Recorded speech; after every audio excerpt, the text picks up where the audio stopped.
Well, what? There goes my intro. Bruce, give us a smoker's cough. All right, fuck it. And there goes our monetization. So, with that being said, hello everyone. Hi everyone. My name is Bruce Lombardo, and we are playing today at the final game at the Apartment of Solitude. And next time when we run a game, it'll be from the Freedom House, and be pretty much seeing the same thing, cable views. Thank you to Black Dumpling, who is kind enough to sell some of the funniest merch I've ever seen. Yeah, I need an anti-communist big titty fairy girl, or her little chibi version that's very angry because you elected Mandami. And today we're playing a d100 game, and the players are actually going on a land trip today. Today we start in the lovely city of Ringing, one of the finest gaming books ever designed, I also might say. I think Six Nations has that book. Don't you, sir?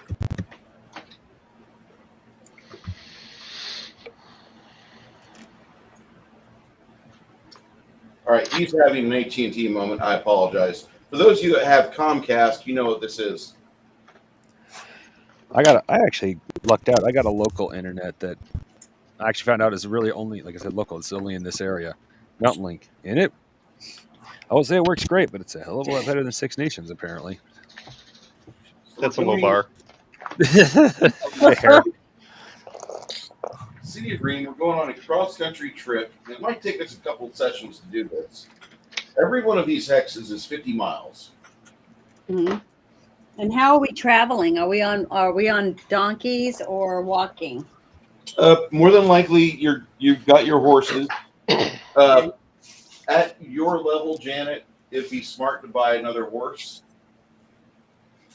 just so you could swap out horses every other day and not make them lame.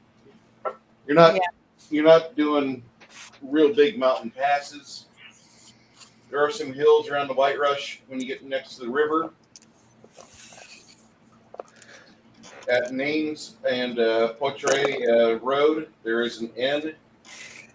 So after like 2 weeks, you'll be able to have a nice scrub. So before we leave the city, maybe I should go. We should all go and look at horses and see if we need an extra horse, each of us.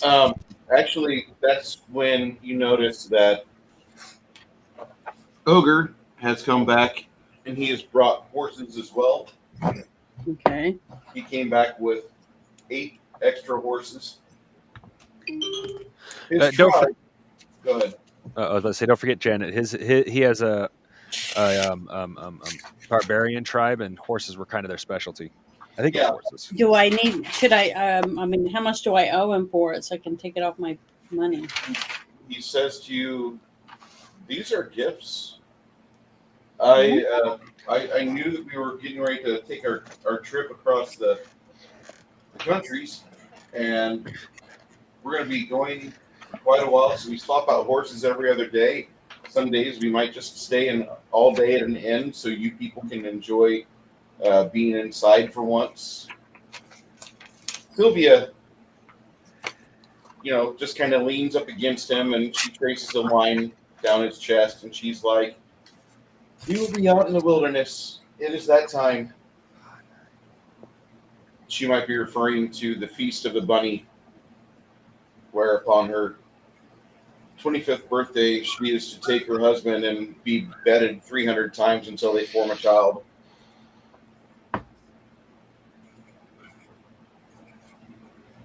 Going through Ems, Milan, down to the Duchy of the Saxony. Near the end of your trip, you're going to stop off in Saxontree and drop off a convoy of donkeys.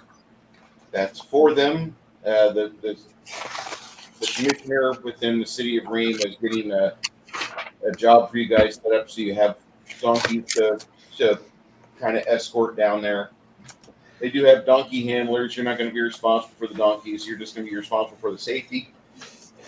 It looks like it's going to be a milk run. which is just it could be easy. You might encounter a fuck ton of bandits.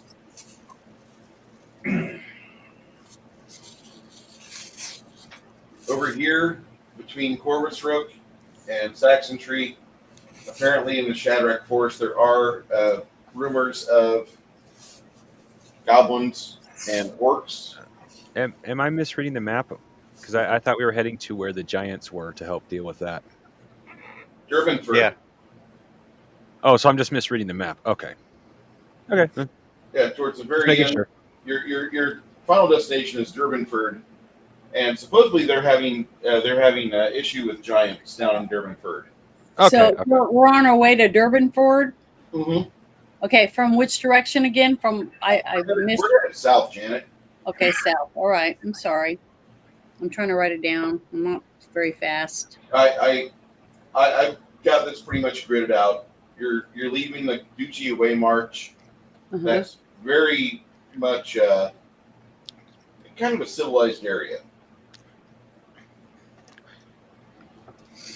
If you ever go to Kingdom 4A, Corgeis is like one of the nicer towns that you might ever venture to. It's definitely a palace town. It's a town that was the seat of the Empire of 4.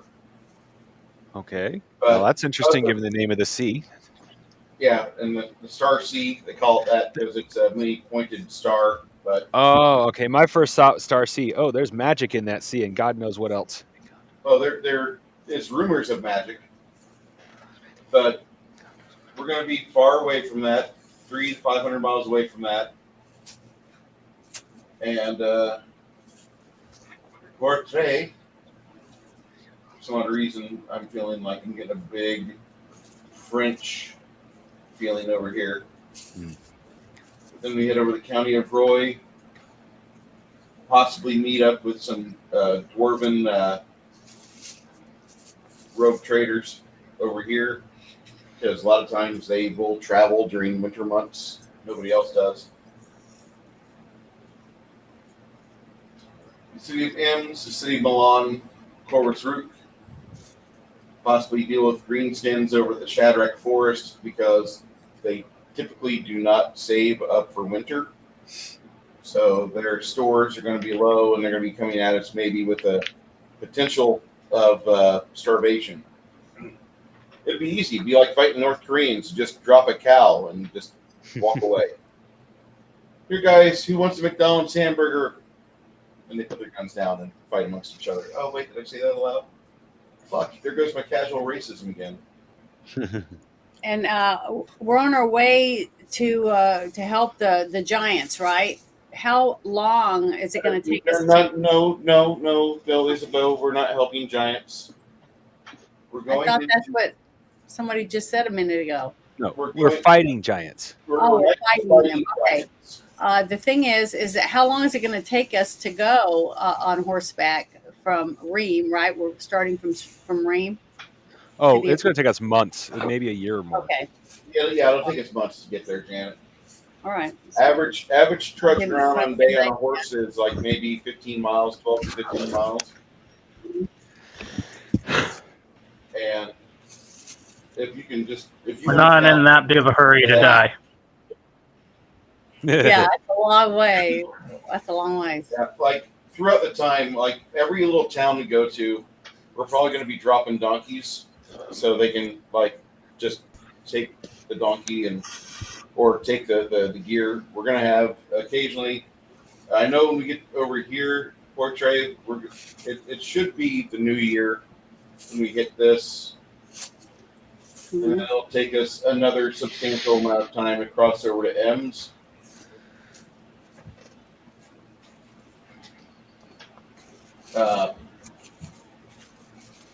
For those of you that are involved with magic, if you ever come up with a way to teleport donkeys en masse, you'll make a lot of money. Oh, I have been thinking about teleportation spells, admittedly, but I was going to wait till like at least level 10 before even considering introducing my ideas. Well, honestly, if you can transport donkeys, you can just transport whatever it is you need the donkeys for, right? If you can Well, summon the thing Ra, is, Janet. Mhm. You gonna say something, ginormous Suspicious? bird, That just popped in my head.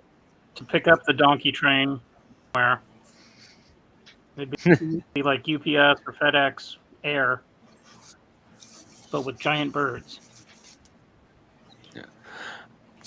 That would be pretty funny, actually. But well, first off, hey everybody who's in chat, since there's a lot of people that just showed up. And the thing is with the whole teleportation of the donkeys versus just the stuff, you have towns like Boulder's Gate, Mhm. anti-teleportation. Do you really want to teleport all that stuff a decent side outside the city and then haul it all in by hand? Mhm. That's where the donkeys come in. It's mostly for the cities that you can't teleport directly into. Okay, that makes You, sense. you still want to have donkeys available because one, they're not that big. They don't require as much feed as like ox or Even a goat, really. Like yeah. And goats they're are bottomless pits, even compared to donkeys. I have one. You have a goat? Oh, Yeah. the game you do. Yep. He never stops eating, by the way. Galva. So anyway, and he's got a wolf and a goat. Yep. so Janet, you and some of the other members of your friends that have been part of your life, before all this happened over the past few weeks, your families have taken up the guild and gone with the Traders and Coasters Guild, and they've signed contracts to be either in general labor or in logistics, and you still have the deed on your winery, okay? You still have that. Like all of you guys, you didn't sell the wineries because your families are involved with the wines. And the grapes that primarily you guys have are either going to be used for red wines or for some sort of sangria. But the guild has given you guys very nice, you don't want to call it a manor, but it's a 4-bedroom house in the merchant district, bordering the wall to the nobility area, the area where like the nobility of the town, the higher level wizards, those people live. The clerics, the bishops that like everybody knows their name. You live on the other side of that wall in these pretty nice, like 1,800 to 2,100 square foot homes. Nice. And the guild is more than happy just to have you guys live in those, operate out of those. If you need to go back to your town of Gilboa, you need to take a couple weeks over there and deal with the winery and such. You can, but your family has signed a dotted line. Some of the people in town in Gilboa were kind of upset, or they were kind of having issues with it. But the real discussion is that because of the fact that you and your friends over the course of the last year and a half to 3 years have done everything you can to help out the guild and to be good citizens, you guys have done everything they've needed, everything they've asked for. You uncovered a library that is thousands of gold bars worth. And you just kind of like gave it to the Traders and Coasters Guild for a bargaining chip for whatever services they want to use it for. So they're like, hey, you can have these homes. Like, these are in a good area of town. The few days that you spent living there, you guys, except for Ogre, him and his girl, they just kind of live on the outside in Campville. They call it Campville, where a lot of the tribal guys that are in town to do various things or to do trading, they operate out of there. Campville used to be a real high crime area until the town started hiring some of the horsemen to stay there and help police the immigrant situation. The immigrants had one incident about 2 years ago, and apparently it was Ogre's uncle, a guy they call Three Rock. He has to kind of like get himself in motion to get off and on his horse. You know what I mean. He's a big boy. Three Rock got a hold of one of the immigrants, and he made him bleed from his shoulders by just almost tearing the arm out of the sock. Sheesh. And Three Rock was given a deputization, not for being a brutal SOB, but for stopping a serial crime from happening, because he was levying the amount of violence with what was going on at the time. So now Campville has settled down quite a bit. The city of Ream has been pretty okay. There's still some dark corners of it. There's still some nasty things going on there, here and there. But you notice that when you guys are kind of around, when you guys moved into town, there was parties in the neighborhood going on till like midnight. And after the first night that you guys got there, a lot of the neighborhood people came over and they brought gifts. They brought foods, deviled eggs, pastries, meat pies, huge bowls with steaming hot pork. And they offered it to you. And they said, hey, listen, we know that your company just bought this about maybe a year ago. And these areas had sat kind of vacant for a bit. We didn't know if they were going to try to tear it all down or revitalize it. But when the city council told the Coasters Guild they had to treat it good and not try to rebuild it into something they could tax higher, the coasters agreed, and they made these houses. Now they're not exactly the most survivable houses. Lightning bolts will tear right through them, but hopefully you don't have that problem here. We haven't had a problem with spellcasters in this area, in this neighborhood, for over 20 years. But we want to welcome you to the town, to our side of town, and we call this the Mierda district. I'm not Mi Tierra district. Excuse us. Mierda means something else, but Mi Tierra is what this district has been called for many years. We are not from this area. We're from an area kind of south of here. But we've been citizens of Ream for over 150 years. We hold on to the traditions because we want to have this to have its own identity, its own flavor in the city of Ream, and we hope you enjoy your locale. So your parents and such, as you guys are gearing up for this big departure, your parents are made to feel welcome. In fact, Ogre and Sylvia, they return after about a week of being just out in Campville and kind of going out on the plains and working with the horses and doing things that most cattle ranchers would feel are really antiquated. They come back after about a week, and Sylvia just has this glow about her. She just looks really happy. Uh-oh.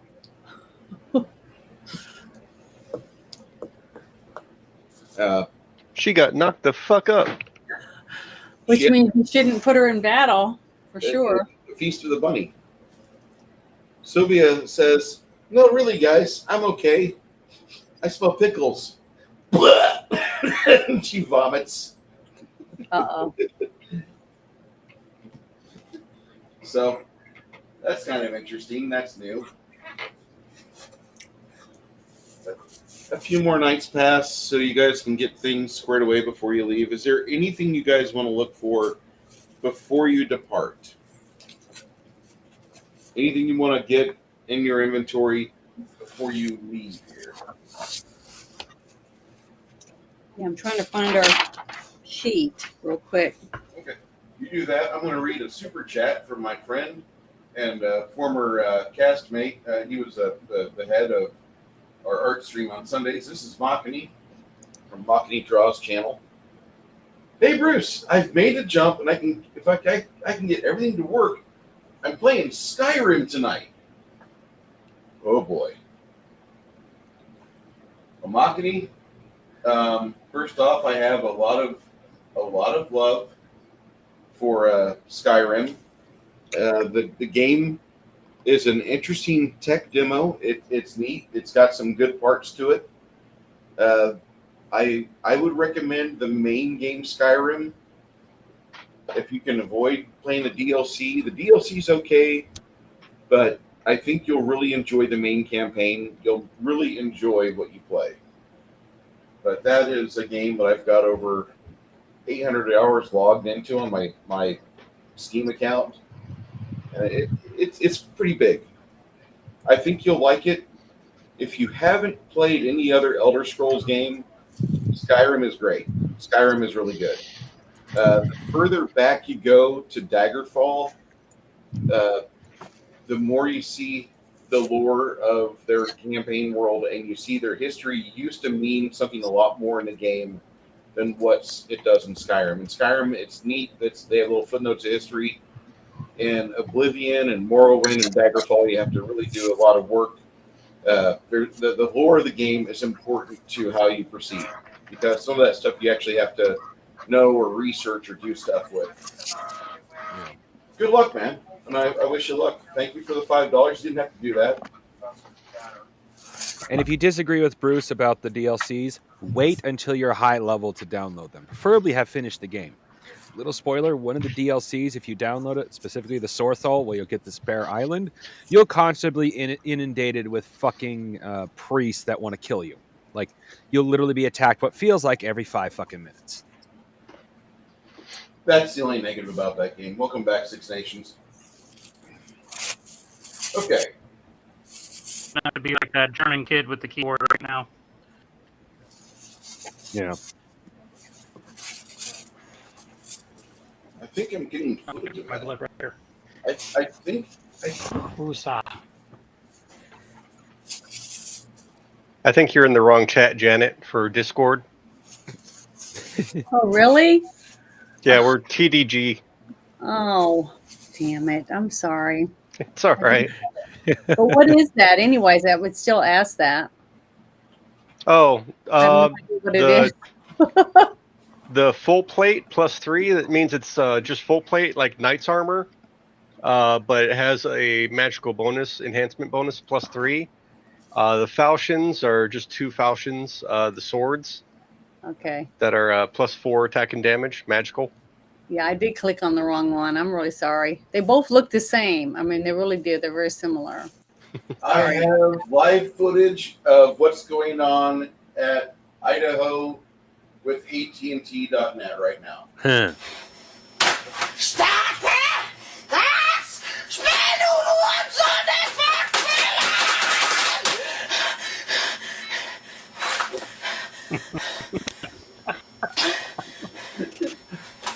Ich sag's nicht noch einmal.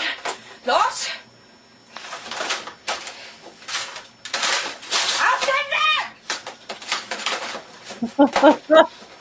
So what it turned out is this kid is actually an actor, and this was kind of a bit. Yeah, it was Was sad. ist das denn? Oh mein Gott, was ist geschehen? I was hoping this was real. Ich Same. will spielen! I'm sure it is real for somebody. Schnelle Stadt! Jetzt geht's los! Jetzt geht's los! Jetzt geht's los! Jetzt geht's los! Jetzt geht's los! Spielen! Du Wichser! Spielen! Spielen!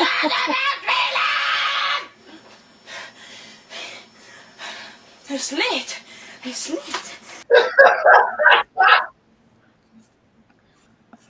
That's sad. Yeah, I was hoping that was real. I was always hoping that was real. Okay. Sure, it is real for some people.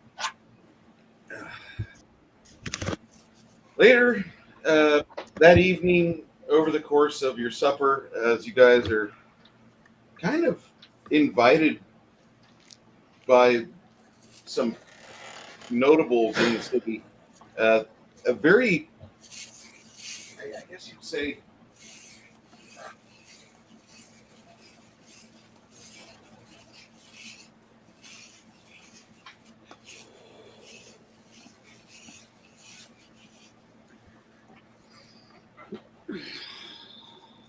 A couple of characters make themselves known at your doors about 15 in the afternoon, 3 in the afternoon for you Americans. 15 is what they call it here.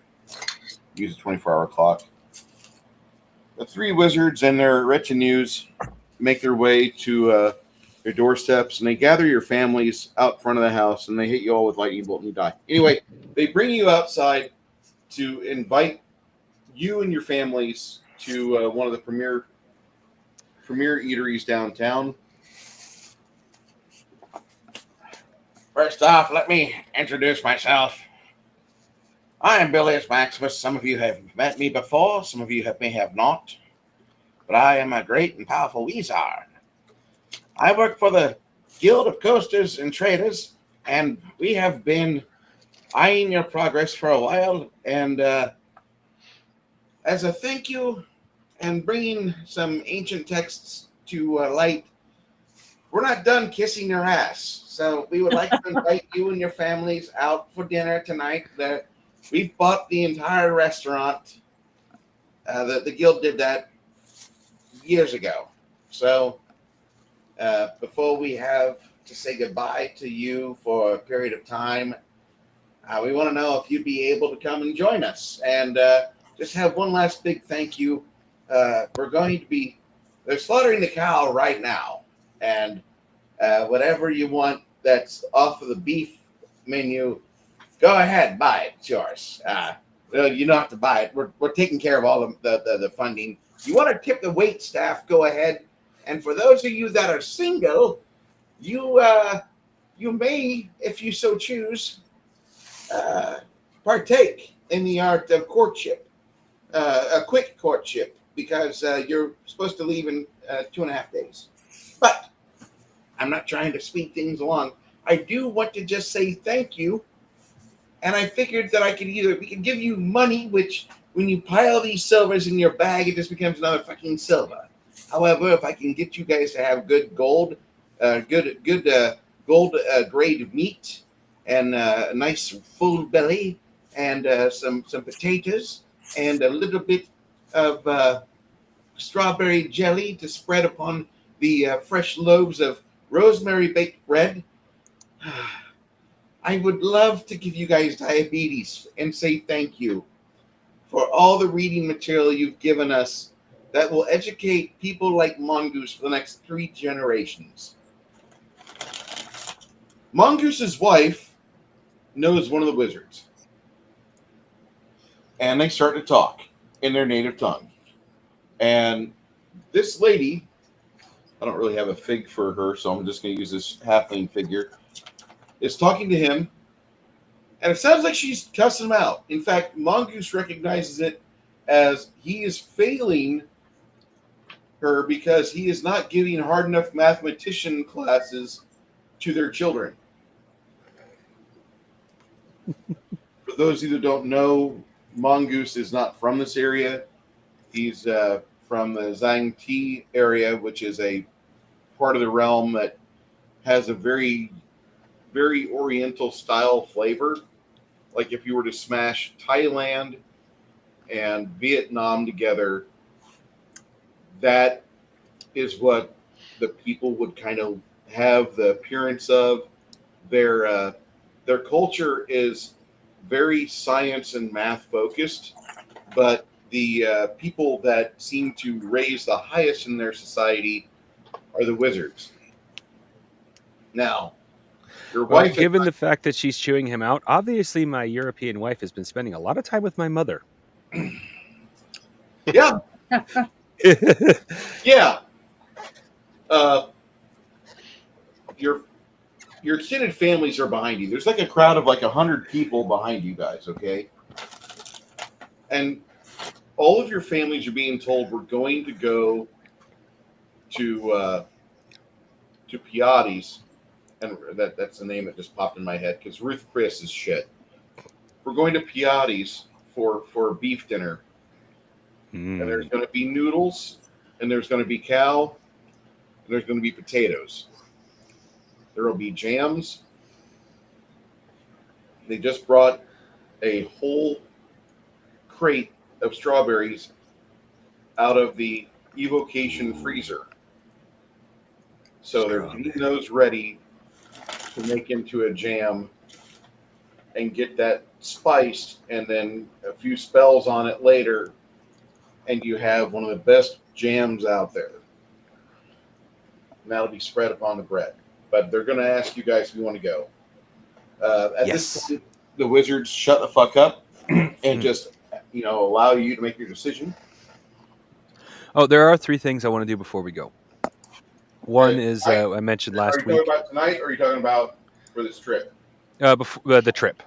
Okay. One is if they've arrived, they should have by now. Get the 3 dwarves from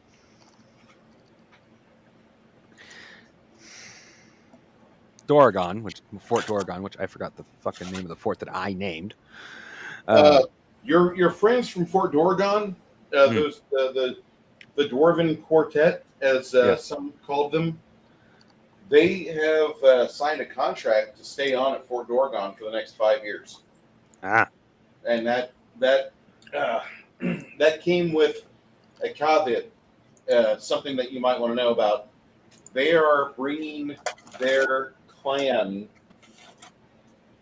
to stay at Fort Doragon. Okay.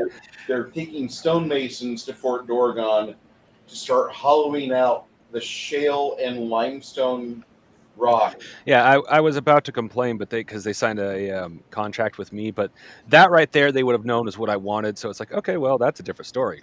The problem is that there's a donkey train of silvers headed here, or headed to Gilboa.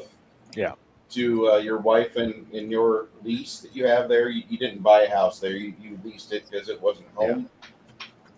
But the mailer will be received by the guild, and they're going to have it chase you along your trip. So if you guys are going too slow, be laden with more silvers, as the dwarves have bought themselves out of the contract with you. They're using the Dwarven investment law. So this is probably going to go your way. Okay. Well, once it hits Ream? They're going when it hits Gilboa, it'll be sent to Ream. It'll take 3 weeks to get to Ream from Gilboa. It's not a quick trip. Oh, that's fine. I'm just saying, once it hits a place where it can be put into a bank, it just can be put into a bank, and I can deal with it later. I don't need it. If your wife is there, yeah, she's gonna make sure that gets into the holdings of the bank. Okay. And the other night, I also need to say this, Mongoose. While you're sleeping, your wife is talking in her sleep. This is something that just recently started happening.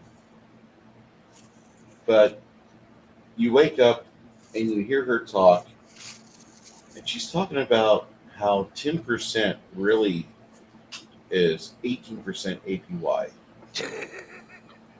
It's really not 10%. If we average it out over 12 months, it's 18.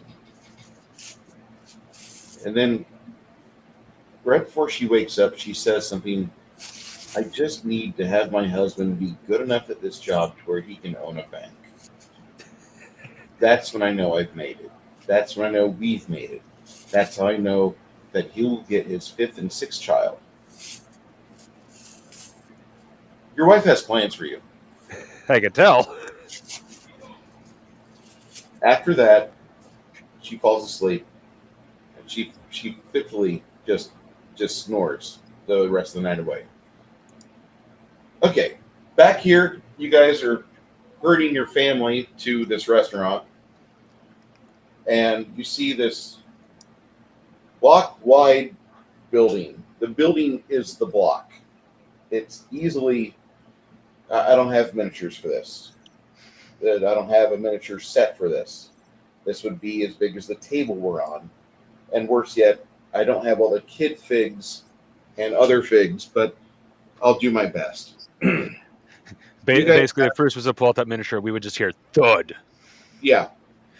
You hear like your family being ushered in, and you guys are standing outside with Bilius. The gnome that is he's one of the leading pyromancers in the city, and he's been working on a divine spell. And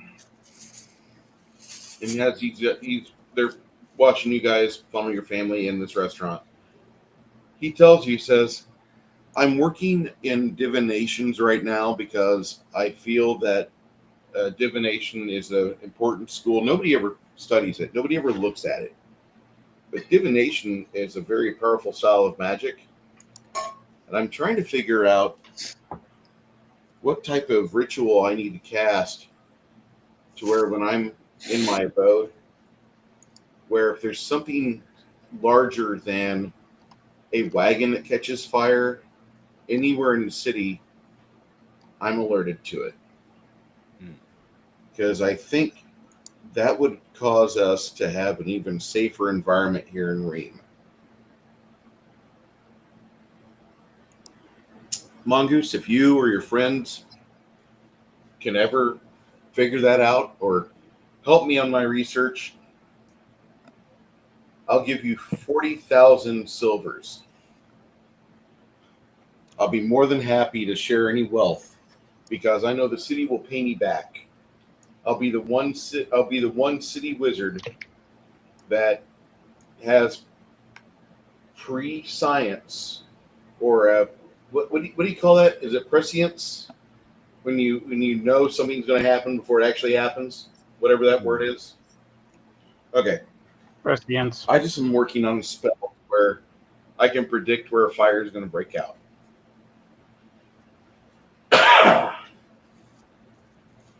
If you guys can help me with that, 40,000 silvers to you right there.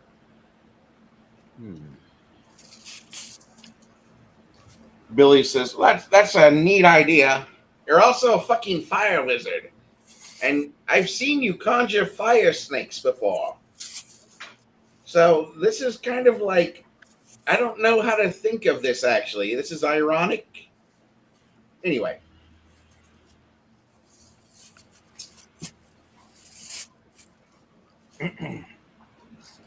Everybody calls this character Edmund. From what you understand, Edmund is he's kind of like a ghastly looking figure, but I think we have a picture of him. I'll look for that. When you guys get inside, do you want to sit with your families or do you want to sit with the group? Just kind of figure out where you want to sit, what you want to have to eat. The action. Go ahead. Well, I'm definitely, no offense to the group, but I'm married, so I should probably sit with my family. Okay. I'm going to sit with my family and William and his family. William's family isn't really that spectacular, Janet, and I hate to say that like a dick. That's fine. But no, they. When I see that, like, there's no representation of his family here. Oh. William was raised in the city of Ream. Mm-hmm. He was raised by an orphanage that's operated by the Church of Thyr. And that orphanage is typically where kids go when they don't have a good moral compass in life and they've already committed one or two larcenies that are kind of notable, or they've done a crime. And William, he's told you this before. He's like, I wasn't always a good kid. I was a young man, and I was making bad decisions when I was 14, and I broke a night watchman's neck one night because we were going into the woodworks because it was the holiday season, and every year they create their wooden toys. And me and some other kids had found a location that stayed dry when it rained. And the first thing I wanted my own room, so I could have toys. And so we went in there, and I grabbed a hold of the night watchman who was trying to level a crossbow at one of my friends. And because I snapped this guy's neck and did a bad thing, the other guards showed my friends no mercy, and I about died from all that. And how old was he when you did this? I was 14. Oh, okay. I was still a kid, but I mean, I was really just I had the wrong things going on in my head. And so I went to the orphanage, and it was my last chance before they sent me up to the Griffin Mountain prison. Griffin Mountain is a place north of Bard's Gate that it's an outpost for Department of Corrections to do training, and a prisoner enters each cell. They have one prisoner enter the prison every day, so you have to have like a feeder of like bad people, and so the prison is a giant wheel with 365 cells, and every day they sound a gong and they all push on one wall, and it rotates one slot. So the minimum sentence at Granite Mountain is 1 year. All the sentences are within a single year. And to date, there's been nobody that's ever broken out early from Granite Mountain Prison.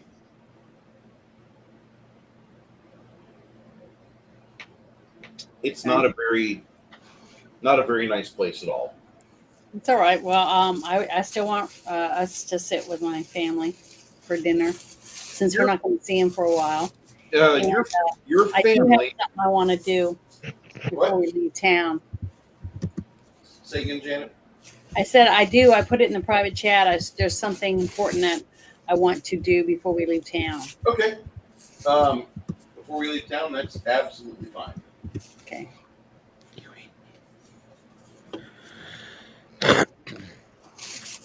Oh, that reminds me real quick. Same thing. There was two things I forgot to mention. I mentioned the dwarves, then we got on a conversation. There is a flail in free funky magic items that I want to see if I can order for William. It's magical, but I don't think it's like overpowered magical, at least not for our level. Mm-hmm.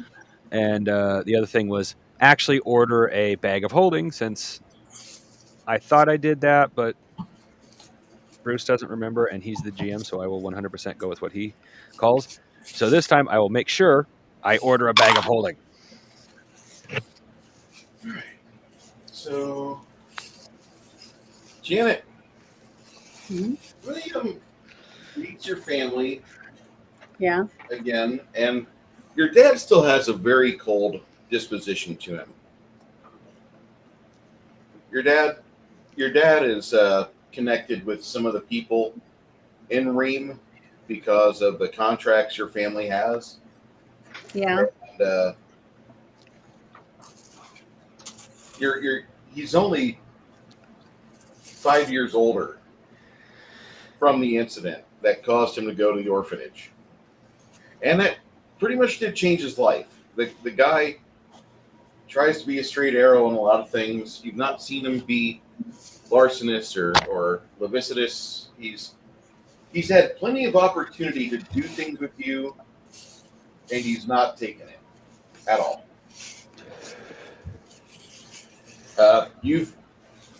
You've been weak at times, but William seems to go back on verses and chapters, and whenever he holds you, he doesn't let you start like snaking around with your hips and trying to do something that probably should be saved for a later special night.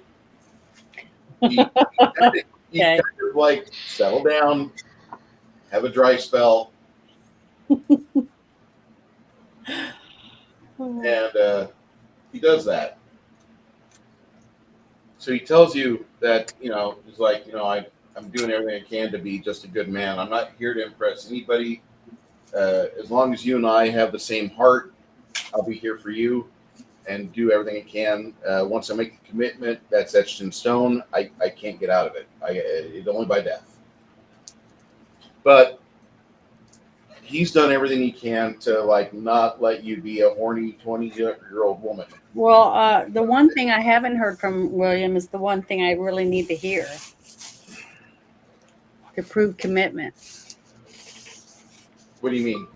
You know, what is he supposed to say to me that makes me believe that I'm his one and only? Hey, he said I love you a couple times, Janet. He's not in this conversation. He hasn't. Well, that's fair. William he's not a very cold person. You know he's wanting to be amorous. Mm-hmm. But As am I. but he's also got a job, and the last thing he wants to do is leave you in a position where you're a widow with a kid or two. Mm-hmm. And as a dirtbag male myself, I must say that the easiest way to score a woman is to go to the local widows and just kind of like be like, hey, you want to go to HEB? I'll buy you some groceries. And boy, that's the quickest way between some thighs. He doesn't want to have you have that happen. He's trying to protect you.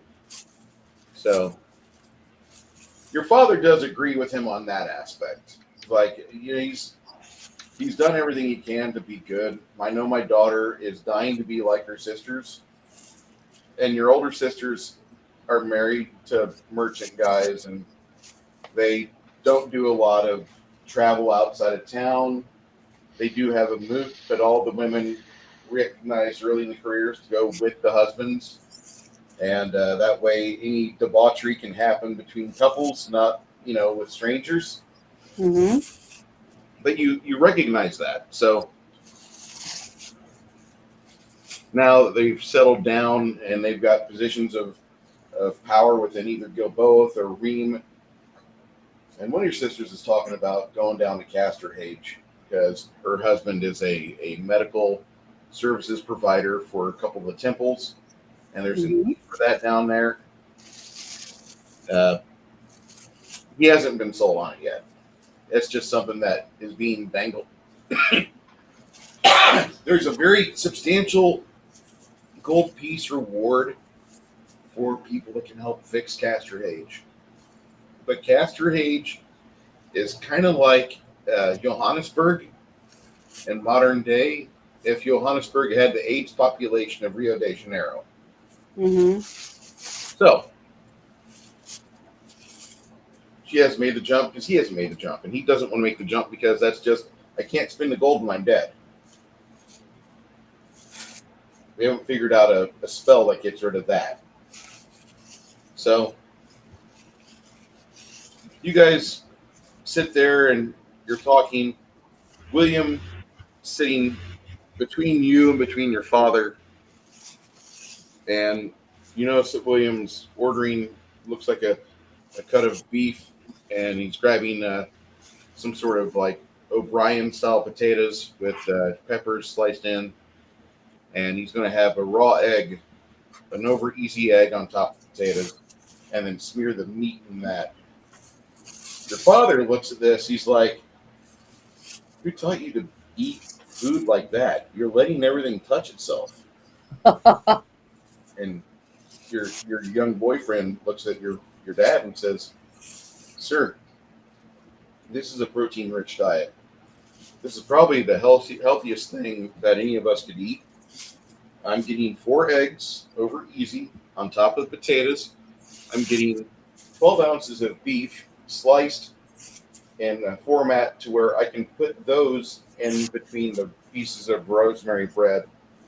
And then once that's all done, I can have, if I so choose to make this a sandwich, I could. It'll be a runny sandwich, but I could do that. The bread's going to be used to help sop up the egg juice, and I'm going to enjoy it. Your dad is like, I don't know. I really don't know. And he looks at your father. He says, when we come back, in 3 years when we come back, I have a promise to you. Me and Isabeau will stay at your home, either in Ream or in Gilboa. And any unchopped wood for your furnace, for your stove, whatever you use the wood for, any unchopped wood, I will work the days of daylight until it's done, until it's ready. I will work without complaint. I give you my vow. And your dad is kind of impressed by that. You get kind of scared because if you guys are staying in Gilboa, your father has a line of wood that extends over 400 feet by over 12 foot wide. Mm-hmm. This is already chopped, but it's not ready for the stoves. It's not in small, nice pieces that fit within the doors. The furnace door that your dad uses primarily to heat the house is about 18 inches by 18 inches. Iron. If it's nice dry wood, we'll have that done in a couple of months. Your father had dwarves come and build a furnace, and then pipe the house. Okay, so you guys have this dinner. Anybody need anything to be said while they're at the dinner?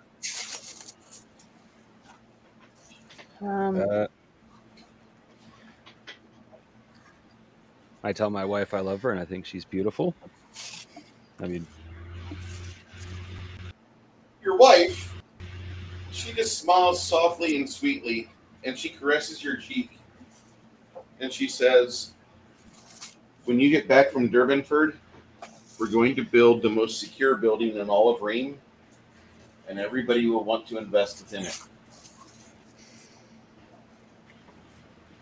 About 2 of the 3 wizards cock their head and are like, what the fuck did she just say? And your wife unrolls a piece of parchment, and she has just a diagram on this parchment showing the various layers to insulate a 3-foot wall. There will be some inches of stone, some inches of iron, some inches of nickel. There will be a few inches of a hardwood with another set of looks like compartmentalized iron or steel.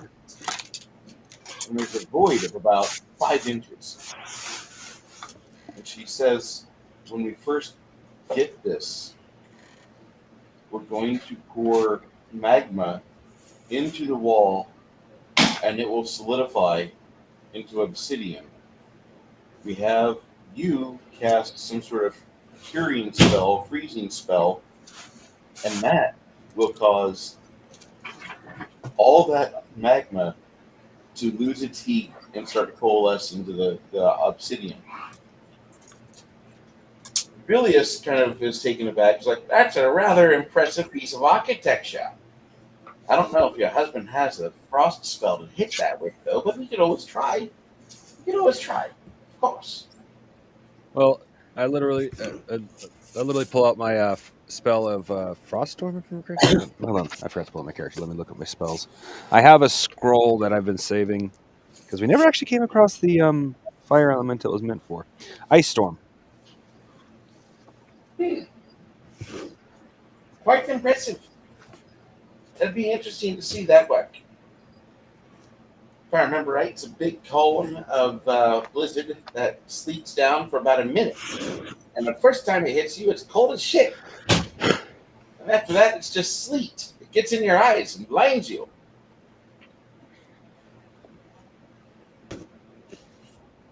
Yeah.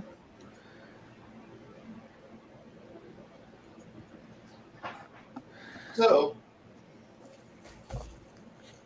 once you discuss some things, the wife has shown you that, and you guys are treated while you're here, the restaurant at Piatti's.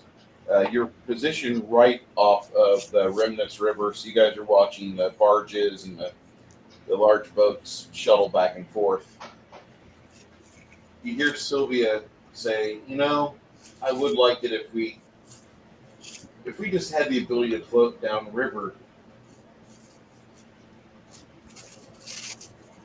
and one of you think it's Reynaldo.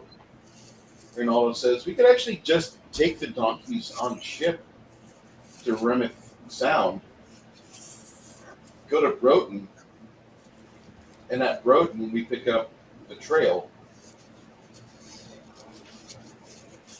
It actually should be cheaper and less costly to go outside Green Bay, head down Remeth Sound. Right now, the squalls haven't picked up yet, but we could get over to Broughton, and once we hit Broughton, then we just take Broughton to Portray Way and go back in that direction. It's just a thought. Would you like to do that? It'll save us about a week and a half. If the ceiling's good. As long as we don't have to constantly deal with being attacked by sea creatures, I don't have a problem with that.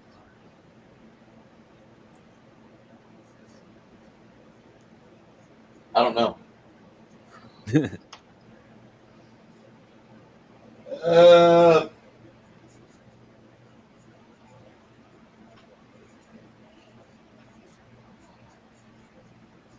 Brunhar, roll me a knowledge local if you have it. Let me you do the same. I don't have local. Okay. I have local. Yeah, roll it. Anybody with local. My local is actually pretty good too. It's a plus 40, so that is a. We're back to rolling perfectly average. I rolled a 54, but I have a plus 40, so it's 94. Okay. You've heard of you've heard of a couple monstrous encounters outside of Broughton. And what'd you roll there, Lemmy?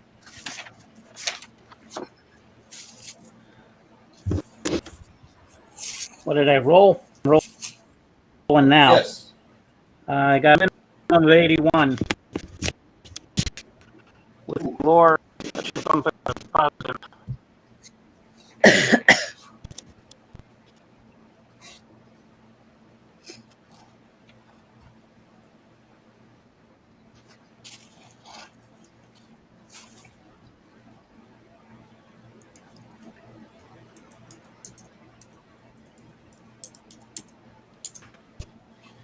Apparently, we've asked too much of AT&T or Comcast. Not really hearing you that well, Josh. Sorry. Here, stop.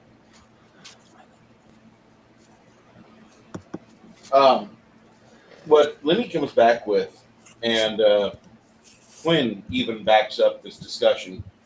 Quinn, your bard, he says, there are problems outside of Broughton. They've had a few smaller ships get completely sieged, and their crew been taken. Mhm. So going to Broughton might not be the best idea. As much as saving a week and a half is great, being captured by sea monsters and then forced into sex slavery or some other form of slavery under the sea or being a menu item, I wouldn't want to do that. I'm going to say no. Yeah, I completely agree. Maybe you've heard the same thing. You've heard that Broughton has a problem within the Bay Area, and they have had creatures grabbing a hold of ship's crews for the past few years. Unfortunately, it's not made it that big of a deal because the majority of shipping that goes into Broughton does not go through the port. It actually goes through the front gate.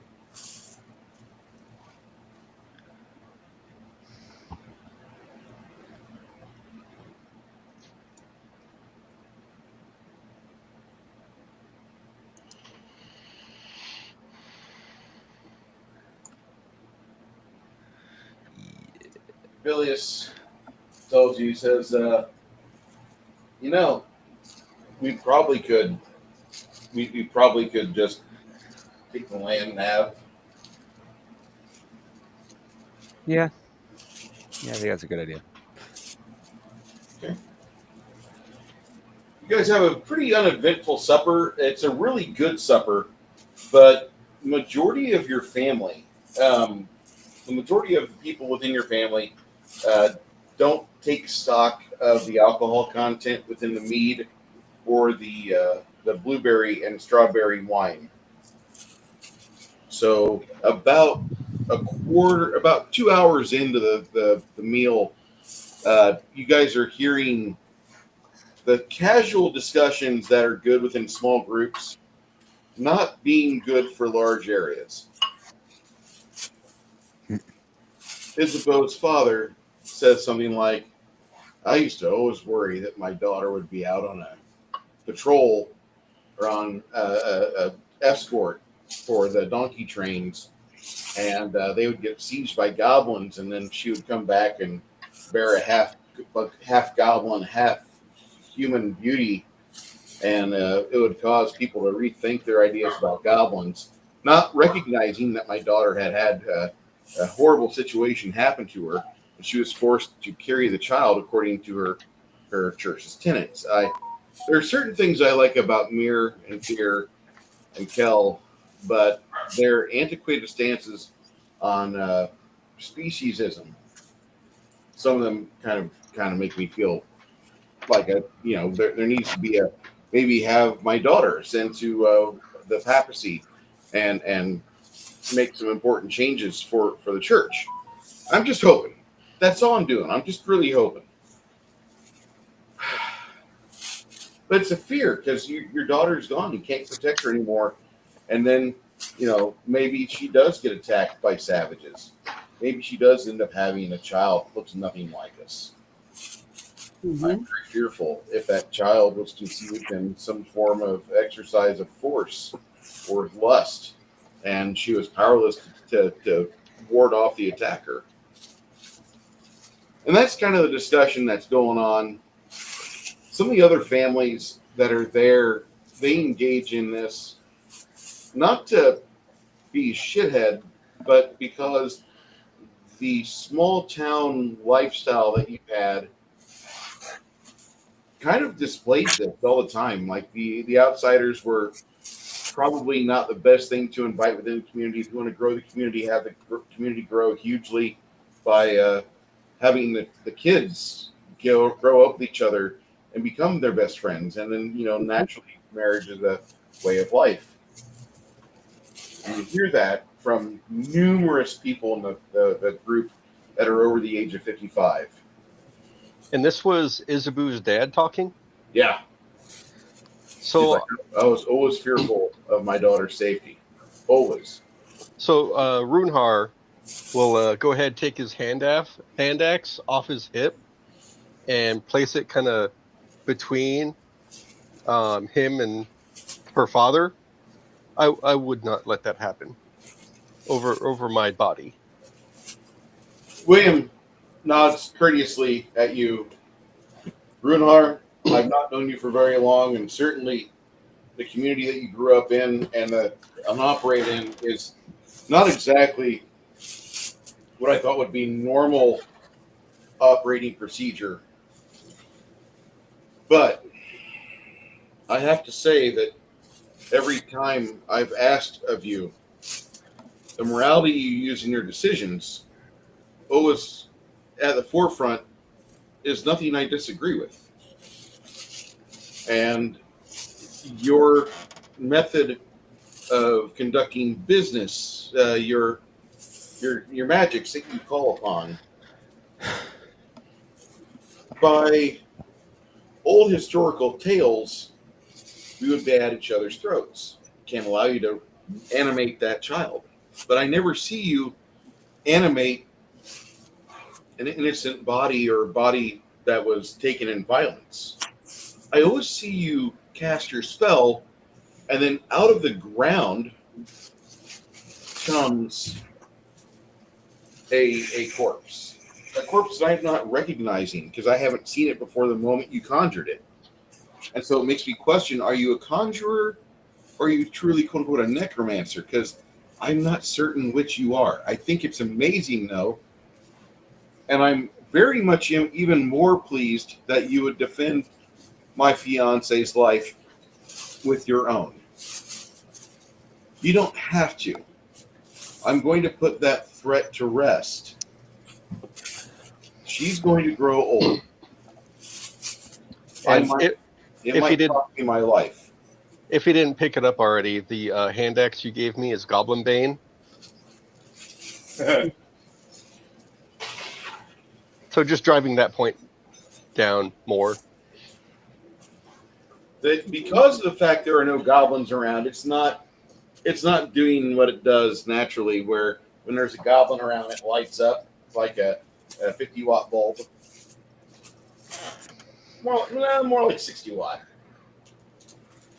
60-watt. Yeah, there we go.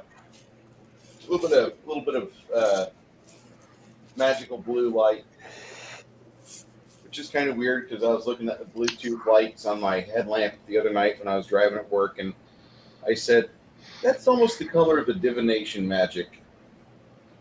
Okay. You guys, you have a good dinner. Does Isabu's father recognize Goblin Bane? No, he's not recognizing the magics on the axe. He's just impressed that Isabu has surrounded herself with men that are willing to make sure that any threats to her life or sanctity are met with equal and opposing force. That's what he wants. He'll just say it hurt Goblin more than normal.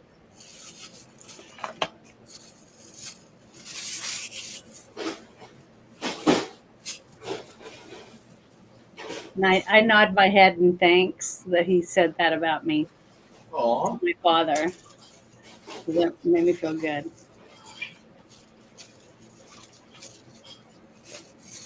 The whole time, you note that Sylvia, everybody's mostly enjoying their dinner. Isabu's mom is doting over Sylvia, and Ogre is just kind of sitting back. He has a very nice, he has kind of like a comedic Paupers shirt on.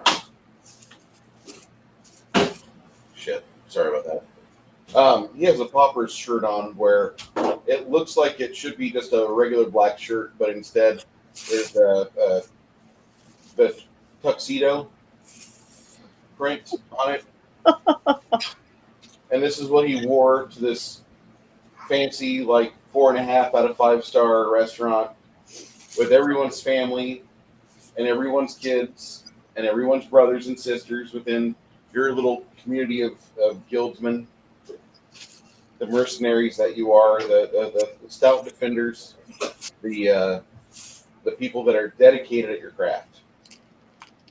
And Ogre wore his shirt that has exposed armpits and a very nice print of a tuxedo, and that which a merchant would wish he would wear. But nobody is there to defend Sylvia's honor because Sylvia, like others, Sylvia is a single parent kid that's been brought to the age of 17. Her mom survived, her dad did not. Ogre is all the protection she truly needs. Mind you, because of the battles you guys have been facing and the fact that those two are always the first ones to get to St. Batty, they're the ones that have the most dings and damages on them. So just before the age of 22, Ogre has a sizable set of scars on his body. And they're exposed.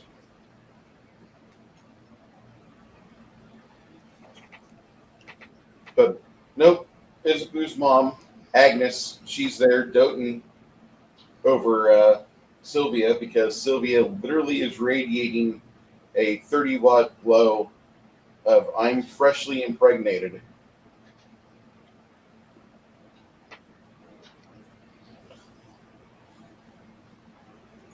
And that fairly much, you guys have a good 7-course meal.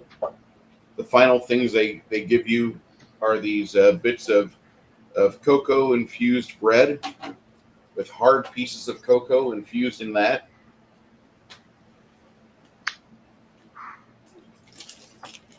And I guess today's episode is brought to us by the What a Brownie.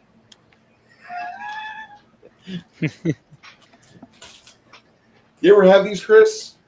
Nah, Do you like chocolate or no? it's all right. Okay. Believe it or not, we have these up here in the north.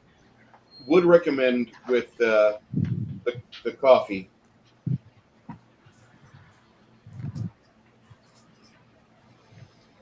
I heard Whataburger's looking at expansion. After the Chicago firm bought it, they're now looking at expanding it north of I-20 and I-40 because there is a Whataburger in Joplin, Missouri. I remember that because. Go ahead. Camera. Oh God. What is it? Oh. Okay. I've not had this yet. It's up above the fridge.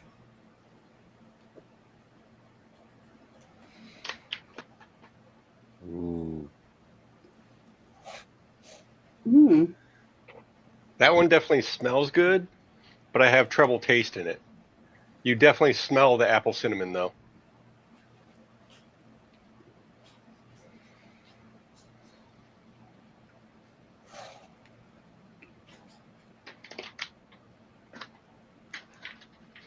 Did they have a hazelnut one?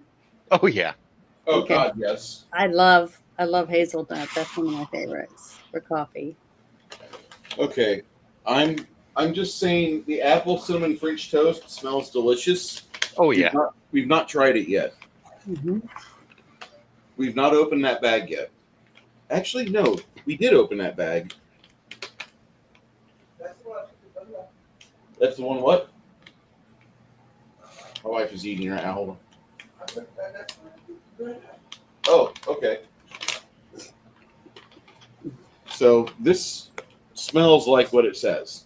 The apple cinnamon French toast. You really smell it. Yeah.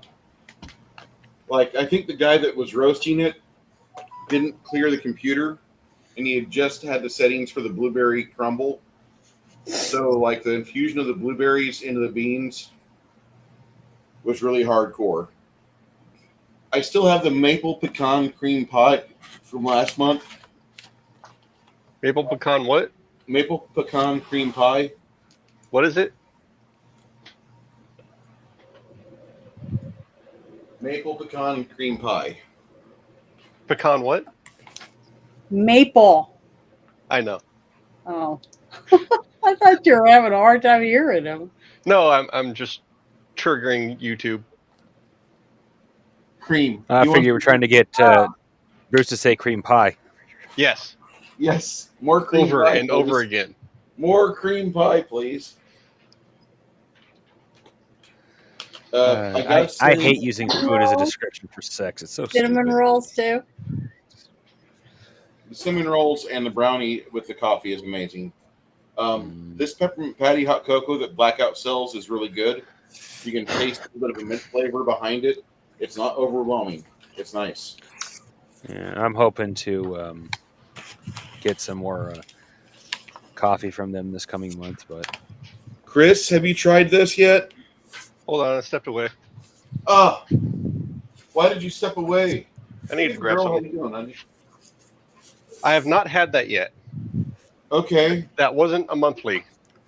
No, it's a new one though. It's a new flavor, and it only comes ground. I was kind of upset about that. I wanted it in bean form, but they don't have it in bean form. It's like the blueberry crumble. This needs to be a regular thing. They fucked up about 3 weeks ago, and I saw this on the website. And I'm like, I got to try it. This is like a real light roast. Like, they didn't even roast the beans more than like a quarter what they usually do. And it came out really light, and very caffeinated. So this is my current Coke. That's my current yayo. But I would recommend, if you can find any more maple pecan cream pie, I think you should get the maple pecan cream pie because the cream pie is so good. It's almost relieving. And if you can't Women will find like it too. Mm-hmm. it comes with a lot of flavor. Got it. This is something that I could see Janet going into. It smells really good. You can smell the caramel on it. I love caramel. You mean caramel? Caramel. No, I caramel. call it caramel. The reason why I call it caramel is because there's a fucking town south of Indianapolis called Carmel. And so it's Carmel. We're central Illinoisan people with the occasional trip to Carmel, Indiana we gotta make. Well, my dad was born in New York. I'm sorry. Half my family is from New England, Maine, Bangor, Maine, Connecticut. Then you get Carmel by the sea. My grandmother was born in the north. My mother was born and raised in the south. And I ended up with quite a few southern. Well, I used to have quite a few, but I still have a few of the southern habits. Thanks to that. My mother was born in Denton, Texas.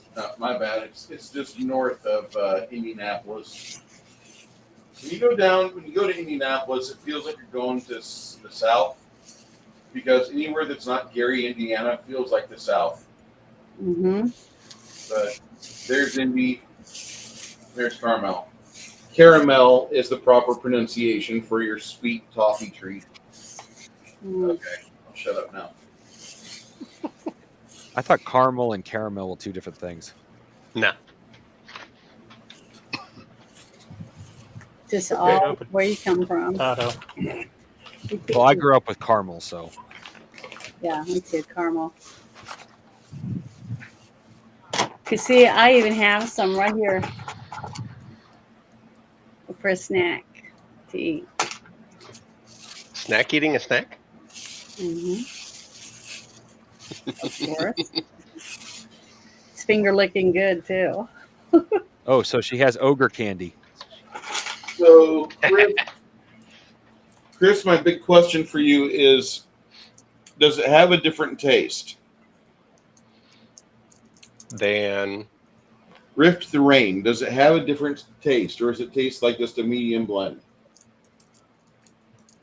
so I don't have the most discernible palate, which is probably why I didn't really taste that much on the other one, Lemon. the apple, whatever. Apple cinnamon toast. Yeah, Mhm. I like it. I'll put it that way. I had the Rift and Rain this morning. Yeah, it's Mhm. fucking good. Mm. I just started brewing another apple one right now. Mm.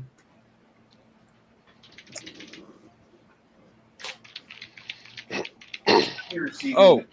Go ahead. I forgot to say this backstage, Mm. but it's at the top I'm super excited about. Our local drugstore, as I said a while back, was selling Reaper miniatures and Reaper paints. Well, they had a huge selection for a while and then slowly whittled down to nothing. Well, apparently I wasn't the only one that complained about that because its section is smaller, but Reaper has come back with paints and miniatures, but they also decided to add a Citadel. I don't Nice. know. Well, not just Citadel, but like a lot of Warhammer stuff. Options. Mm. It's options. That's what it is. But it wouldn't be what I'd be going for myself. But okay. Well, Whatever. there's already a couple of Reaper things there that I want. Like they have a paint set that's almost nothing but bright paints, which is, since I love Reaper paints for highlighting, that's perfect.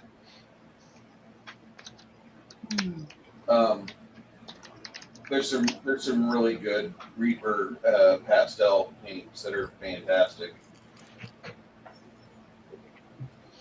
I guess before we start going back to the game and we're still in recreation mode, I'm going to share the screen one more time. And this is Blackout Coffee's Christmas bundle. So if you like Blackout Coffee, or if you want to experience it, you get a Morning Reaper coffee, which is the most standard of medium roast you could ever have. Really good flavor. Not a lot of bitterness. They say there's no bitterness. There's not a lot. Somebody who doesn't drink coffee tries this, they're still going to look like W.C. Fields. But if you want good coffee because you've had Maxwell House or Folgers all your life, or you've been given gas station coffee or church basement coffee or fucking firehouse coffee, Morning Reaper is going to be like a breath of fresh air. You're not going to understand that. It's actually well done. They give you a gift bag. They give you a mug, 14-ounce mug. It's pretty heavy. I don't think it's microwave safe. Don't quote me on that, but I wouldn't put it in the microwave. They do have other bundles available. And if you will input my checkout code, you put that as my checkout code on your Blackout Coffee, then you're going to have a one-time offer, 10% off. And then you have the opportunity to get a hold of your coffee with their discounts, which are absolutely fantastic. I recommend it. They give codes about twice a month. Sometimes you get really good deals. This is the fall and winter time, so a lot of times your teas and cocos go on special. I'll try to update that on my Twitter. blackoutcoffee.com. Checkout code STEPL10. Do you guys have mushroom coffee on there? No. Okay. Just wondering. I've seen mushroom coffee before. I will eventually try some. I will not do that today. Well, I just know that some people, friends of mine that do like that coffee and they swear by it or whatever. So I was thinking if I was to order them so many months or whatever off the channel, whether or not they'd be able to pick that. That's why I was asking. Sorry. Go ahead. I was gonna say I don't recommend mushroom coffee. I've tried it. It was vile. It did not agree with my stomach. I don't like it personally. No, but like if you're really going to try mushroom coffee, try someone else's first. I did. It's terrible. Yeah, it is. I think it's terrible, but they swear it helps them be regular. So I don't know. Well, everybody has. That's their what own, fiber's for. So right now, we got the build up to the holiday season, and I might do a stream on Saturdays coming up, but I won't be doing a game stream. With the holidays coming up, people are absent, things are going on, just shit happens. What we do have is, for the past 27 years, some of the nicest people in gaming have got a surprise package going on. And now till Christmas Eve, December 24th, 27 years ago, this has become an annual tradition, not just for Palladium, but for a lot of fans that partake every year. This is their way of giving thanks back to the community of gamers around us. And when I say community, I said people that have been in this longer than 5 years. So the surprise package, there's bargains, autographs, surprises. You get $105 off and more worth of Palladium books for only $62 plus shipping. You get autographs from Kevin, the creator of Palladium books and former Judges Guild artist, and available staff when you request them. You're guaranteed to get an absolute minimum of $105 retail value in that surprise package for $62. This is why Palladium Books does so well with fans, because they recognize that not everybody has a $35 an hour job that's steady throughout the year. All of us scrounge.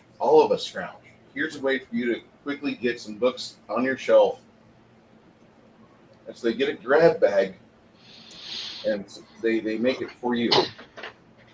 So if you've never tried it, you'll get given stuff that primarily is going to focus on Palladium's core things. The surprise packages are fun and a good way to get holiday presents at bargain prices. If you're gaming pals or fill holes in your own collection, it's a way for you to try new game settings or just to treat yourself. You list 12 to 15 items per surprise package. So that means you have to go through the catalog and just figure out which ones you want.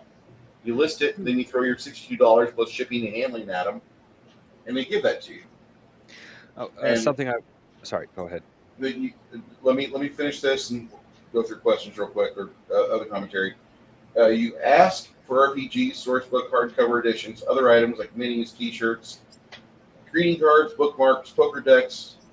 There used to have a trilogy of Riffs books that I had.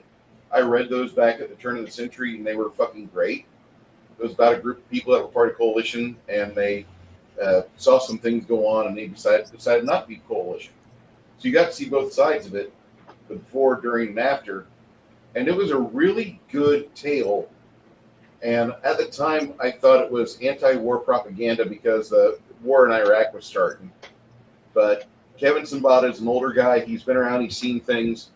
And he's got friends that are vets. He's got friends that didn't come back from the Hanoi Hotel. You know, he's seen shit. But the Palladium trilogy of books, if you ever find them, they're really good. Everything here, handpicked by Kevin Simbada from your wish list. Anything you want from Kevin, autograph-wise, available staff members, you get those. And you can order all this up until Christmas Eve.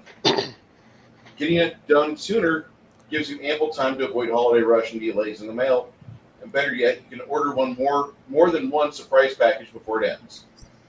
So you spread the word to gamers, and Palladium Christmas surprise package gets out. I'd love to see them make a fucking $500,000 or more on this silly little bundle they've got.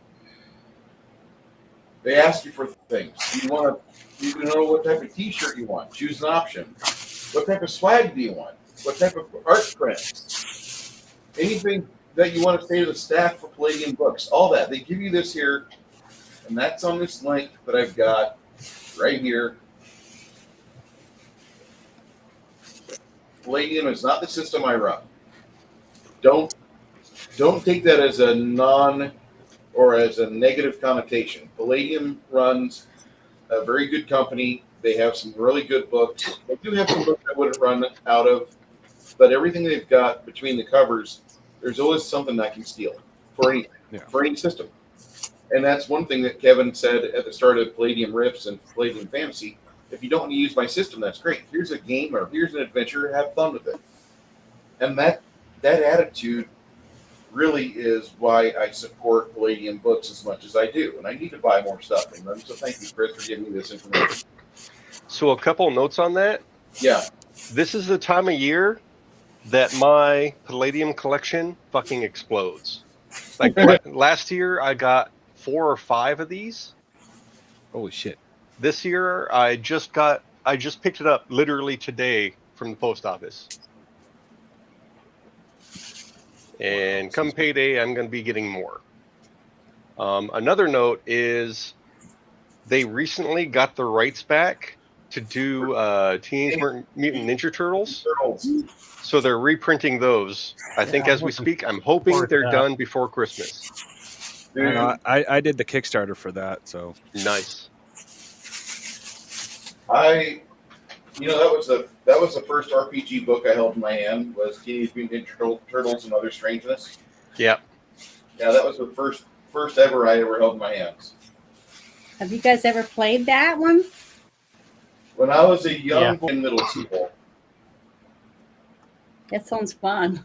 Not a grown up. Janet, just a quick warning you for TMNT.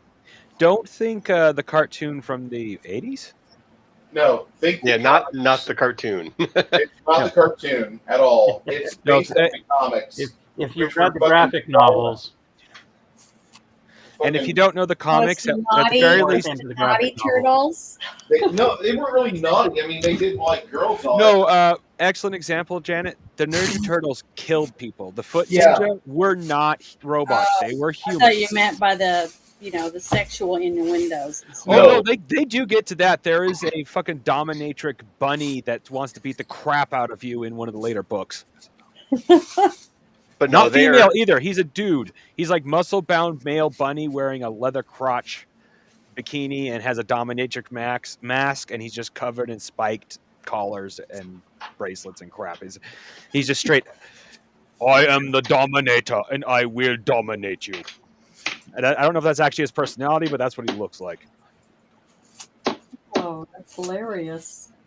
One of the recent comics, I think it was like a. I'm not sure if it was canon or not. But they straight up killed like who was it? Donatello? Yeah. Oh, The Last Ronin? No. It was Bebop and Rocksteady Yeah. Oh. just snuck in Oh. and fucking slaughtered him. Hmm. It looks Like, pretty vicious. No, the comics are fucking brutal. Oh, yeah. The comics really didn't pull any punches. Simbada and Laird are my two fucking heroes. Like everybody else talks about other comic guys or Marvel this, DC that. Eastman and Laird really shaped my young boy comics experience more than anybody else because those were the comics I was passed in study hall to read. When I had nothing else to read up on, we had a teacher that was a big comic book guy. And he was also into Frazetta, so he would let us look at that stuff if we had nothing else. He would go talk to other teachers like, does Bruce have pre-algebra? Is there some pre-bio shit that we got to have these kids do? Because otherwise, I'm just going to let them play video games or read Donatello versus the Foot Clan. That happened later than high school, mind you. But that was the type of guy Jensen was. He was a pretty cool teacher. He didn't want to fucking force you to just, okay, this is school. You're going to be stuck in school all day. He was actually a pretty good teacher. He taught us good computer science stuff. Unfortunately, there was like 6 popular computers at the time, and the one they ended up trying to teach us basic and computer programming languages on was the Apple IIe, which nothing ported from the Apple IIe to modern day. Sad. Okay. So, you guys have a very good time hanging out with your family, carousing with friends, and just seeing your family one last time before you go on this gigantic tour thousands of miles away from where you're from. Thank you, Chris, for that link for Palladium, by the way. Yeah, that was really interesting. Yeah. But William and I are going to be staying at my parents' house Okay. since I won't be back for a few years. Once you do your work and enjoy your day, you guys retreat back to your various homes with family. All of the heads of the households have a small gift of thanks from the Guilders and Traders Guild, or the Coasters and Traders Guild. And when you guys get home, you see your parents or the head of the household unwrap a gift, and they've given your parents a fist-sized diamond with perfect cuts, and with that, they've given them a blue label of whiskey from the Jack Davidson family whiskeys, one of the local whiskey companies. Not really local; it's from far away, but they have a line on the Jack Davidson Whiskey Company. Excuse me, not Jack Davidson. It's Greg Davidson Whiskey Companies. And so your parents get a bottle of really good stout whiskey and a 50,000 silver piece diamond as thanks. So by them making a transfer and trying to do all these things to cater to their young adult children, the guild has given your parents basically a financial thank you for trusting us. We look forward to taking care of you and your family and investing in your family's capabilities as time goes on. Those of you that have never seen your parents cry before, you have that happen. Runar, Aw. where are you staying during this time? Because you're sitting there at the restaurant as everybody leaves, and you see Bilius and the three wizards get up and they walk towards you. Runha, I believe we should talk.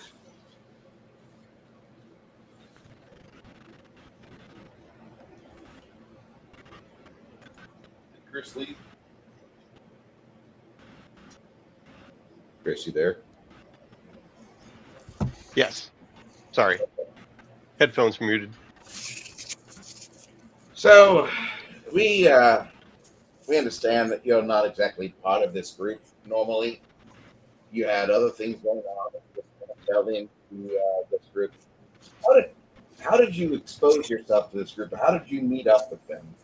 Because we're trying to put together a folder for you, a welcome in package, but we have no idea who to thank for this. Oh, they found me in cell. Where? In a cell.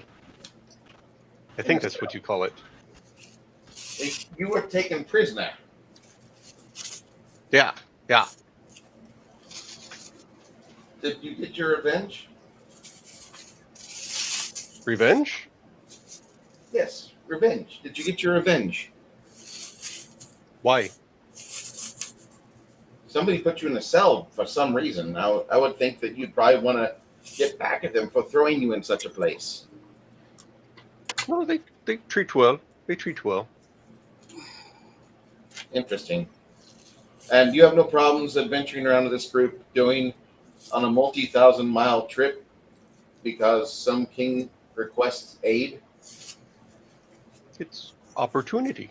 I spread Lady Hell's word.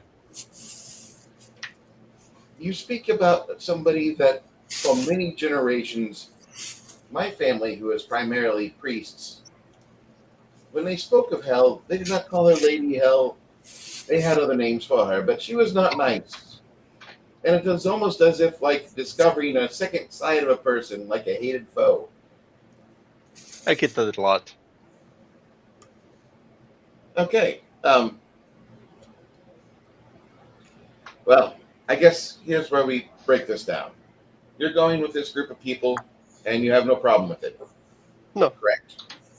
Okay. So you will be guarding a group of convoy experts.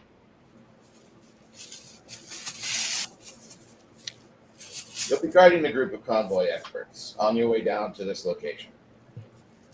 Yeah. There's going to be a team of about 10 people.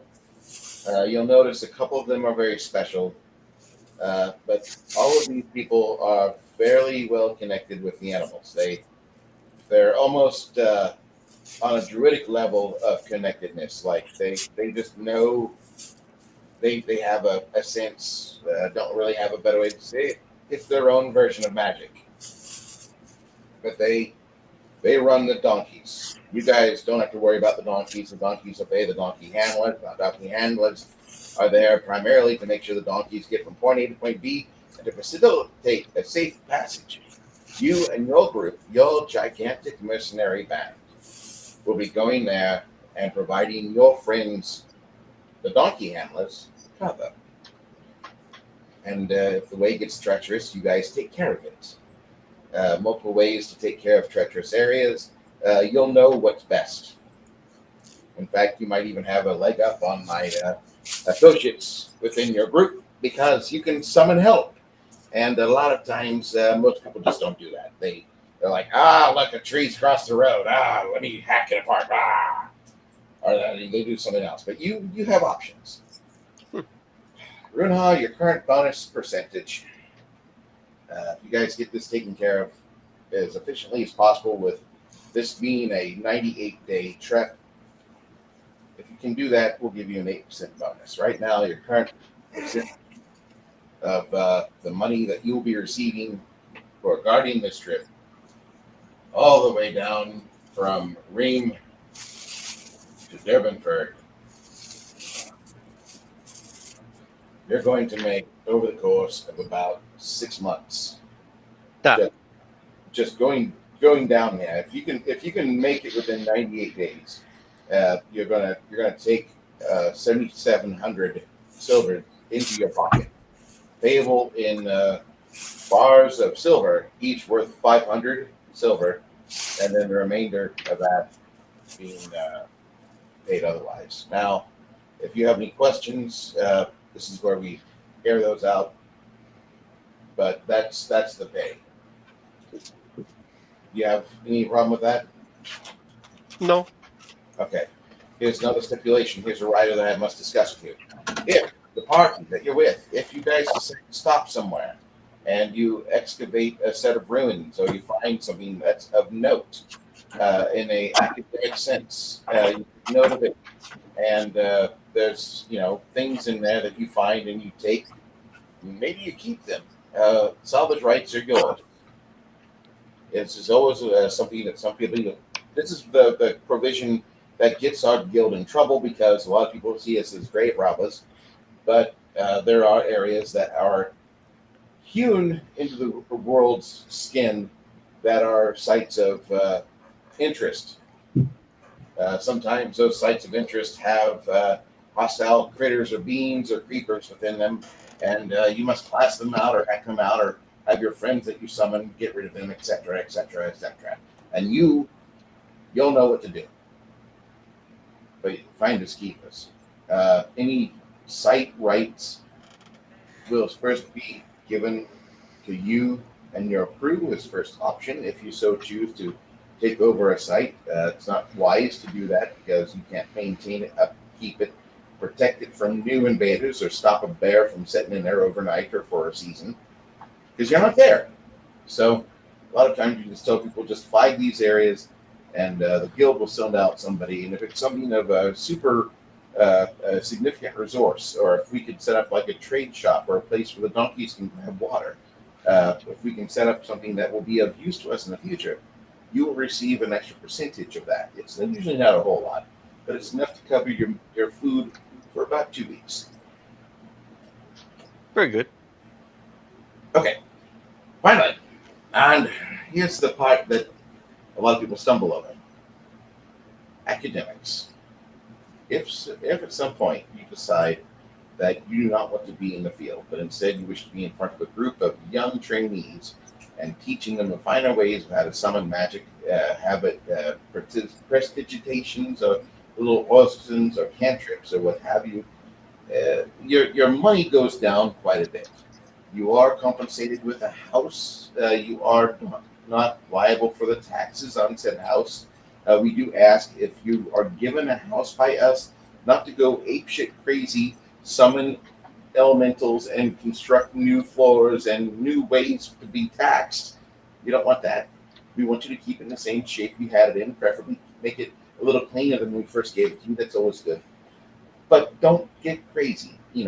If you find that there is a local HOA, though, and they are rather communist in their thoughts, we do ask that you erect a new facility on that site to house the free-tail bat. Right now, the free-tail bat is an endangered species, and so any habitats for the free-tail bat must be left standing and in good condition upon surrender of the property. HOAs are not allowed to take them down. They're not allowed to fireball them or destroy them.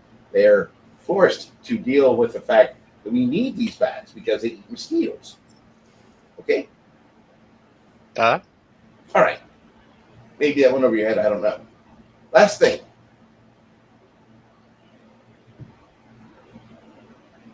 You and your party after a successful tour, will be given an option to stay and re-up or to leave.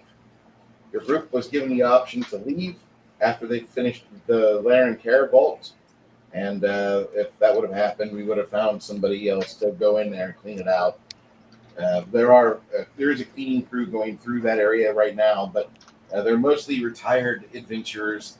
It's that age where you don't want to do things so much, we put you in a special status. And after we have areas go through a holy site that's been lost for centuries, but the young kids don't want to go catalog every nook and cranny, we'll send in these older fellas that they just kind of enjoy the slower pace of things, and they look just to archive stuff. They do the documentation, the real heavy documentation. But if something is found again that they cannot handle, they are to pull out, and we will send in another group like yourself to go fix that situation. If that happens, you earn 300% of what the original contract was for, because, oh shit, that could have killed somebody. Let's pay you well for what you do. Do you have any questions? No, I'm good. Lastly, do you have the means to protect yourself? We are already covered. I call friends. Okay. He says, "Listen, I don't trust you that much. You're new." He hands you a small wooden balsa wood tube. It's about this long. Says, "This is yours. It's got a scroll in it. The two spells that are on the scroll are Mage Armor and Shield. If you don't have those, now you do. I won't be held responsible. And it's not regret to inform me that Runehard died via magic missile. No, not getting that out of my conscience." What caster level? Both of these are written at 12.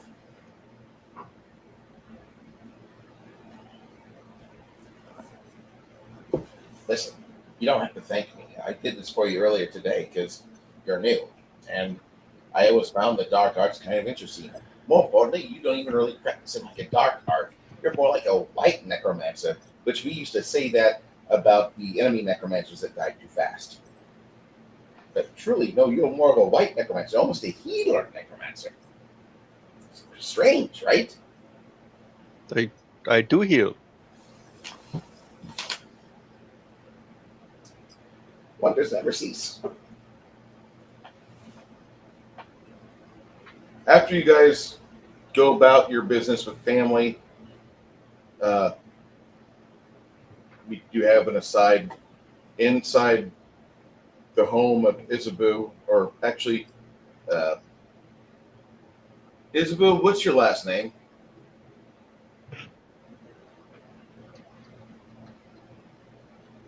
Isabu? I think she stepped away.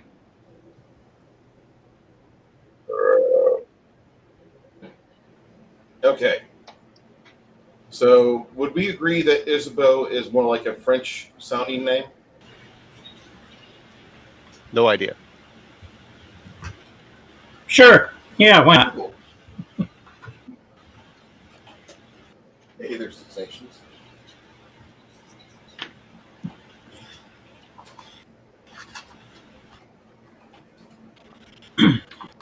Coming across like a movie, but I can hear you. Well, that's because this is a Mexico camera, which delays my audio by about 700 milliseconds. It is like watching a Mexican movie.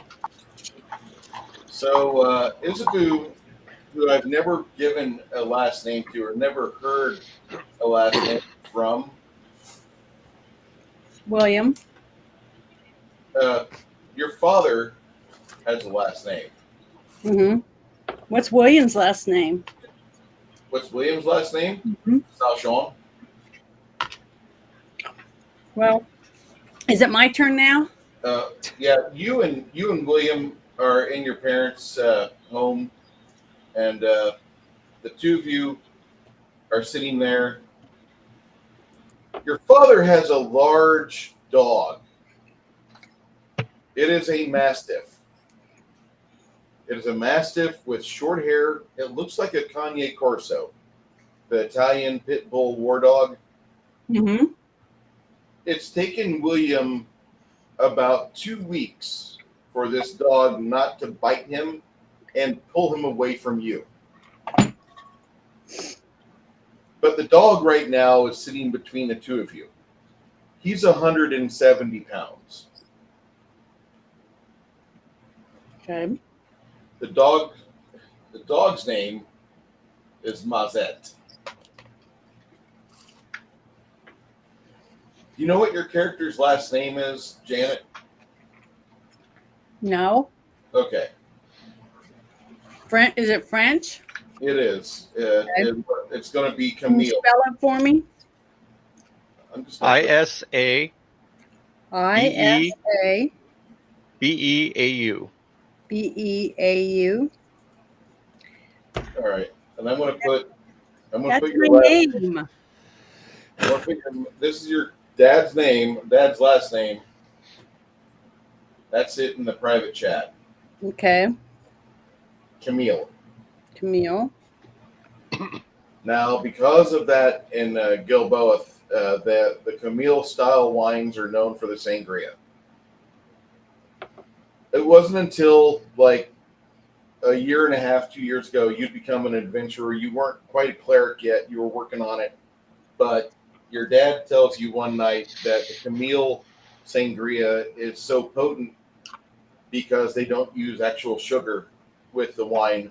They actually just use like honey and and blueberries and other fruits, but they use the honey because it's aged longer, and therefore as it ferments over time it actually grows the ABV, which is why everybody all of the women in Gilboa that buy the sangria your father makes, they never bitch about the price being a few silvers more.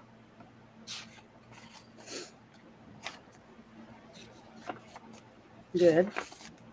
Also, for those of you that like this shirt,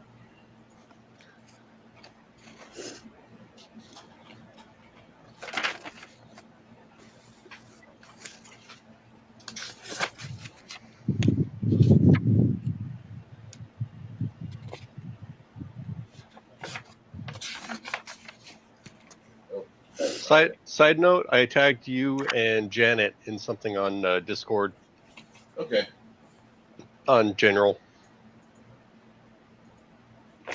I'll look at that in just a second.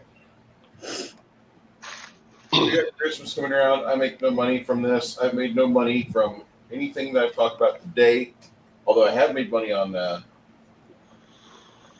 Blackout Coffee. I made my first $100 this last month. Awesome. I've got to say that if I had big hooters and a winning personality, like it would be a lot different. Oh no, there's like two types. There's generally two types of men who can actually get far on YouTube: the high energy, borderlining ridiculous, and the monotone. Why, yes, Mr. President, I have done that. Well, I'm not making Those any are like money. the two types of personalities of men that gets money on YouTube. So, So anyway, our friend. Well, as for you, Janet, No, sorry. Go ahead. Go ahead. Go ahead. oh, me? Go ahead, bud. Whoever was just talking. I guess me. I guess I'll go.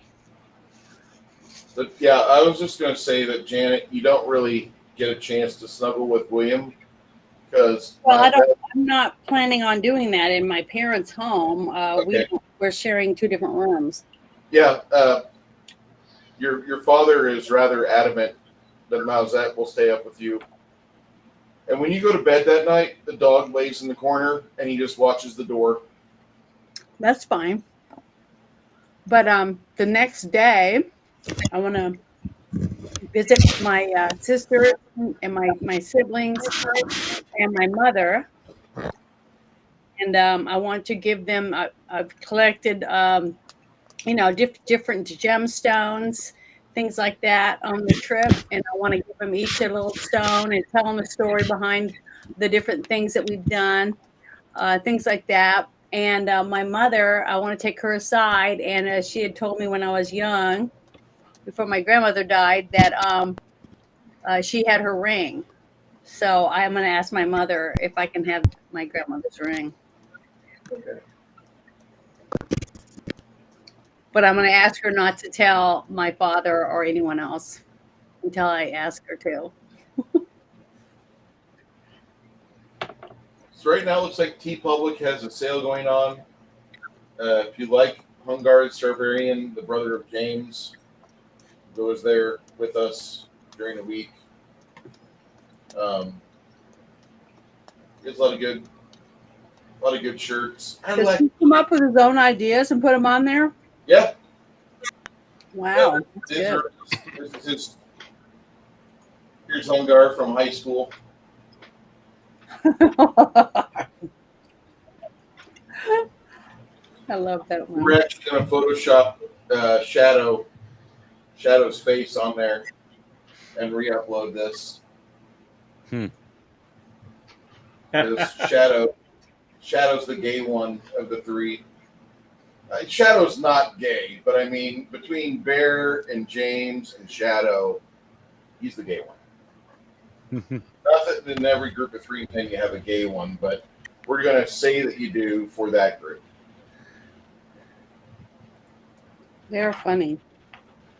I love hanging out with those guys. Keeps my sanity. Well, that's how I met them. Because of you. I think I'm kind of the gateway for a lot of people's bad relationships. Oh, there's a shirt you need, Janet. You guys. That one's funny too. Fucking love that shirt. Did you get that first meme I sent you, sub-game, and then Bruce, I about the Legion of Myth. And it was through Legion of Myth. If you guys like the Met you Lost guys in the Boys, chats. like So there's a this. link to follow the channel. Oh, that's a nice one. I like that one. I'd have to get it big enough to sleep in, though. I mean, They have 5XL. they have 5XL, Janet. I think the 3X would be plenty big enough for me to sleep in. Yeah, but you have a 5XL and you can cuddle with your loved one. Yeah, inside my shirt. Oh, that's how big it is. But yeah, I like that. I like that one. But I sent you a meme, and it was one of those. That one. The first time I ever saw it was in your naughty room, I guess, your naughty meme room, and it was that huge black gentleman with the giant, thing sitting on the edge of the bed. And you guys have done that with Michelle Obama and some other characters with the same body. Well, I sent you a meme because it made me think of the Northern Lights, and it was that giant guy hovering over the trees and stuff like he was the Northern Lights. Did you get it? Oh, I love that one. That was funny. So, Isabeau, from what we understand, it's a French name in our world, meaning God is my oath. Which Yes. is a variation of Elizabeth. Mm-hmm. That's the secondary meaning of beautiful from the French word beau. And the name has historical roots in medieval France and is associated with nobility and elegance. So it's more French and Hebrew in its origins, and traces the name back to the Hebrew name of Elisheva, meaning my God is an oath or my God is abundance. Yeah. Both of those are great if you're a Christian. French variation of Isabelle incorporates the French word beau, which means beautiful. Back in history, Isabeau of Bavaria was a historical bearer. She was a queen of France in the 14th and 15th century. And in modern day, it's the name of the main character in the 1985 film Lady Hawk, which is most improved by not listening to the soundtrack. I love both of them. The one without the bad synth soundtrack. I know the director was big into that, but I just did not like that soundtrack at all. It's a really good movie.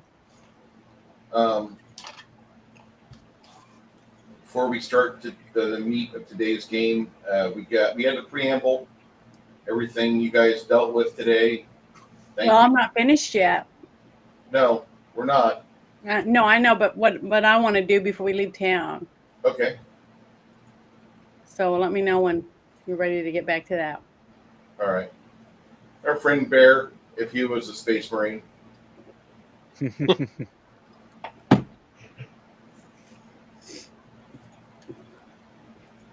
Okay.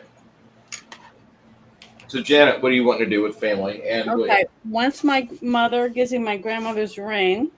She says, I will not give you your grandmother's ring yet. Why? Because I want to get married. Oh, sure. I That's what I wanted for it. I understand that. Okay. But I'm not going to give it to you now. Why not? You're getting ready to take a cross-country trip, which could, if things go wrong, Die. So it I could want to take marry you the over man I 10 love. months. I want to marry the man I love. You and William have to return back here safely, and that is when I'll give you my mother's ring. Okay. You will not get it before then. All right. Whatever you say. Wait. What was that, young lady? I said whatever you say. You will receive that as a gift from me and my ancestors upon your safe return here, with you being able to stand on your own 2 feet and say the simple words I do.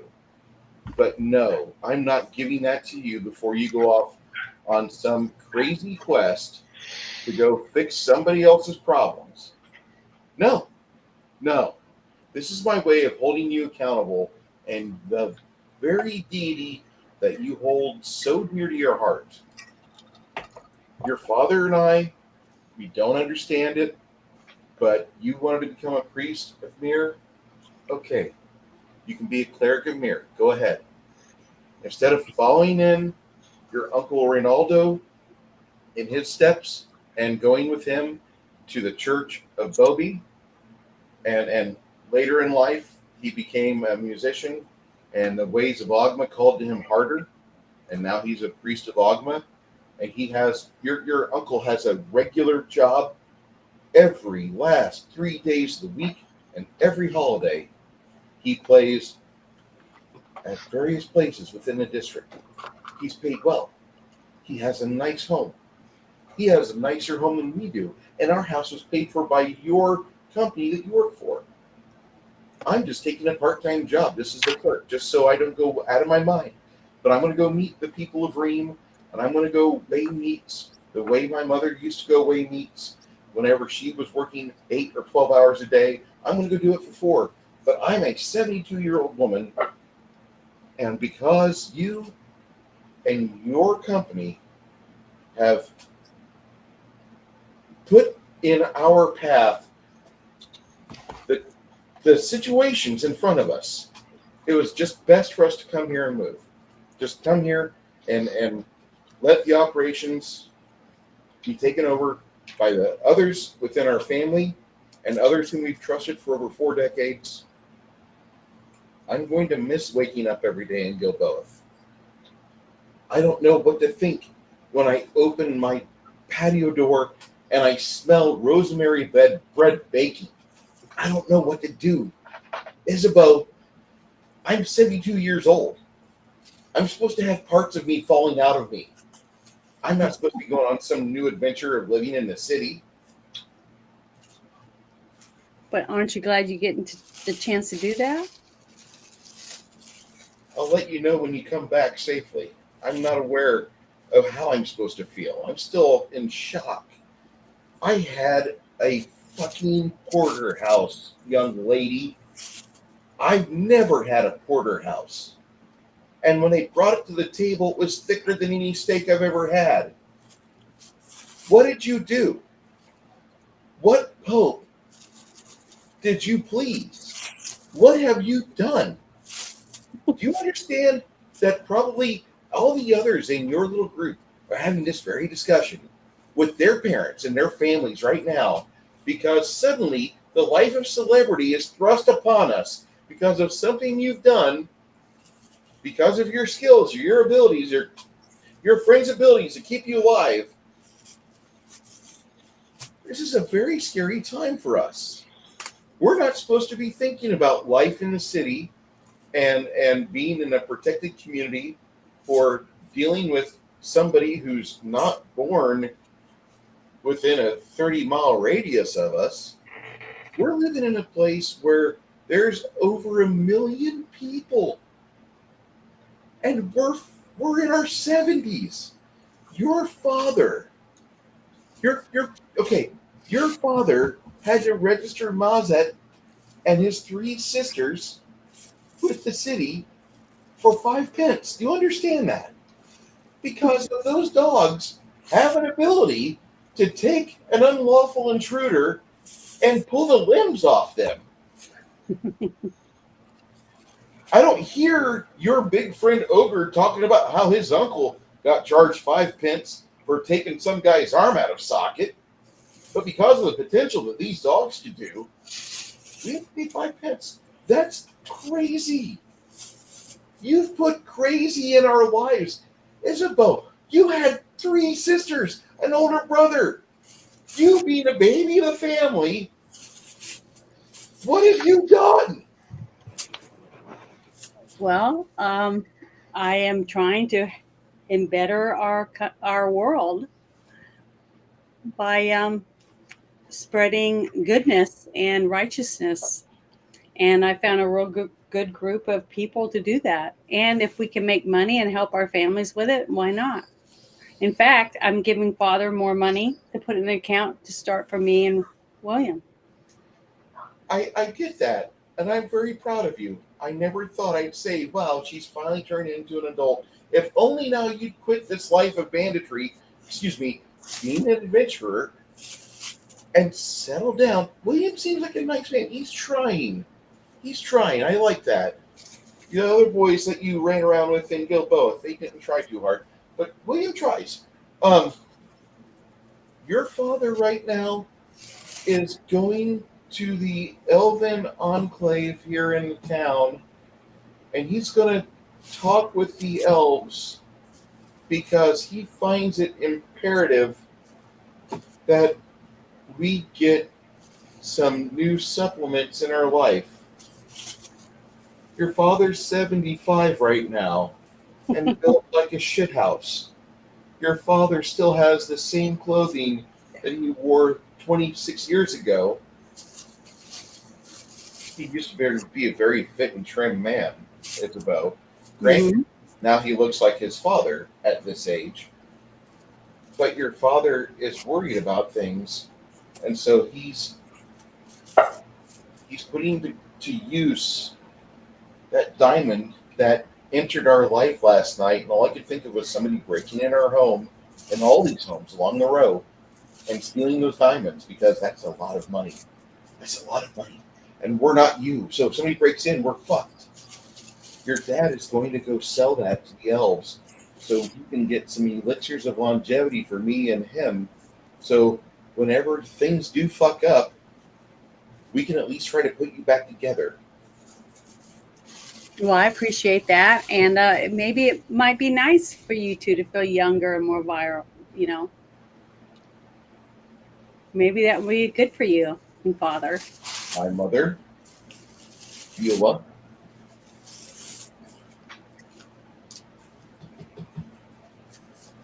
Bernice, Ursula. All of my sisters died at the age of between 81 and 84. And you're taking that away from me. I want you to know that. Sorry, Mother. But you're married to Father, and you have to deal with that on your own. has nothing to do with me. Your father's buying a wand that sends out little balls of magic energy. It hits you about as hard as an apple thrown by your older brother at the orchard, upside the back of your head. And each one of them hits that hard. You understand this? So thank you so much. You've affected our lives in a way we never anticipated. Granted, all of your siblings live in this blasted town, and so anytime you wanted to see them or you, it was a year's trip to go to stay for a few months to come back, because we're not like you. We don't have to cover 250 miles within a day. So we go at it 12 miles a day, and it takes us a bit. But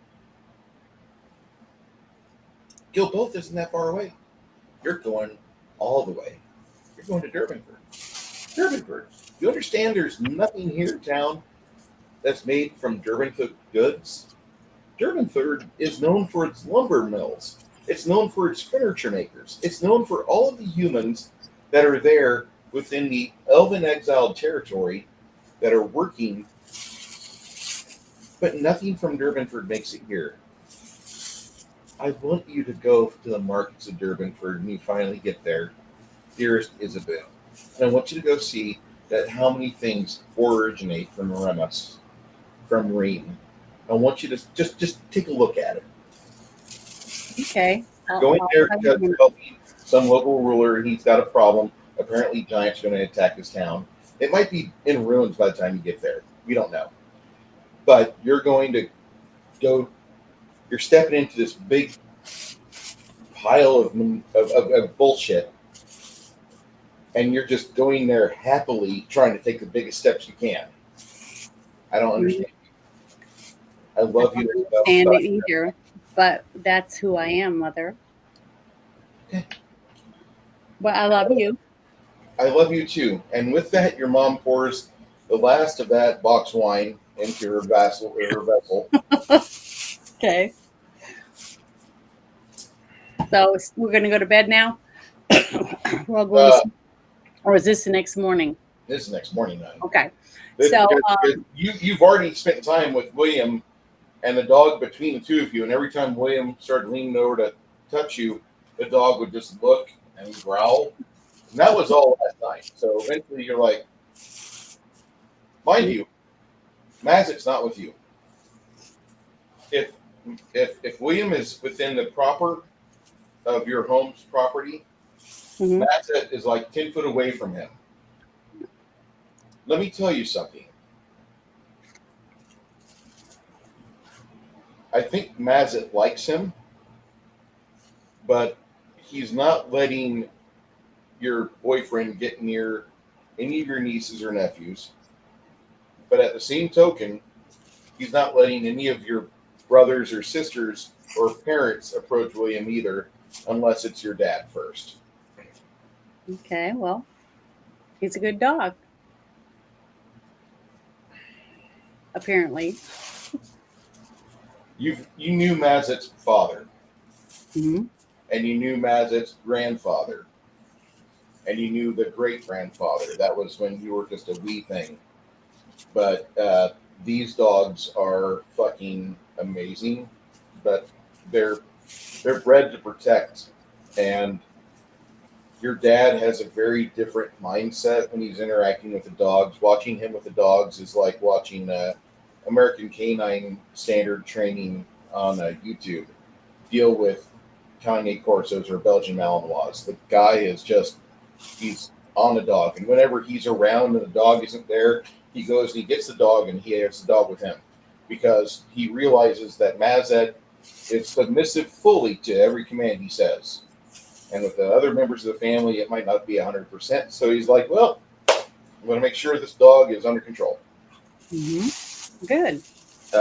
Your wife, or excuse me, your mom, Mazet is a comfort animal when your mother is under duress. This whole time, Mazet was right next to her, and he was kind of making sure that whenever she would reach for the wine box, that he would nudge the box into her hand, and she would be like, Okay, good. he's an enabler. Bad dog. Okay. Yeah, he knows what she needs. Okay. Anybody else in the party need to do Well, stuff? I'm not done yet. Oh. I want to Shit, take that's fine. William to town with me. William and I are going to go to town. William's like, you're not going to make me stay contained upon this forsaken property. Under the watchful eye of a dog that I don't know if it wants to have me pet it or if it wants to mount my leg in a show of dominance. I'm not certain. How Matt, far away is my church from where my parents are living? Okay.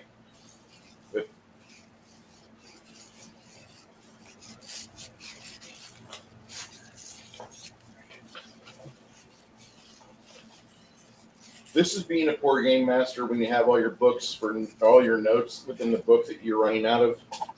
Mm-hmm. Okay.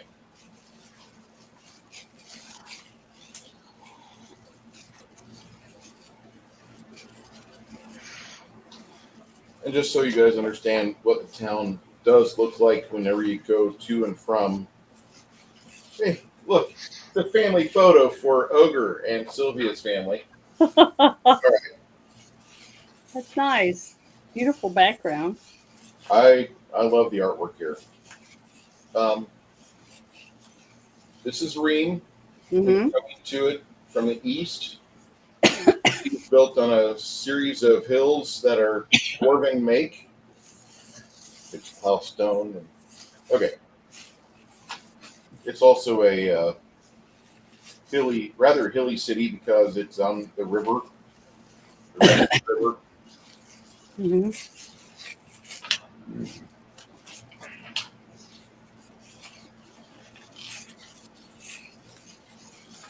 Okay, so this is how the city of Ream looks. Mm-hmm.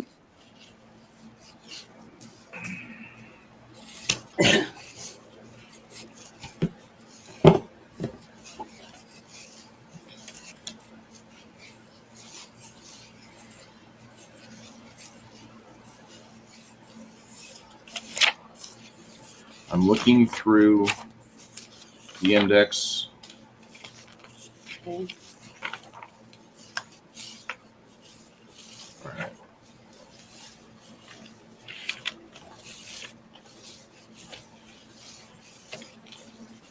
So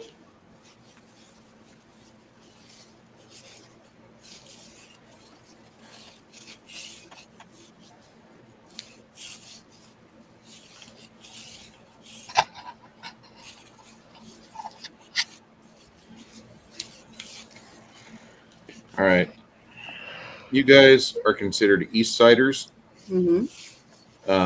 The street of Martyr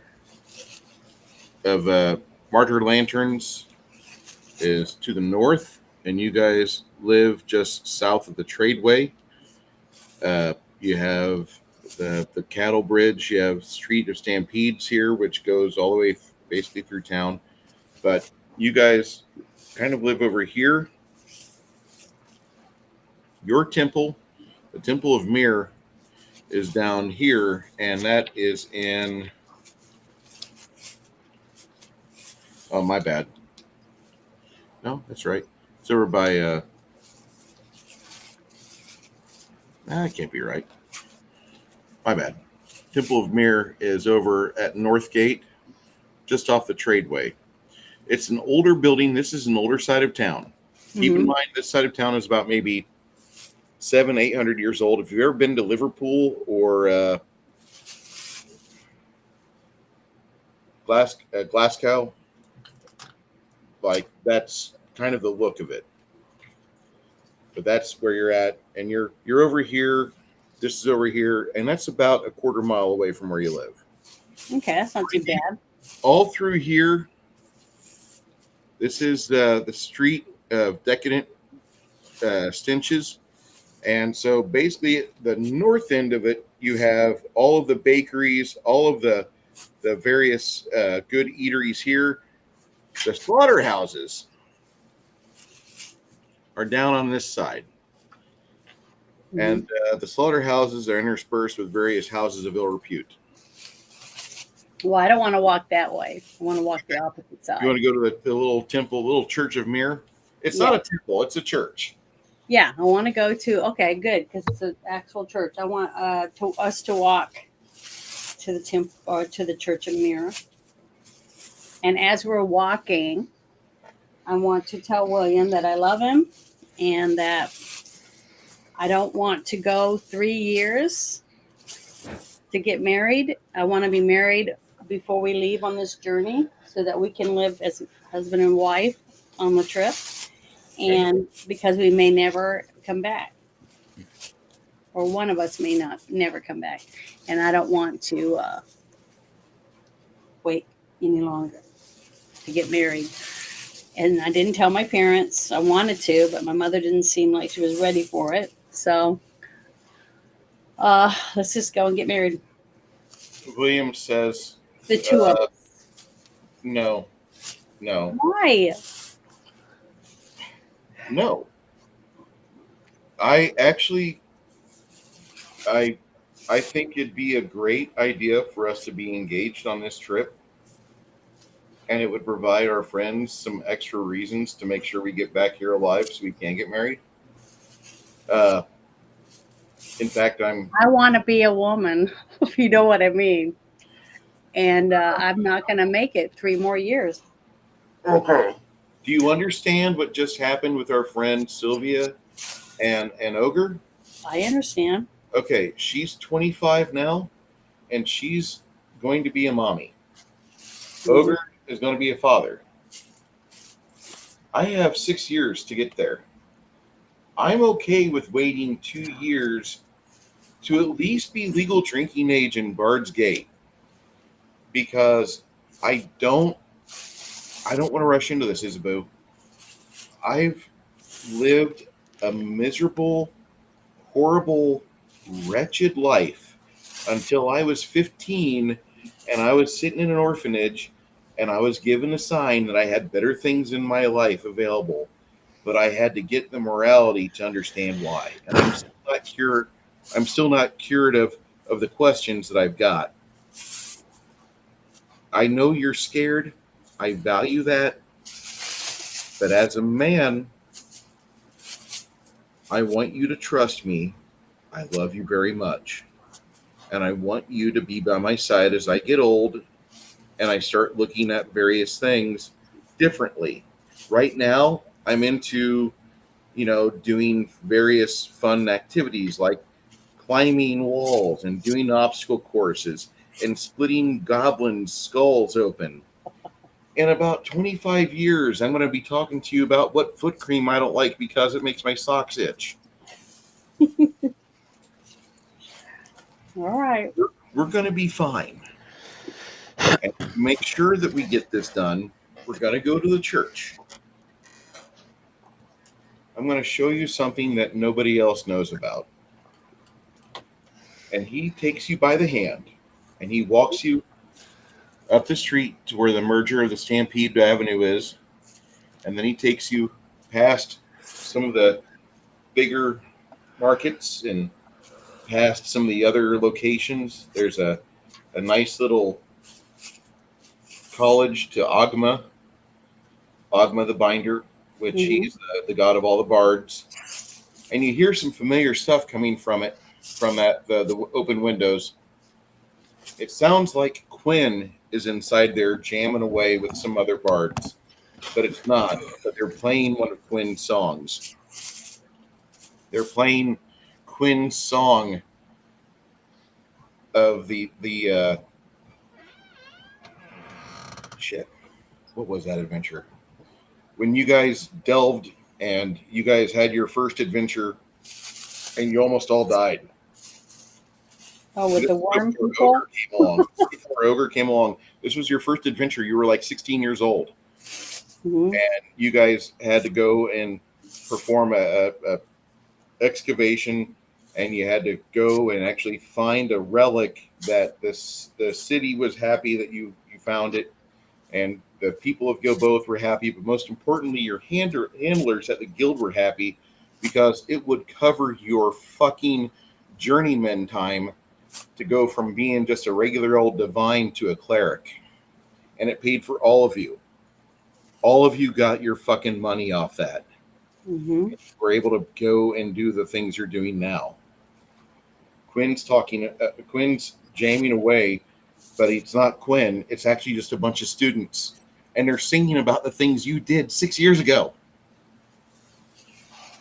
That's kind of cool. William has no idea what's going on. You hear that, and you're like, no, that's Quinn's song. That was our first journey together. That was when it was just me, Quinn, Reynaldo, Tomas, and Lemmy. You guys listen for about maybe 10 minutes outside, and then you head into the church. So it'll be chapel, Mm-hmm. and the priest, actually, he's more like a curate. He says to you, he's like, "Aren't you Isabel? And you're Willem, right?" Yes, sir. "I'm 17 years old, and I find it insulting you call me sir. I'm younger than you. I'm not that important. I merely handle the operations for the church as a cleric during the daytime. What can I do for the two of you today?" I wanted to come pray before we go on our next journey.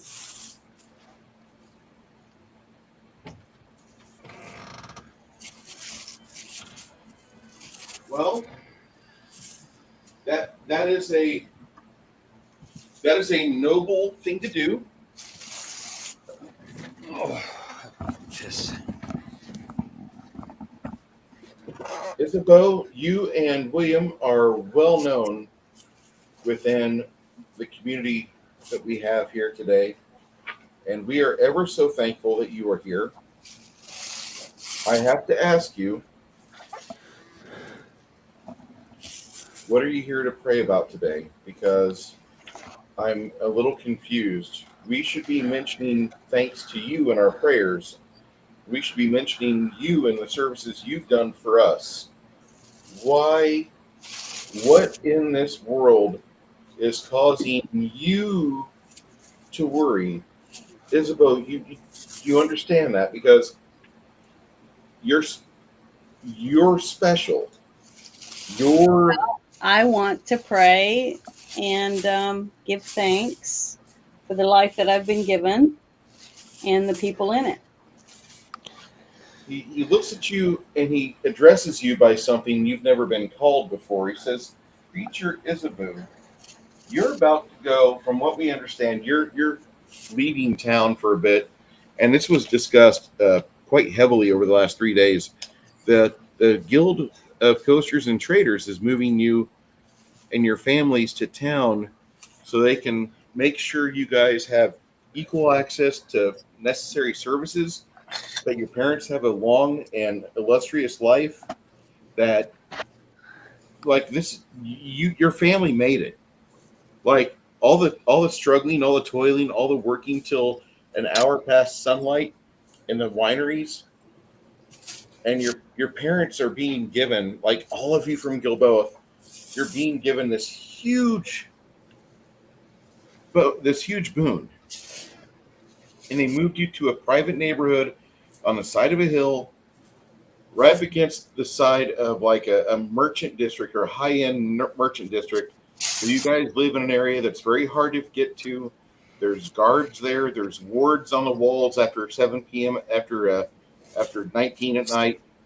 You guys are given the dream. So I have to ask you, why is your heart troubled?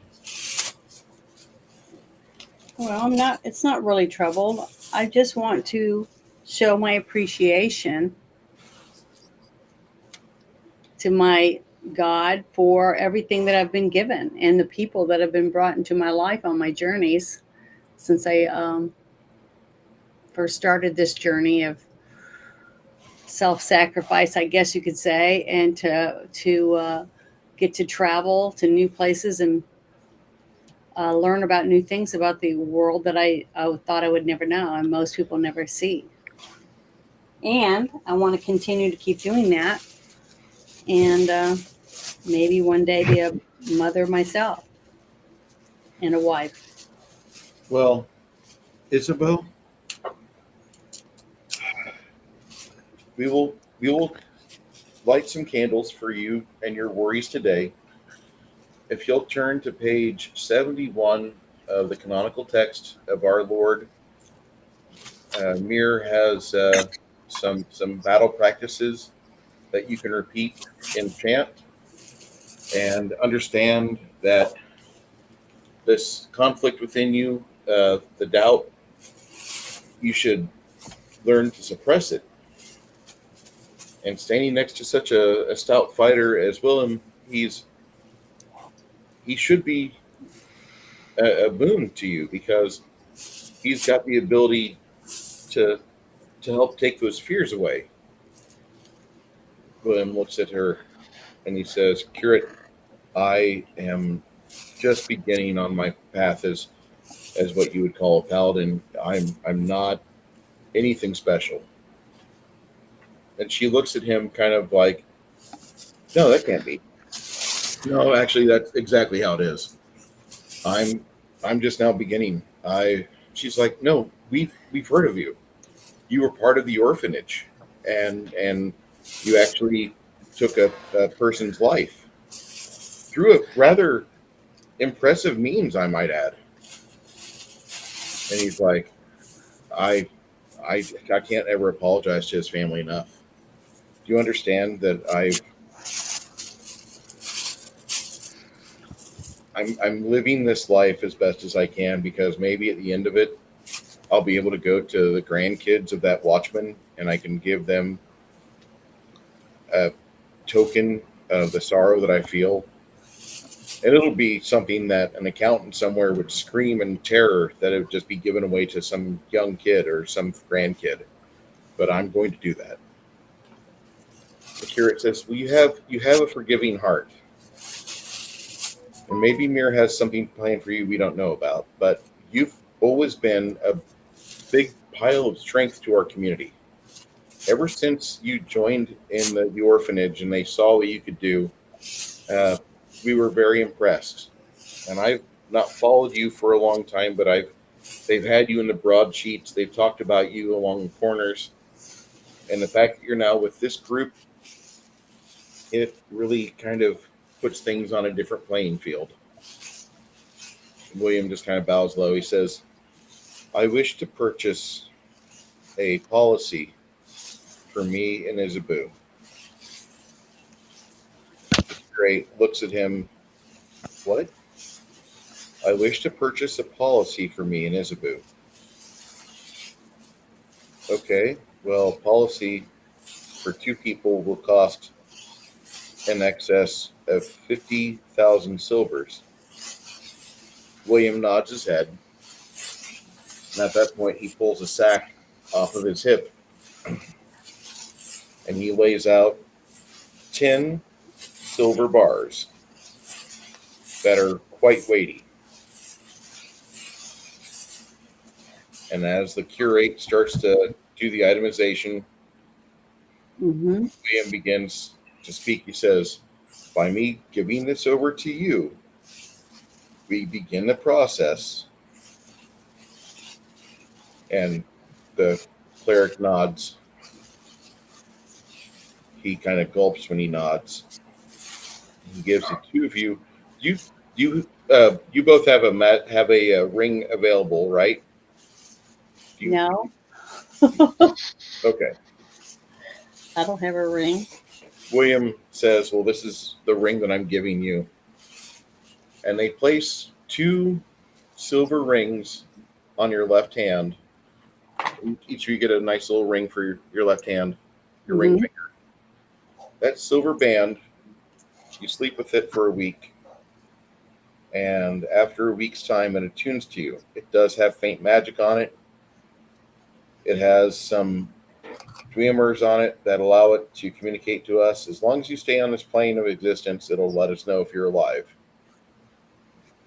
The moment of your death, what happens is that we send out traders that will hunt for your body, and if your body's in any shape to resurrect or to be raised, this is a raised dead policy. Mm.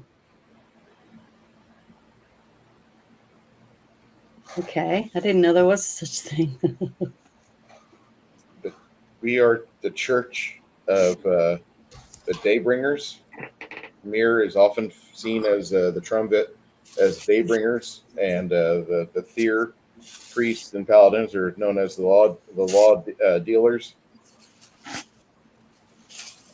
Daybringers and law dealers typically operate within the various sides of lawful or goodness, whatever.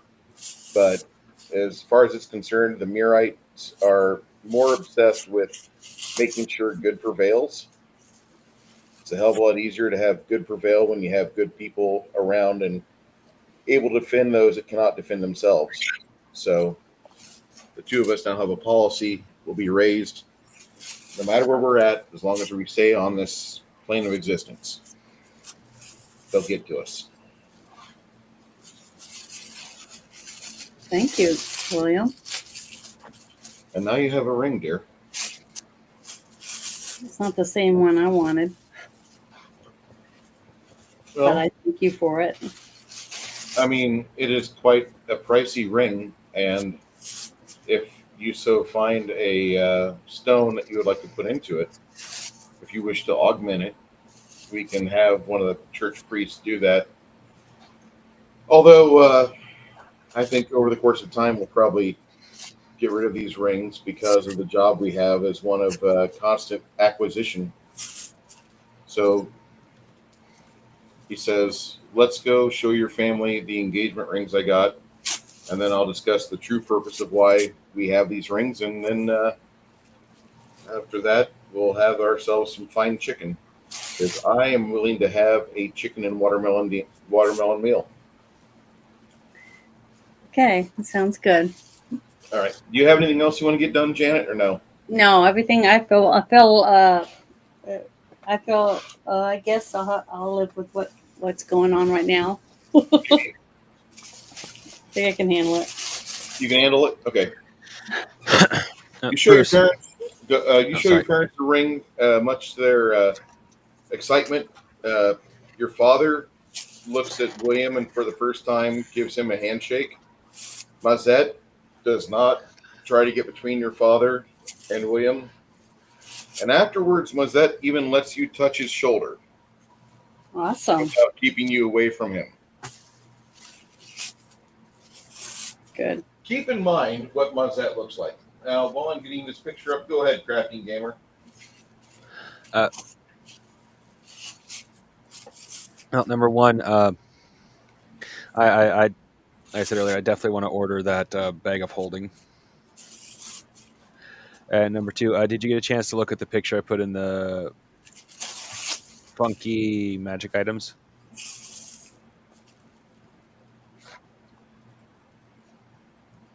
Well, Matt, Yeah, it's not a cursed item. At least I couldn't find anywhere on there that it's a No. cursed item. that's not a cursed item.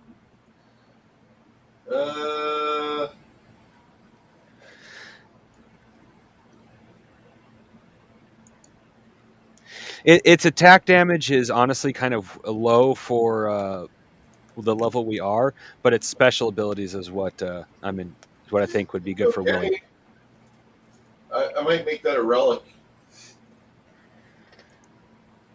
but I'll get that worked into this game, this adventure series. Cool.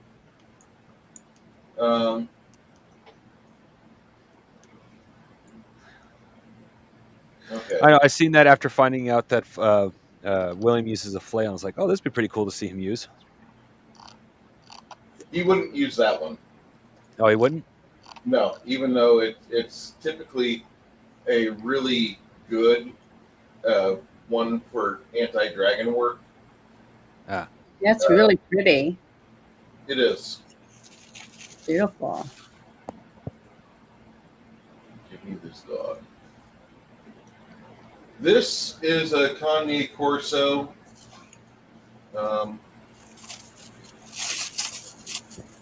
Actually, this is a Cane Corso mom with her pup. Oh, and they get their ears cropped. Yeah, they typically do. Now, when they don't get their ears cropped, they look a little bit more like a standard pit bull, American Mhm. Standard Staffordshire. But that's about a 150-pound bitch right there.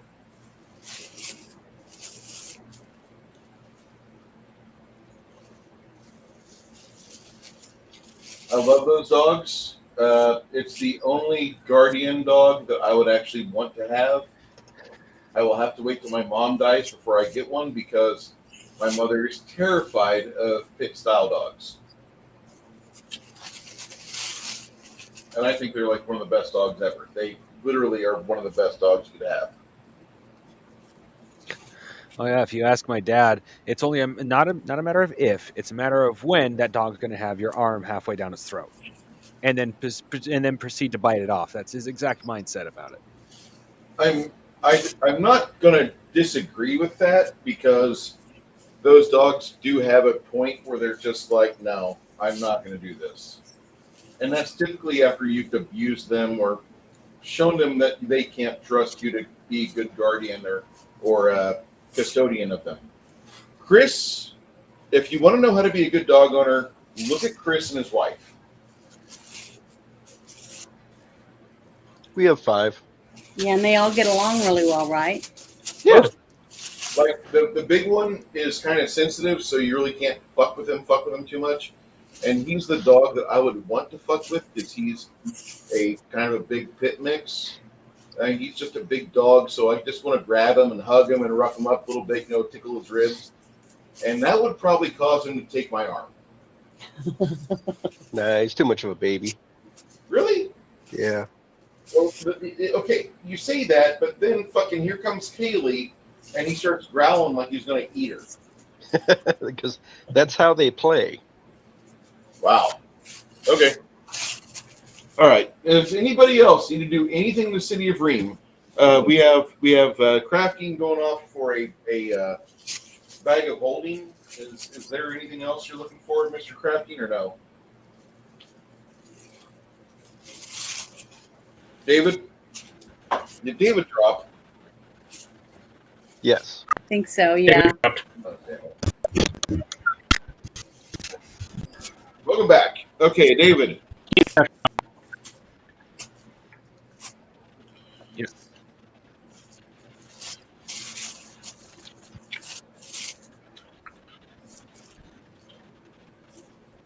Joining us with a 300 baud modem today is 6 Nations 31 Kings. He's using a Commodore 128D. Please excuse him.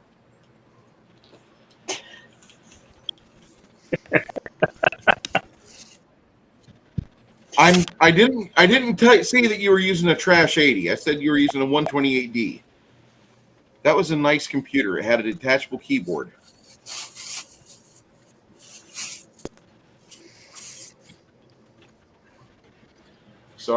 I'm sorry, Josh. Your AT&T net provides me the occasional commentary, and I'm sorry. So mean. So, For my suffering.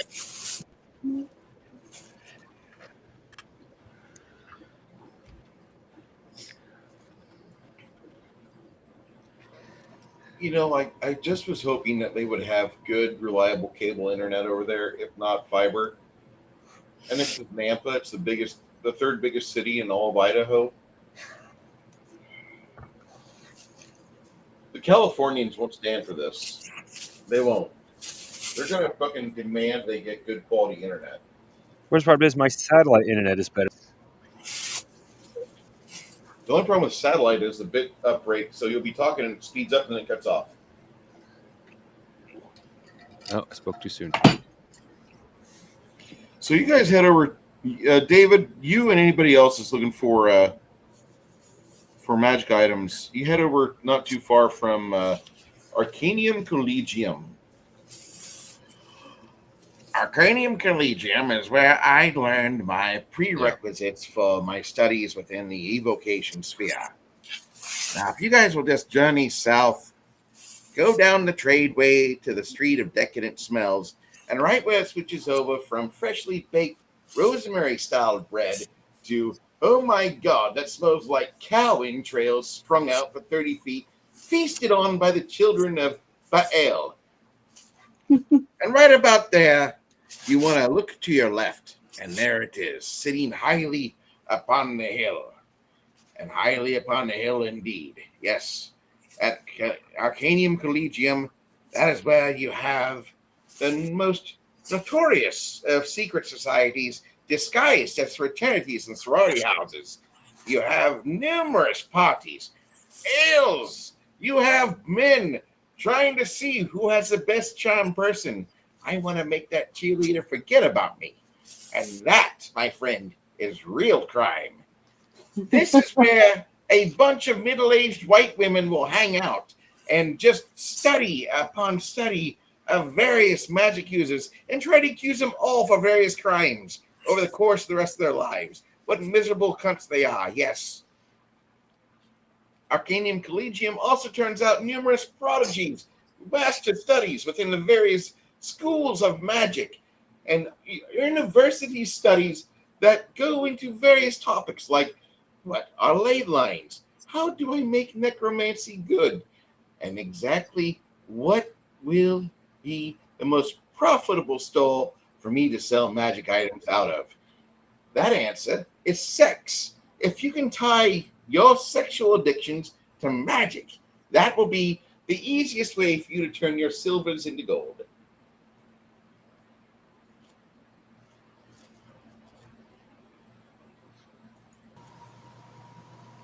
Crafting Gamer comes back.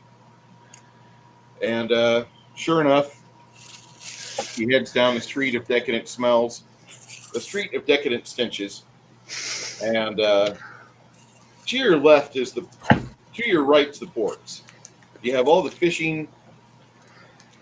Like over here, this is none of the yacht club parks their shit here. The yacht club parks your stuff right off a cattle bridge to Lantern Bridge. You have the low merchant class parking their vessels over here. And if you can't afford a nice dock, this is where you park. Yeah.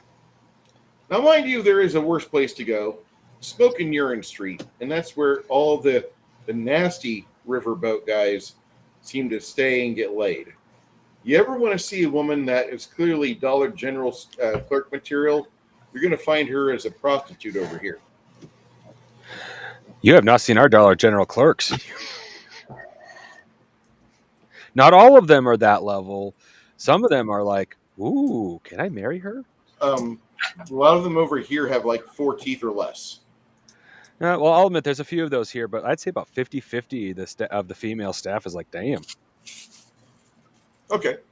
Anyway, you go over to the Collegium Arcanium, and you're just kind of on the exterior grounds, the low side of West Hill, and you've got Pete's Bar, and next to Pete's Bar, you have Collegium I'm Broke, which is a secondhand store.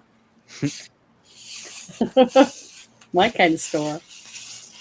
You go and look in the windows of Collegium Arcanium, and all of the gnomes have bigger noses than usual. In fact, this is where the most proudest of schnoz would hang out and try to measure himself among his other endowed schnoz kin. Schnozkin. That's what the gnomes call themselves here, because they all have these huge, just gigantically cartoonish big noses. And like measuring of the nose is like one of the most. This is our dick measurement. We don't measure our dicks; we measure our fucking noses. And the gnomes here are like they've had magical augmentations. There's a guy with an 8-inch nose. What the? There's an Usopp here? Yes, there is. Wow, I'm surprised you actually got that reference. I did. I didn't think you watched One Piece. So you head into Collegium I'm Broke, and you hear, "Hey, we have a new customer. How may I help you?" He rubs his hands together, starts a small fire. Oh, sorry.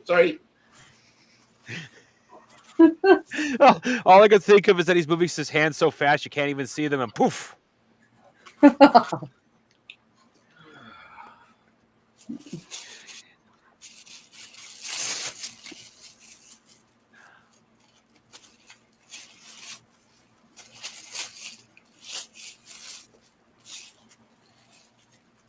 So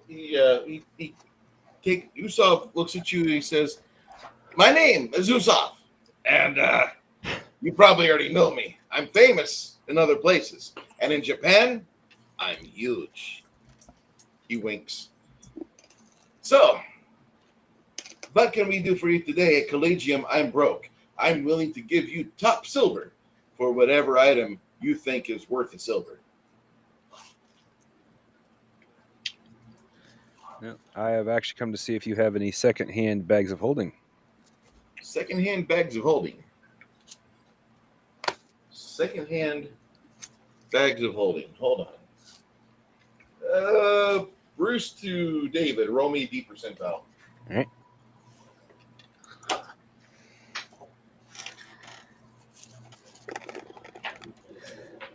Base roll 77.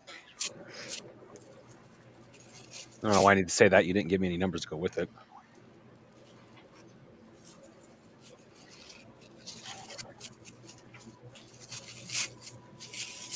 Listen, we have a lot of different types of wondrous items here.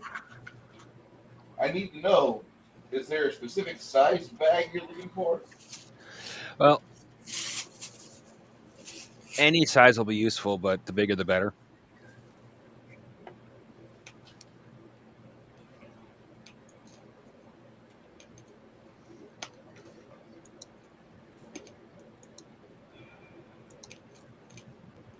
Listen, I've got this bag.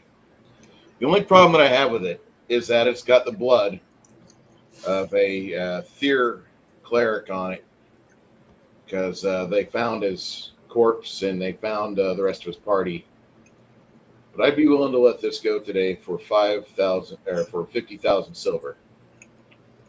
This is what normally in your circles would be called a Type 3 bag of holding. Yeah. You're not going to be able to use the full capacity of it. There's something that's wedged inside that you're going to have to figure out how to get it taken care of. Yeah.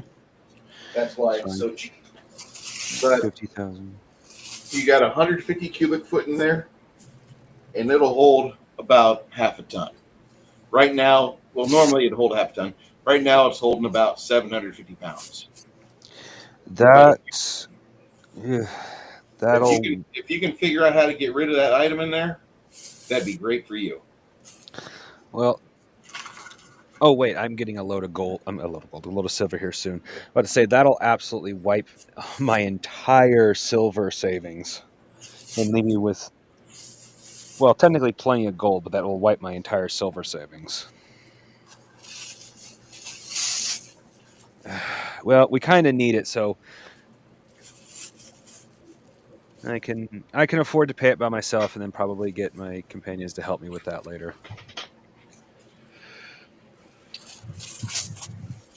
Okay. I didn't even realize I had that much silver till I actually looked. It's like, oh shit.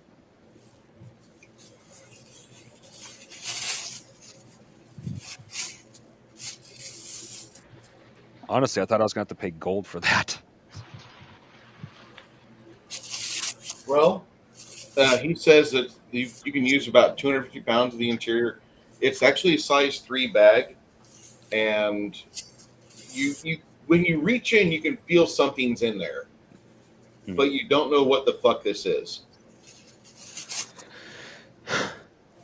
Well, that might be fixable with a spell I've been thinking of. Quick answer. It's something called Ethereal Grasp. It's basically lets me I don't know. That might be a spell that lets me do it already, but basically turn my hand ghost, grab something, and pull it out. Like if there's like an object behind a wall. That's not a bad idea. There is. You're making a roll for knowledge arcane. Okay. Yeah. Help if I actually put the dice in the tower. Not a bad base roll. Arcane. There it is. 121. You're feeling this thing. You take a breath and you shove your face into the bag.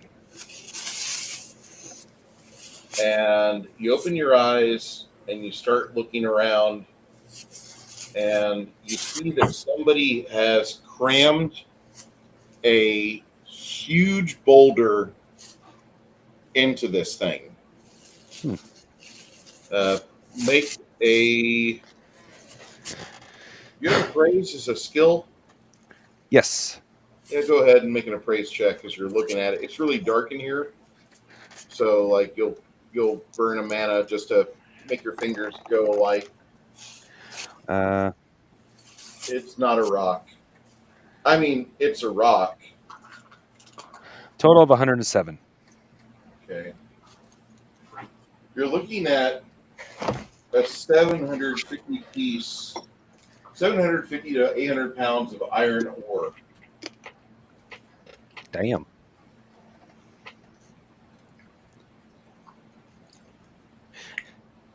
That's, even if it's not overall that valuable, it's still like something I would not have a hard time getting rid of. That's for sure.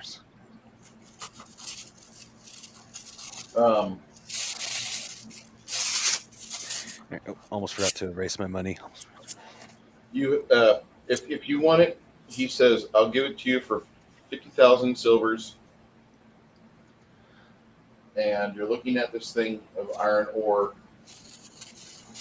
and with the magic light coming off your hands, you don't detect any magic off of it either for another mana. But this is worthwhile. Oh yeah. Well, I'll admit I wasn't expecting to be able to actually afford it when you said 50,000, but technically I have 51,000, but and change, but that's a technicality.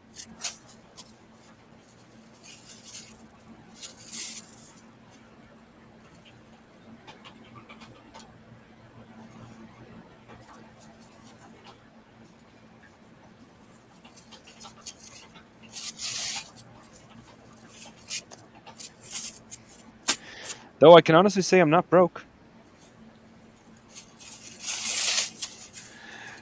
But I have to convert some of my gold into silver if I want to pay for things normally.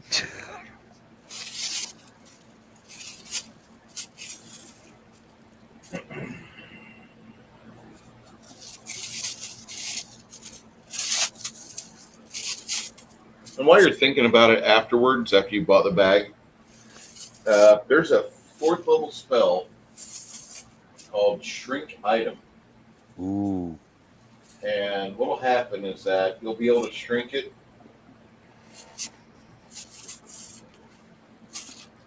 And it'll go to 1/16 of its normal size in each dimension to about 1/4000th of the original volume and mass.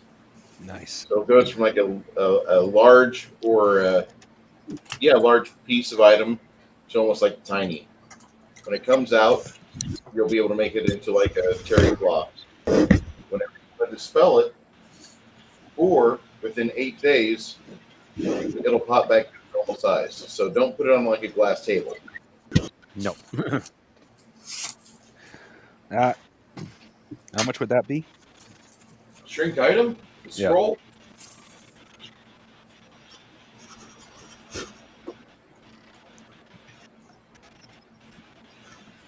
About 3,750 silvers.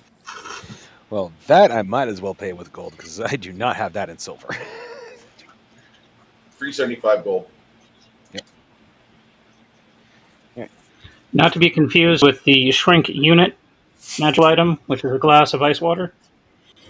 A glass of ice water and a picture of your aunt before she did her Ozempic run. Oh shit!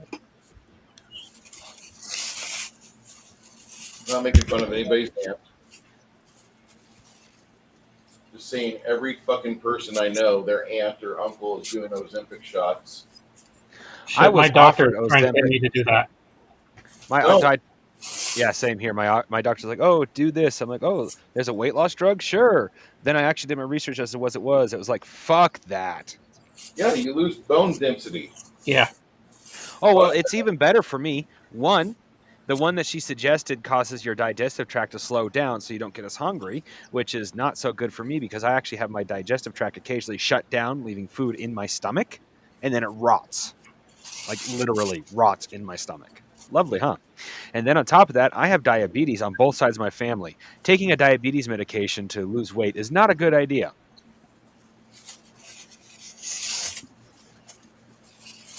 I'd like to thank the state of South Carolina for making its third executed by firing squad situation last night. Stephen Bryant, a mass murderer that wrote his victims' names in their own blood, he chose to die by firing squad. Well, it saved him some money, didn't it, for the state? Did. Bullets are cheap. Hey, if I'm ever in that circumstance that I get to choose, I'd rather die by firing squad too. Electricity sounds horrible because it takes you seconds to die. Execution by shot, that's like you don't know what goes in that shot, and you don't know how you suffer before you die. Execution by firing squad, you're just dead. And for those of you that don't like Jack Doherty on there, say again. Doherty. I was saying, like, don't do that bullshit. One rifle, one bullet, 3 guys. Nah. Weapons. Mag dump into the son of a bitch. He's dead. Stress release. No, I disagree. I really disagree with that. I want one rifle, one bullet for 3 guys. You got 3 riflemen, and all of them are fucking expert marksmen, at least sharpshooters. That way they can each take a beat on your head and probably make sure that after the first second when the bullet does the impact, you're not alive. So, how about frag grenade? Something that's making me very happy right now. I have a real problem with degeneracy in the world. Brunhar, I'll let you know about that in just a second.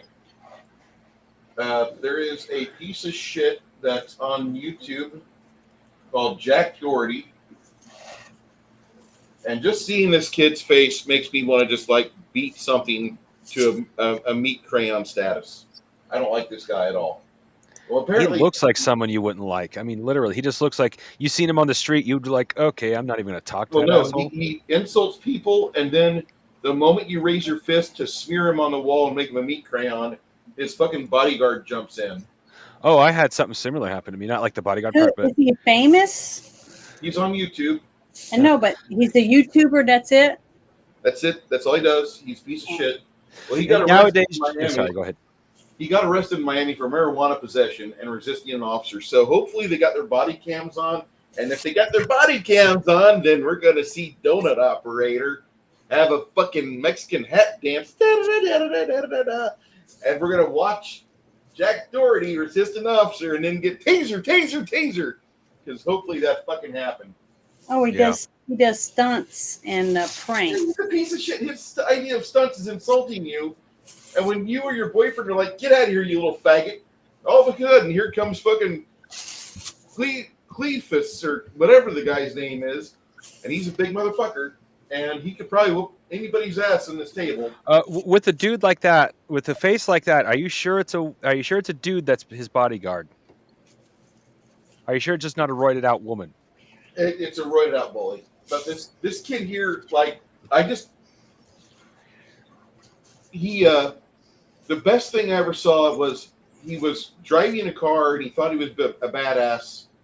It was an expensive, like a Lambo or Ferrari, and he fucking totaled it. And then he didn't give a shit because he still had more millions of dollars. Why he has millions of dollars, I don't know. But I want to see this little faggot exiled out of America and thrown into the Middle East where they share him like a Bakabazi boy. Fuck this guy. Yeah. Sorry. I can't disagree with you because he just looks like someone who would do that kind of shit. I'm not the best at reading people, but sometimes people are just so loud with who they are, it's unmistakable. So he's got an entire YouTube channel dedicated to showing how much of a douchebag one human can be. Yeah, and he makes money off other douchebags that like to watch him be a douchebag. I don't watch his channel. No, I'm not saying you. I'm saying other. That's why he makes so much money. You think of all the douchebags that have to watch him for him to make that kind of money on YouTube. Means he's getting millions of views a week by millions of douchebags. So.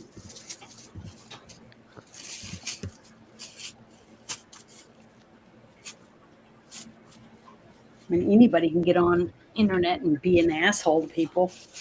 Oh yeah. So. Well, I have to completely agree with Max Liao. The internet in general is meant for two things: trolling and porn.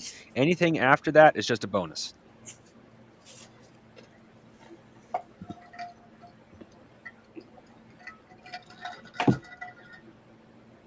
Chris?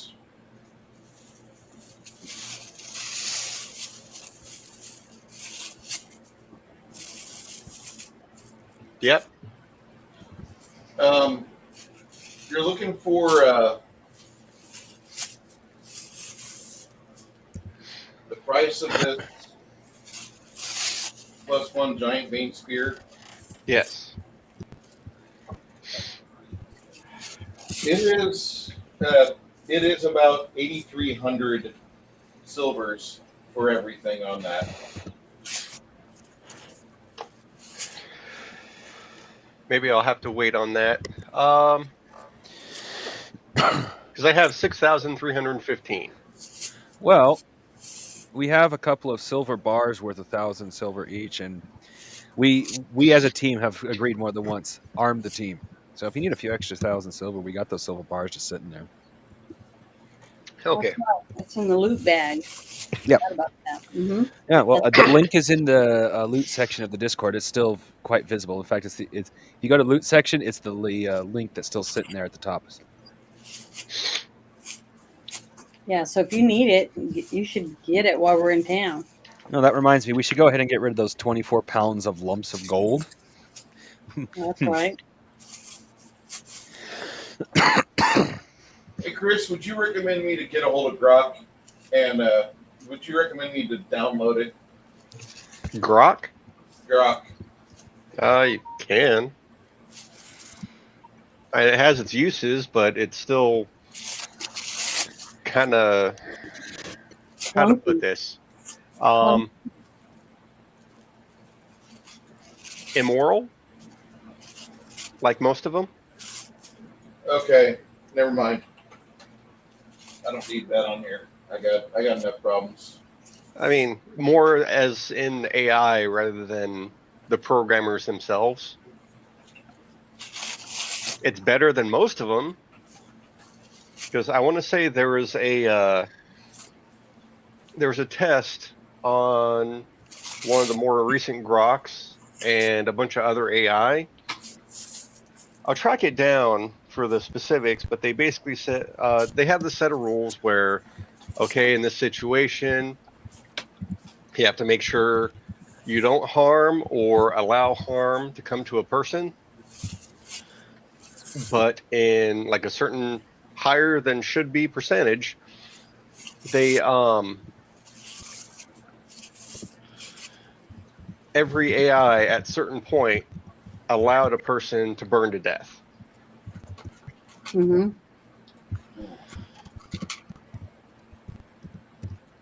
How much is a long spear?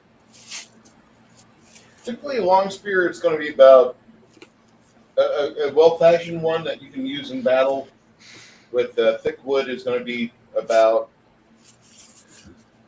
20 silvers. It's going to have good balance.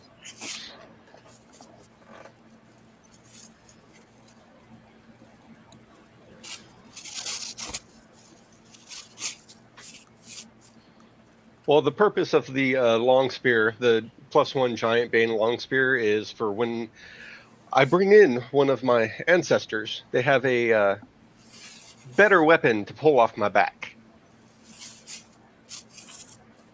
Okay. So you want to carry a couple of long spears on you like that? This At might be least one. this might be a stupid question, but can you use the spear as a focus to like enchant them with, like, so they pop up with a spear similar to that to begin with?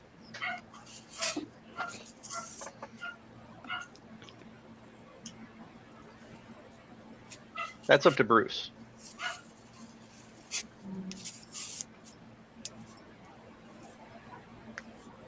What was your question? Figuring out You something.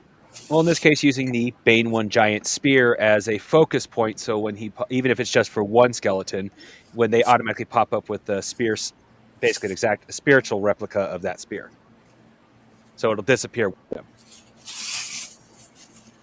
Or take it from my hand at a distance. It's whatever. Yeah, or take it from the hand at the distance. You could. He- Yeah, that's not a problem. Okay. So yeah, a +1 giant bane long spear. And if you want to sell that 800-pound piece of iron that you've got, Yeah. it's worth about in its current unrefined state, it's worth about 200 silvers. Well, I don't have the ability to refine it anyway unless I send it to Fort Dorgon and just let it sit there with the dwarves. Actually, that's not a bad idea.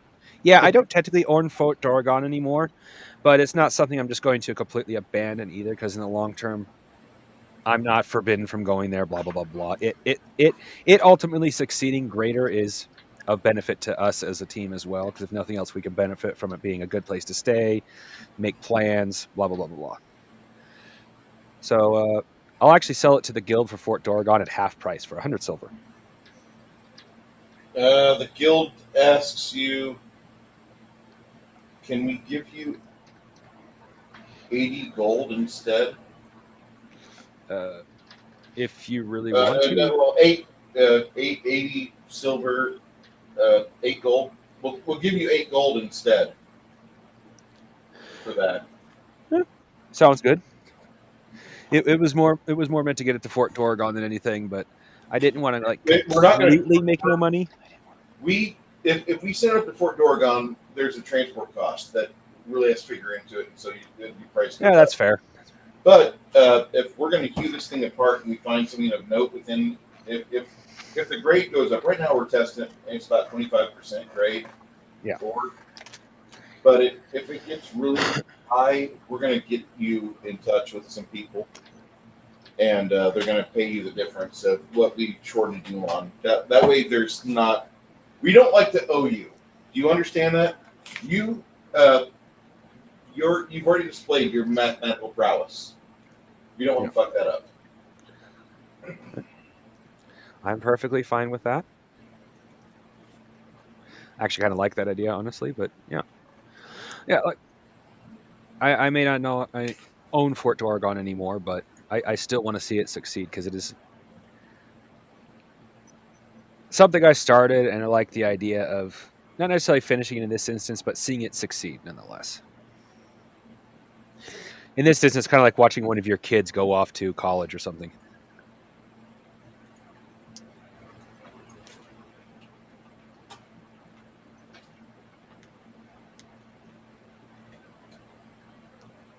And even if, in the long term, Bruce never wants to touch Replan of Fuck, despite what I'm hoping to do, at some point I still intend to find some property somewhere where I can set up a proper wizarding tower to retire to.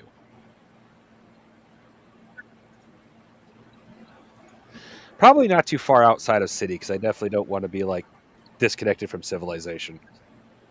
Most of my experiments aren't going to be that dangerous. I'm more of the practical type of wizard.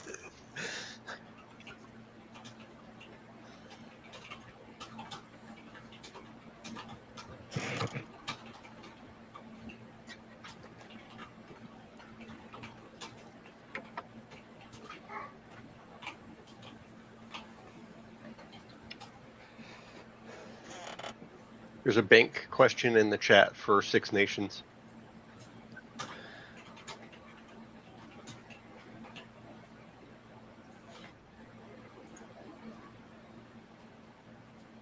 Want to drop 5K gold for the spear or silver gold pieces? I meant silver pieces. Bruce, Is it? Okay, so because how I'm much just going off silver? of what I got on. How much There. silver It's going would by the spear be the worth? D20, uh, which is all gold. Bruce said around 8K, like a little more than 8K. Like if you scroll up in the private chat, Six Nations actually put a full listing of why the spear costs so much. Yeah. So okay, but that's in gold. That's supposed to be in silver. That's in silver, actually. So Because like I the have base spear would be in silver pieces. 6,315 gold. How much silver do you have? I have, unless I did something wrong, I have 6,315 gold. You need about 2,000 more silver. Oh wait, no, he said he has gold, Yeah, which actually gold? sounds about right for what we gave you to what we've earned recently. Yeah. Then you're going to basically subtract like 830 gold from your stash, and you're going to get that spear. Okay. Hey, Chimerian, how you doing, buddy? And I hope, Squirrel Hermit, I hope it didn't shock you or surprise you with the game. Was I talking about Janet and her mother at that period? And forgive me, guys, I've been sober this whole stream. That's usually a good thing. That's Why? I think it's good that you've been sober. I like drinking, Janet. I enjoy it. It's not something I need. It's just sleep you something can do I without enjoy. sleep. I'm quitting smoking. You got to keep the brain wet. Coffee, beer, How are you doing? something. I mean, I had 4 cups of coffee today, all from my big titty fairy girl. She's not mine per se. My wife really enjoys the look. I think you might have to buy the fucking hoodie and the poster. Thank you, Black Dumpling, for being part of our stream.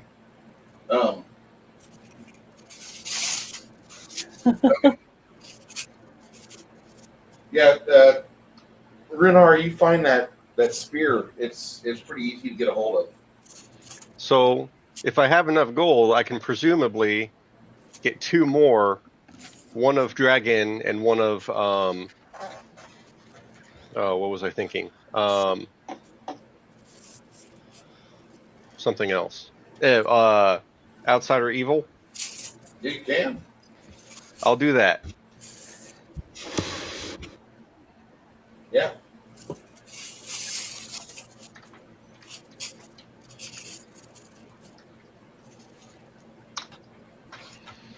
You guys drinking your coffee, and I'm sitting across the table looking like Captain Barbarossa as you're munching on an apple.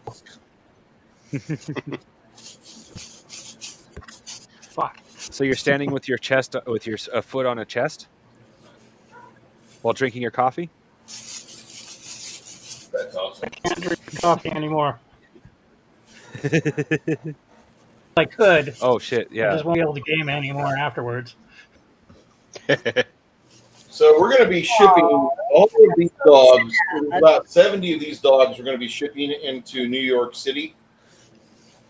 Because New York City is going to be the goat rape capital of the world. Yeah. And if you do go to the Manhattan Bada Bing, there will be an imam outside selling you various sized rocks that you can throw at the girls trying to dance on stage. Oh, that reminds me. I actually have some good news about my father for once. He actually agrees with us about the mayor of New York. There's hope. Yes, there is. See, I knew at some point your dad and I would agree on something. We just need the P New York to go all John Wick. I just want Muslim free zones for dogs. Seriously. Oh, speaking of dogs, little dog Hunter, he was wrestling with Bobby. Bobby's the miniature pincher pug that we got, and we're wrestling in my mom's. The noise got a little loud, so I muted the volume, and I heard a yelp, which usually means that Hunter did something and he got bit really hard. So I didn't think anything of it. I step out for a minute, and he's chewing up some drywall. There's a heel-sized dent in the wall. I'm thinking, shit, did he like wrestle with Bobby while my mom was trying to walk through and she got tripped up and kicked the wall? No, that was his skull. So he hit the wall with his skull, roughed out with Bobby, and then proceeded to try to cracked off of it. Jeez. You know, the one that's middle right, I mean, not middle right, the one that's right, yeah, in the middle of the right-hand side, and the one behind her, the blonde, if their faces are anything to go by, they're going to be a little pudgy, but nothing special. The rest of these are land whales.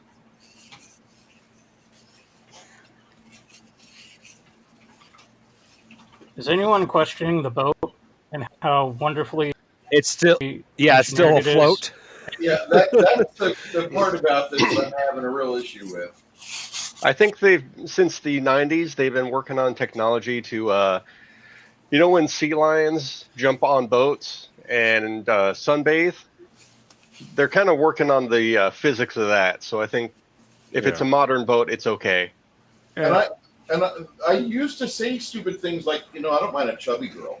This is far beyond the boundaries of chubby. The girl on the bottom with the red hair and glasses, she's so white. It's scary. I'm worried for her to get sunburned. She's Ukrainian. Janet, if you were to see me without my shirt, you would literally go, "The beacons are lit! Minas Tirith calls for aid!" That's how white my fat ass is. And just so I don't destroy the testosterone count of my chat, here's a nice picture of Just Jen from Just Jen Reacts. And the doctor's work. God bless him. He made her completely chesty. Oh, that actually reminds me. How do you know they're not real?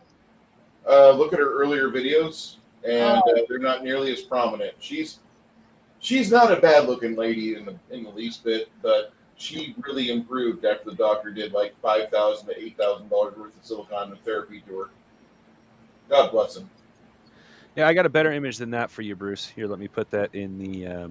Go ahead and throw it up. I might be able to post it if it doesn't break terms of service on Rumble. Oh no, it doesn't. It doesn't. Here, I'm putting in the general of the 100 d100 group because it's on my other computer. Beautiful. I would totally for that sidearm. Not gonna lie.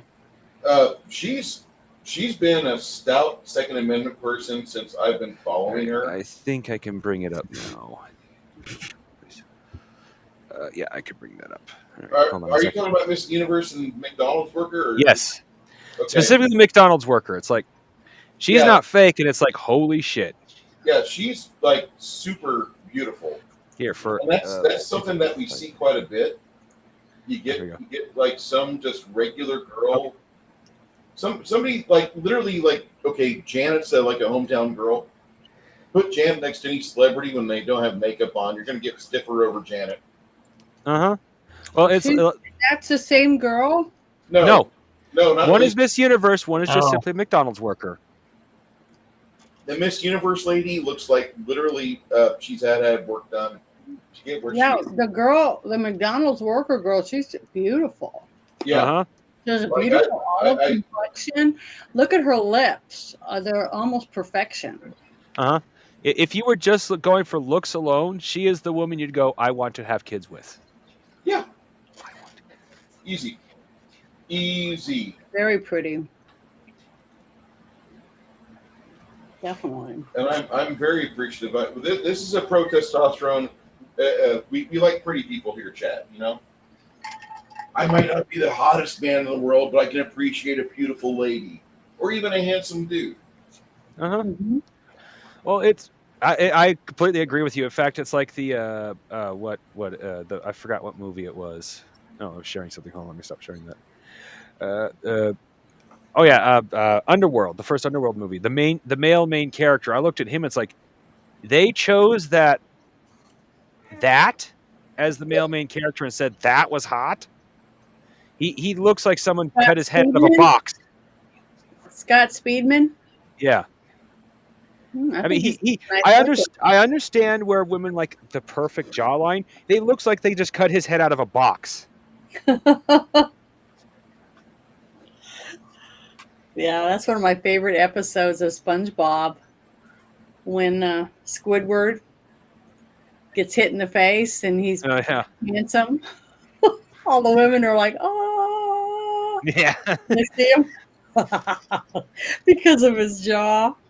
It's hilarious. So I'm going to ask you guys: anybody here ever? Do you ever think of the country of India and not smell human feces on the brickwork? I never thought of that in my life. I have too many times, honestly, Now because I I'm know going too much about to. India. Because you said it. Well, once you dive into more than just the tourist side of India, like the real India, you're like, I will never eat in India. I will never bathe in India. I will never take a shit in India. I'm never even going to go to India. I don't even go to Indian restaurants. You like my video I closed my show off with last night? That was hilarious. I know. Everyone I know loves those cookies, and they're probably never going to eat them again now. Tikka masala chicken is about as Indian as I get. Oh, we eat Indian food up here occasionally, but we cook it ourselves. Yeah, that video is in the shit show chat. I shared it with everybody because I thought it was so funny. Yeah, I think I've seen that video. Well, maybe not. I don't know. As per the usual, with no offense, Janet, but your political stuff just gets to be too much for me, and I have to like. No, that's fine. back But off. I closed it out. I found this video, and it's a girl. She says, do you know, I went to this Walmart to see if this was true, and she picks up one of those big tins of Christmas cookies, you know, the little like butter cookies in different shapes with the with the, you know, the like sugar on top. Yeah. And then she says, and she turns it over and she says, a product of India. And she zooms in and you can see that it says product of India. And then she says, I don't think you guys are ready for this. Danish cookies. Yeah, then you see them making cookies using their feet, and there's rats running across the top and all that, and you can hear this guy from India going, Merry Christmas, you know, whatever singing. It's just so funny. I just laugh every time I watch it. So I made that into a wide version so I could use it at the end of my show as my closeouts for the month of leading up towards Christmas. I'll have to see, because we do buy a brand like that. There's several brands, obviously, but we'll have to see if the ones that my mother and I are fond of are made in India. Because if that'd be the case, like I know how they make things in India. I don't want to eat anything made in India. Yeah, it is so funny. I'll have to see if I can find it. I'll share it in Discord. It's great. Yeah, my uncle's side of the family is from Norway, so like we get authentic cookies from there every Christmas. Yeah. We don't have to worry about it. Oh, we are, well, we try not to, because everybody on this property is, if not a damn good baker, at the very least an efficient baker. So if we're not careful, we're making cookie after cake after cookie after fudge after this after that, and we're over the course of Christmas, we've gained like 500 pounds. Yeah. like my mother and I, back in the day when I was younger, I would help her make cookies for several years during Christmas. So for like 2 or 3 months, a freezer would be filled with 500 dozen of peanut butter, sugar, thumbprint, you name it, Oh yeah. fudge. We did the whole game, and we would make 500 and for all the various friends and family members, and then just pimp that stuff out for the whole. There it is. Yeah, I just shared it in your chat, in your in the Taryn Kell chat. Yeah, I'll have to look at that later, see if that's the That's the one the he's brand playing I like. right now. So good. Look at that rat. I've got to make I got to talk to my mother because she used to make they're just sugar bombs basically, but they are called yum yums. You take you preferably giant marshmallows, but you can take regular marshmallows too. Cover them in a caramel concoction that doesn't harden to normal caramel. I forgot like what's in it, but it's like actually ingredients. And then while it's still soft, while it's still super soft, you cover that in Rice Krispies. Yeah. Oh damn. They are super fucking good. You do not want to eat more than one at a time. You will make yourself sick with a level of sugar in them. Diabetes, but they are super fucking good. I got to get the recipe for my mother, and I know a few people online who has specifically asked for that recipe.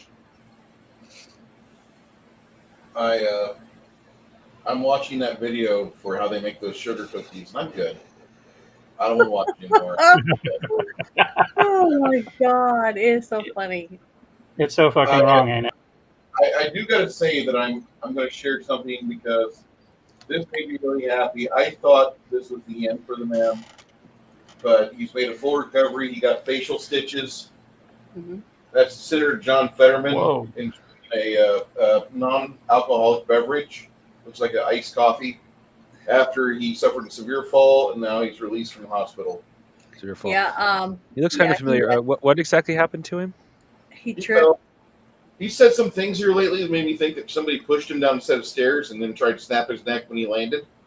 Oh shit! Well, if that's all the damage he took, he lucked out. Fuck yeah, he did. Yeah, the first time I ever saw him, I thought he looked like Uncle Fester. Hey, I actually, funny story. I knew. Oh, sorry. Go ahead, Six Nations. Oh, you can't hear him anyway. I met.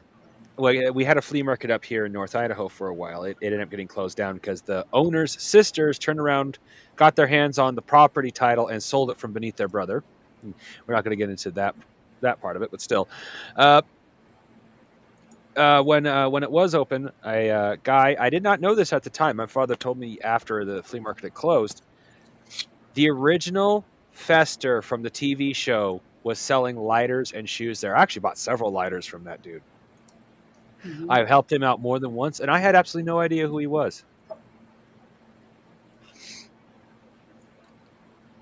I actually, my father told me that, and I didn't believe him until one day I actually seen, because we get reruns when we had TV here. We don't have antenna anymore that works, so we haven't watched TV in a while. But when I was seeing, they had reruns of the Addams Family. It's like, holy shit, that is him. It was unmistakable. As soon as I seen Uncle Fester, it's like, holy shit, that is that dude. So I got to meet the original Uncle Fester. I didn't even know it. Of course, I also got to meet Robin Williams, but I knew who he was. Love Robin Williams. Absolutely. Jackie Coogan, I think was his name, in the 60s. Oh, Uncle Fester? I don't know. Yeah, I think so. Like I said, I did not recognize the man at all because I had not watched the black and white till after I had met him. So this just came out this weekend. I've not watched it yet. Chris might have. Boy, Christmas, I think I did. Last night was kind of weird. What I just shared in the chat is a unsubscribed podcast where they talk about the Abbey Gate Afghanistan withdrawal. And it looks like it's about 2 hours and 20 minutes. If you want to hear some stories of what really happened behind the scenes, this guy's going to tell it from his perspective. He was there. It's probably not safe for kids, but they do have it on YouTube. So we're going to bleep out any things like grape or You whatever. think he's going to run for office again? This guy on the left? Yeah. No. Yeah, the guy on the left, Brandon Herrera. Yeah, he's running for office again. Good. Do you know why? Is he single? I think he is. Oh. Well, I want to 29, shoot can a you handle 50 that? cal at him. Janet, I love you to bits, right? But I think you should keep working on your reach on here, and maybe one of these days you'll be at a range day. Or if you have $15 million, you can just go buy Demolition Ranch and then let the unsubscribed crew continue to do range days there. And that's how you can I don't schmooze have up 15 Brandon. million. I'll never have that kind of money. What? I'll never have that kind of money. Well, I mean, there is a Powerball, but we need to get you to buy it in California. I'm just saying that Brandon Herrera is a thing, and like he's going to win because Tony. Oh, I know. Every 20-year-old bimbo will be running over to him. So No, they I'm not won't. worried about it. No, they won't.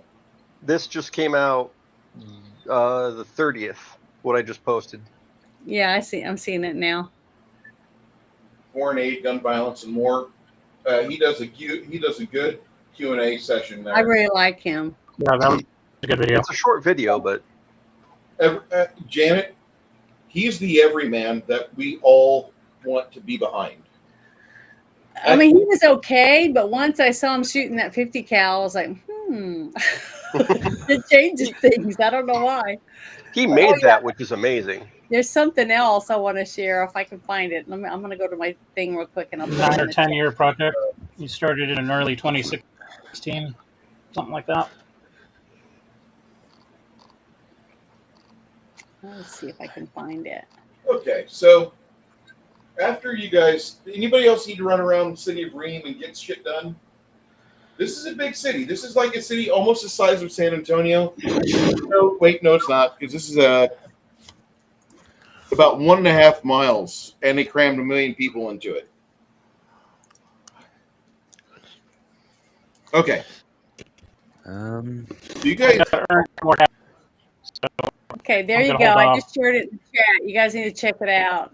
You don't have to hear it. Just watch it before we get started. It's everybody's dream gift. oh, really? Yeah. Every one of you, I think, would want one. I know I want it.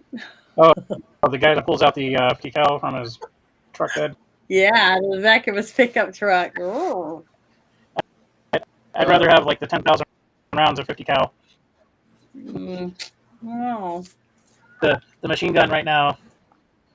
Just think about I don't know. taking that and mounting it to the back of your inside of your pickup truck, and then one of your friends drives it around. And you have a bunch of targets, and you just stand in the back and shoot it. Wouldn't that be fun? It would be awesome, but I've also been through several ammo shortages. So it's like I'm looking at the door out every second that those things go off. Yeah, every second I have that weapon depressed. Well, if I had money, that's the kind of stuff I would want to have.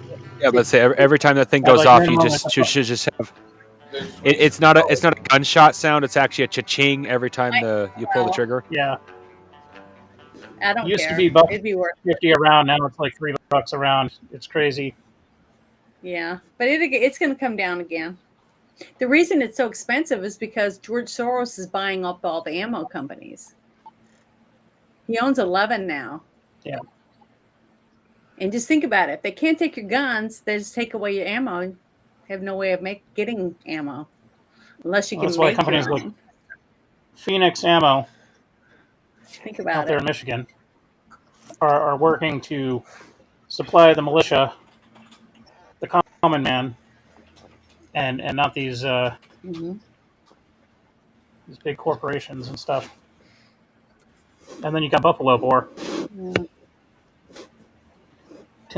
Tim Sundel is Remember on Yes. the Walking Dead, that one real dweeby guy, the reason he was so valuable is because he could make bullets. So making bullets is a really good way to stay alive. People know you have that quality. You know what I mean? Yeah, we just need lightsaber bows. Mm-hmm. got like 3,000 rounds of 308 in storage still from California because we had reloading equipment at our old place and never got around to setting it up in the garage. I think next summer we're going to do the workbench for the reloading.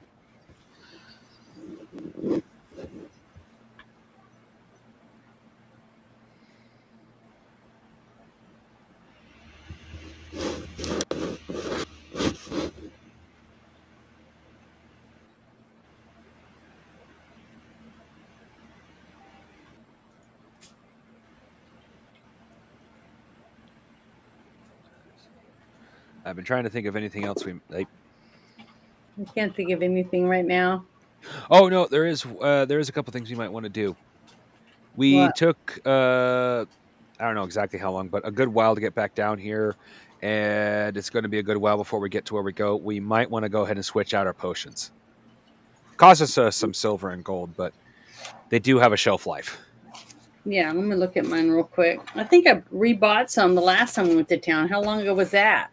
A while, like it took us over a month to get back down here. Okay. So, for those of you that are wondering what I'm pulling from the next like 10 adventures from, pulling from the bones of this, not running all the way through because it's just there's good stuff in there. I want you guys to enjoy it. I don't want to run. Don't directly recognize the book, but I like the cover. I love the cover. The fucking like this almost is like it reminds me of like early second edition stuff. Mm-hmm. And in the book, they actually tell you like, hey, we made this adventure kind of difficult. So if you have 8 to 10 players playing it, that's awesome because that's what it's for. And that was really weird because back in third edition, like you always heard them say like, oh, 4 people is ideal. Can I ask a question? Yeah. I have one potion of Eagle Splendor. Does that expire? Take a smell of it, Janet.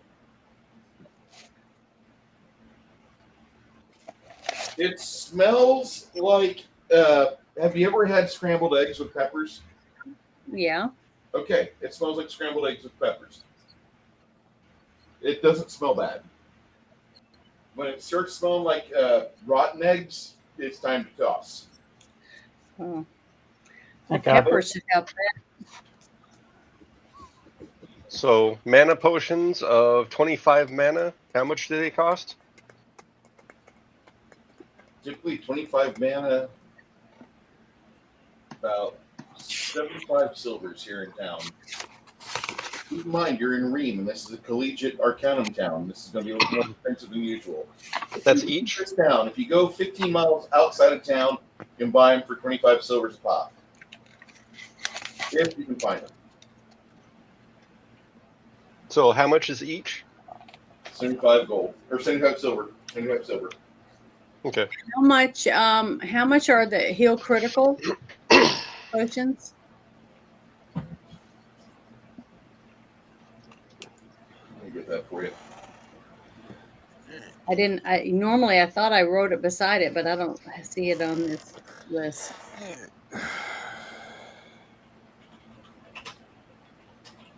Does holy water eventually stop being holy, or is it just holy forever? But it evaporates.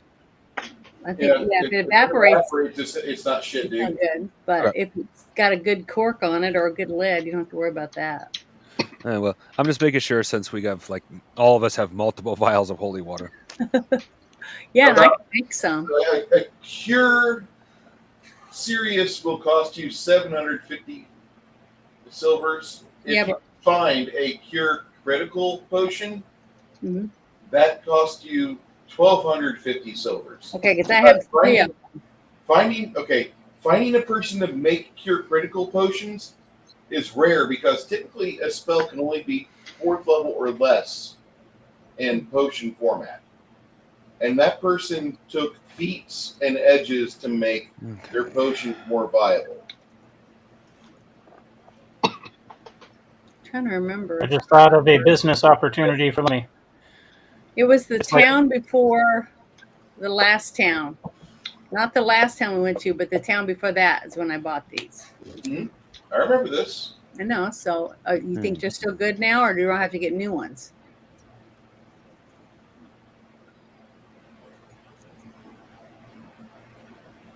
Before we leave for us just journey, I don't want to go without them.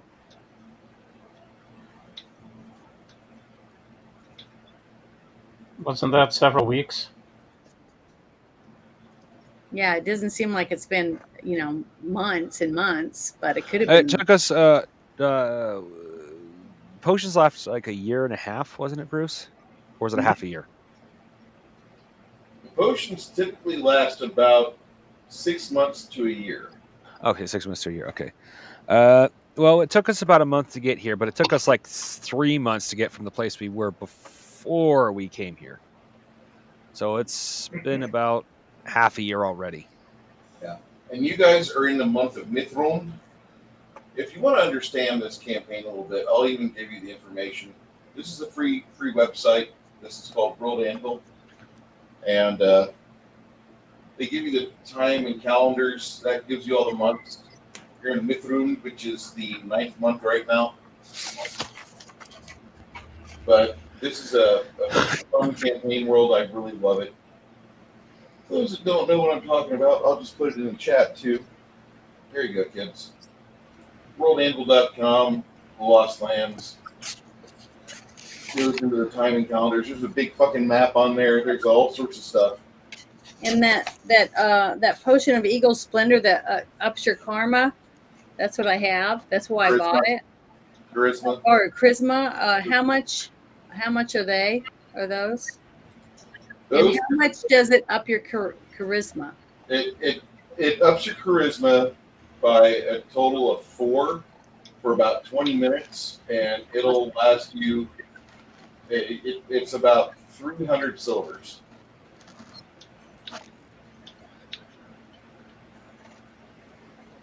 $400.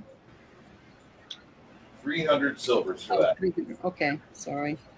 If you want to pay 400, they'll be like, "Oh yeah!" No, I'm writing it beside it, so I'll remember next time. Schnoz. I don't want a big schnoz. Bruce, how much is potions of cure disease? 750 silver. Okay. Well, I had one, but by now it's definitely gone bad. Take a whiff of it. Okay. Well, I have a couple scrolls too, but those don't go bad. So Yeah. You open it up, and that cure disease potion you bought 8 months ago, it doesn't really smell bad, but you can definitely see there's a little bit of mold floating on the top of the liquid. You still want to keep it? Yes or no? No, I'll go ahead and replace it at that price tag. All right. Just chewing into my gold. Before you do that, make a heal check. Okay. Still heal. I don't have heal anything, so it'll just be a raw roll. Okay. 54. Back to rolling exactly average. All right. So we have knowledge in this world of various fungus, and some of them are quite helpful.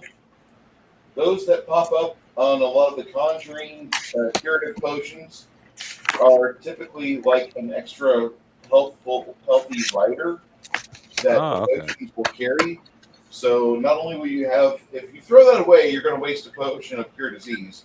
It'll stay good for a total of a year. However, if you are currently infected with any normal disease, like say tetanus or rabies, or maybe you've got like a little bit of conjunctivitis because you and the wife were playing some games with the pillows and the butts,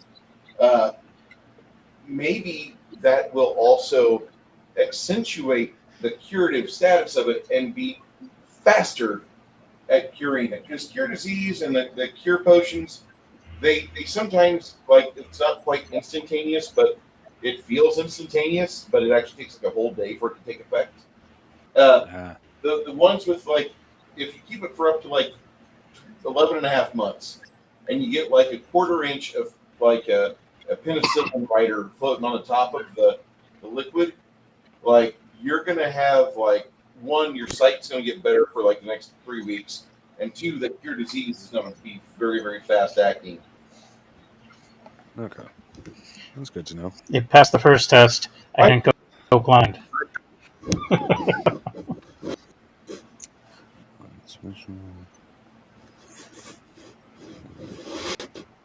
So I was going to say earlier, my idea was like we get all these day-old potions, and we throw them into a convenient, like a food for less, but for magical items and discount gear for adventurers. So, yeah, it's close to expiration. Have you been listening to Kai and I talk? No. Well, no, I'm making You a guys joke. come up with something like that? Yes, Bruce last week said he's not directly against the idea, but he's not thrilled with it, at least not for the moment, and probably because mostly because there's still, as he said last week, there's still so much more world to explore. But Kai and I have discussed, because I have a plot of land, I actually own a plot of land just outside a giant undead dungeon, and Kai and I was discussing quite a bit about me being the guy who sells the shovel while people go in and dig for treasure and repent a fuck.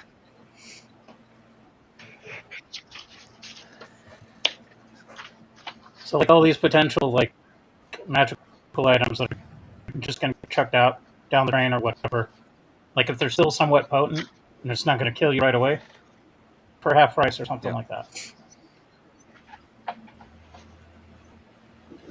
That's how I got a big-ass can of nacho cheese one day back in 2008. I literally fed, like, 12 people and still had nacho cheese for a week. It was insane. Oh, yeah. Those cans are huge, and actually that cheese goes a lot further than you would think it does. Yeah, I didn't realize it. I was like, oh, this will, like, probably barely cover half of the nachos that I was making. And then, like, I realized, no, I need, like, a stadium of people to finish this can off. This is insane. Uh-huh.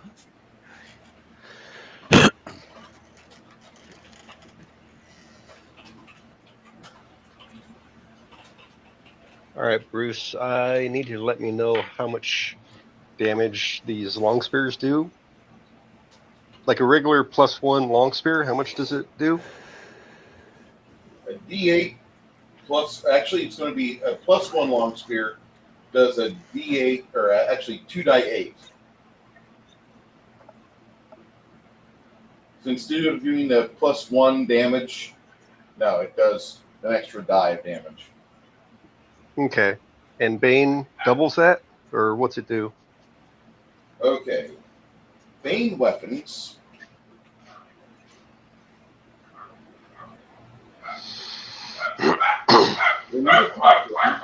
Oh my god, dog.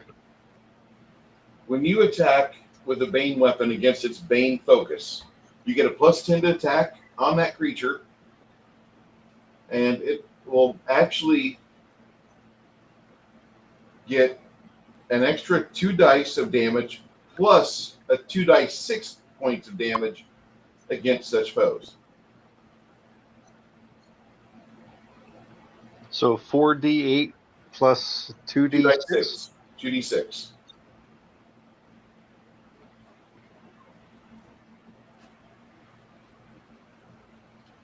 So 2d8 and 2d6? No. Against, like, if you got a Bane Demon Slayer weapon, or Bane Aberration Slayer, or whatever weapon, the Bane Aberrations does an extra 2 dice of damage that normally that weapon does. Plus, you do an extra 2d6 damage as well. You hit something with a Bane weapon, and it's the focus of that enchantment. That creature doesn't survive very well.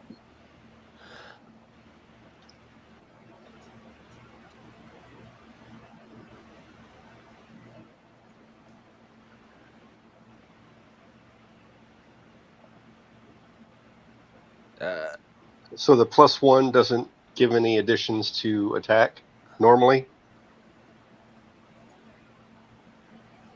Say again? It gives you plus 10% to attack. Normally, or just against the Bane? It gives you a plus 10% normally, plus an extra 10% against the Bane focus.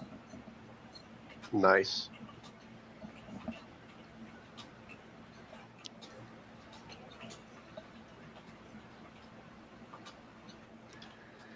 So apparently, I in Georgia almost $1 billion in the Mega Millions. Almost. 180 million. No, yeah. We'll see how long before he's in the gutter and owes like tens of billions of dollars. Like even half of that would be a problem trying to spend. Holy crap! Oh, you'd be amazed how quickly people can spend money. There is a lot of people that are bankrupt that won the Mega Millions. All right, well, excellent example of how quickly you can spend your money. Do you know what really costs for a Rolls Royce? It isn't the Rolls Royce. That's like $250,000 all by itself. It's when you start customizing that car, which you can literally have it customized in any way you want. So you can literally spend your money on anything and have it disappear in no time flat.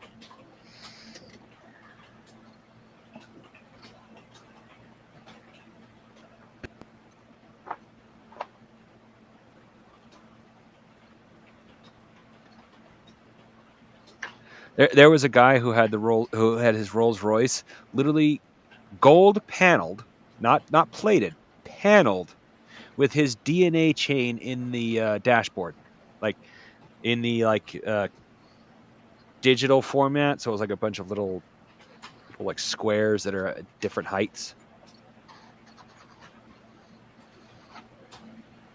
Like what is the fucking That's the level point? of pride that I would not understand.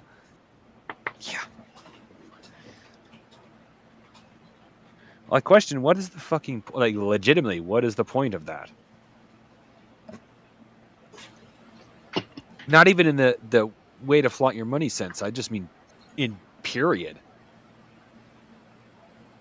I mean, even if you want to flaunt your money, there's better ways to do it other than, oh, look, my DNA chain is literally in gold. Why? What purpose does that serve?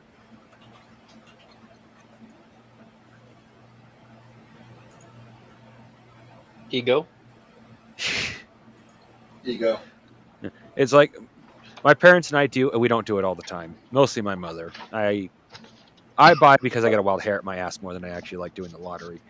But we occasionally buy Mega Millions, and we've discussed more than once. If we actually won, what would we do?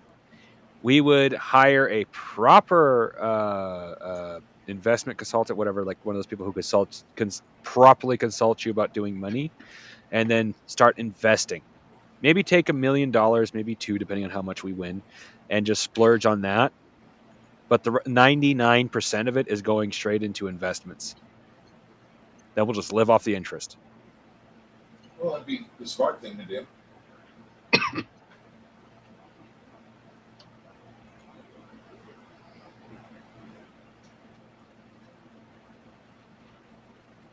Because like even if I were to buy everything I really wanted, I don't honestly think, well, maybe I could get to $1 million, but that would be like to the point of me buying things I have no point for buying.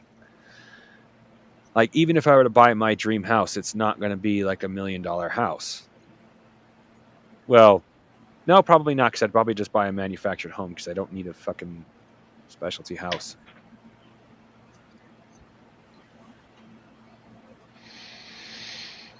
There's a possibility I'd just get a hold of the people who made the shed I'm in right now and have them make me a mini house.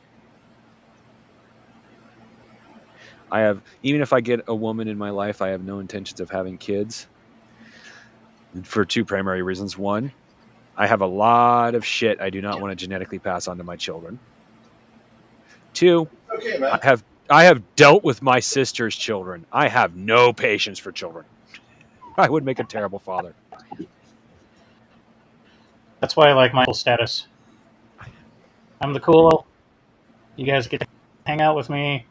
Oh, look at the time. You guys should go back to your mom. Yeah, exactly.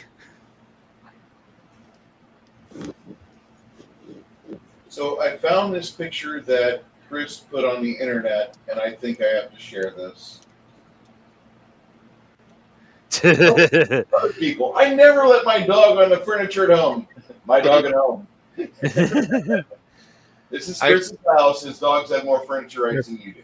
Yeah, that's true. That's That's how it sounds is like our here. house. Hey, Bruce, Sir, for a base attack bonus of +3 or +4, what's that percentage? 3 or 4 is 15 or 20. You are 8th level, right? Let me go over to your. No, I'm doing skeletons. I Trying to haven't fig- got. Trying to figure out the base attack. Let me look. Did you send me these already on Discord? The PDFs of the 4 hit die and 5 hit die. Yes. Yeah, I did. Let me look at these real quick. I'll do a quick transfer of them for you. So hold on. From trying to figure out the math, I'm going to type this to you. I got the five hit dice champion right now, and okay, so just looking at this, his fortitude is a +30, reflexes +10, wills +4, armor class 110, combat maneuver or base offensive bonus is +40, combat maneuver defense is going to be 110. Hold on. Okay. His VAD is +20. And okay, Bruce. Yo. Now that I have the paper in front of me as you're running this down, what's start at the top again? All right, his fortitude's 30. Reflex is 10. Will is 20. Okay. Armor class 110. Touch AC is 55. Flatfoot is 105. CM bonus would be considered 40. CM defense is 110. Base attack is 20. Initiative, don't worry about that. No.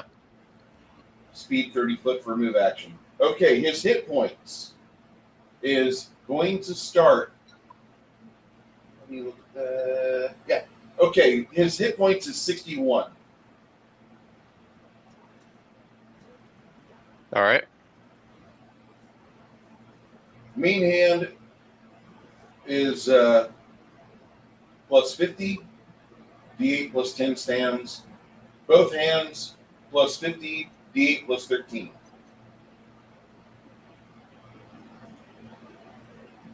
Okay. So what I'm looking at with the giant, the +1 long spears, basic, is going to be with their base attack bonus for the 4 hit die. That's going to be 55. Yeah. And then the 5 hit die is going to be 60, and then add 10% if I'm attacking the Bane. Yeah. Okay. Slowly figuring this out. I'll write tomorrow on it as well. Like I said, I'm taking the next 2 weekends off to get that house kind of in order and get it to where my wife doesn't tell me that I'm not doing things fast enough. Granted, like all the bedroom doors you're gonna have to replace, but we're gonna do that over time. She wants to bring her brother down and do that. I don't really have a problem with the brother, but the brother, like, I don't know him too well, and there's. I wish you and I lived next door to each other, Bruce. I have a door I'm trying to figure out what to do with because it is a solid door that I bought years ago for my room back in my parents' place because I wanted to have a door. I can't remember what happened. I just remember something happened to the door. Nothing violent. It's just like I think it like rotted away or whatever. And I put a new door on there, but it's like I'm trying to figure out what to do with it because nobody around here needs a door that thick. Well, except maybe I should talk to my sister. Actually, now that I think about it, she might like having a door her kids can't just knock open. It's an exterior door. I have no idea. I went to a recycle housing place and bought it for $8. Damn, All I that's know cheap. is it is a very solid. It's one of those doors. If you tried to kick down, you would have to kick. It isn't just wham. It's wham. You're gonna have to actually work at knocking that damn thing down if it's got a good hinge or lock on it. Sounds like a solid exterior. It could be like. I honestly don't know. Like I said, it's just $8, and it was a door. Those are the two things that I was concerned with.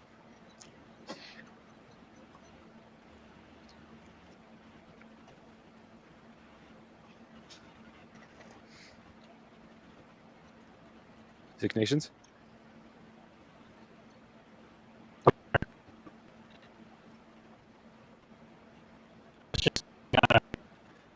Due to the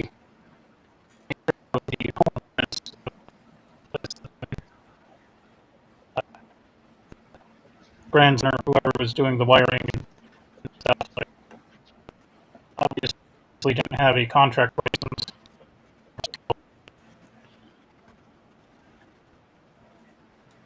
Yeah.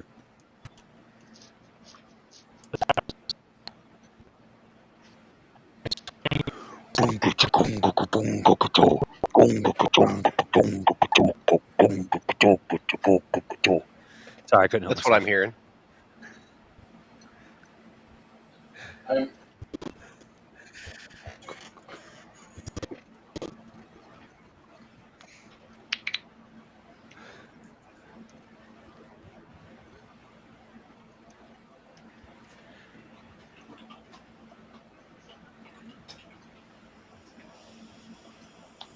He'll drop soon, and then come back. Yeah. Yeah, that's why I had to switch to my Wi-Fi hotspot. My regular Wi-Fi decided, no, I'm not strong enough for this, and just like nothing. okay. So here we are, and we're getting ready to leave our place in Marine. So guys, at the end of the day, you know that there's a young halfling man that goes up to Lemmy, to your house. Knocks on the door. Your brother answers. Lemmy, Yes. hey, there's somebody at the door for you. It's a halfling. I'm not certain what the fuck is going on here.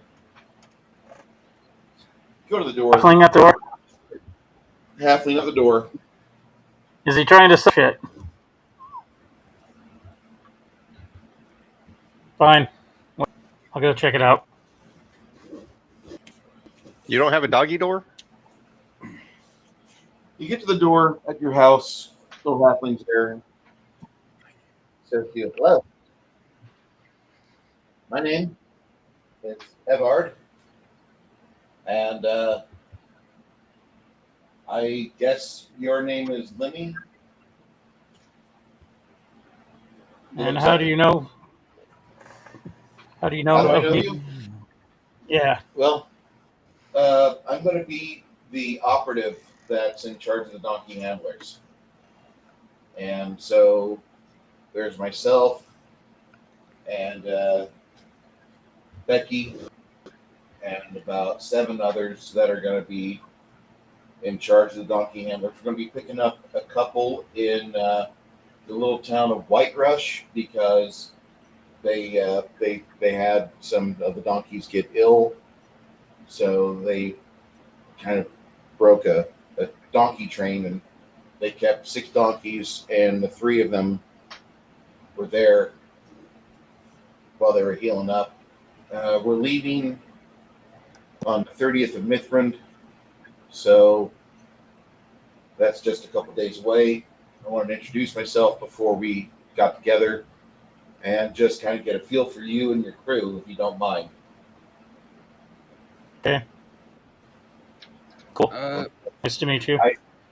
The same. I recognize that we're going to be different. You're going to have different duties and such. You guys kind of just worry about like the things that could stop and steal the train from us. I just want to make sure that I got some good moral people with me, because we've dealt with other operatives before that over the course of time they didn't work out well for the guild.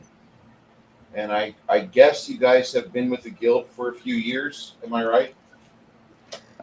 Yeah. Okay. He shuffles between pieces of parchment, and he says, "There's a guy named Ogre. He's a horseman. Oh, he's one of the descendants of the Horsemen of Ring. Okay. He's a plain. You have this lady, Isabel. Okay. You have an Isabel group. Okay. She recently picked up a friend by the name of William. How's he? Seems to be solid. I'm sizing this guy up while we're having the conversation.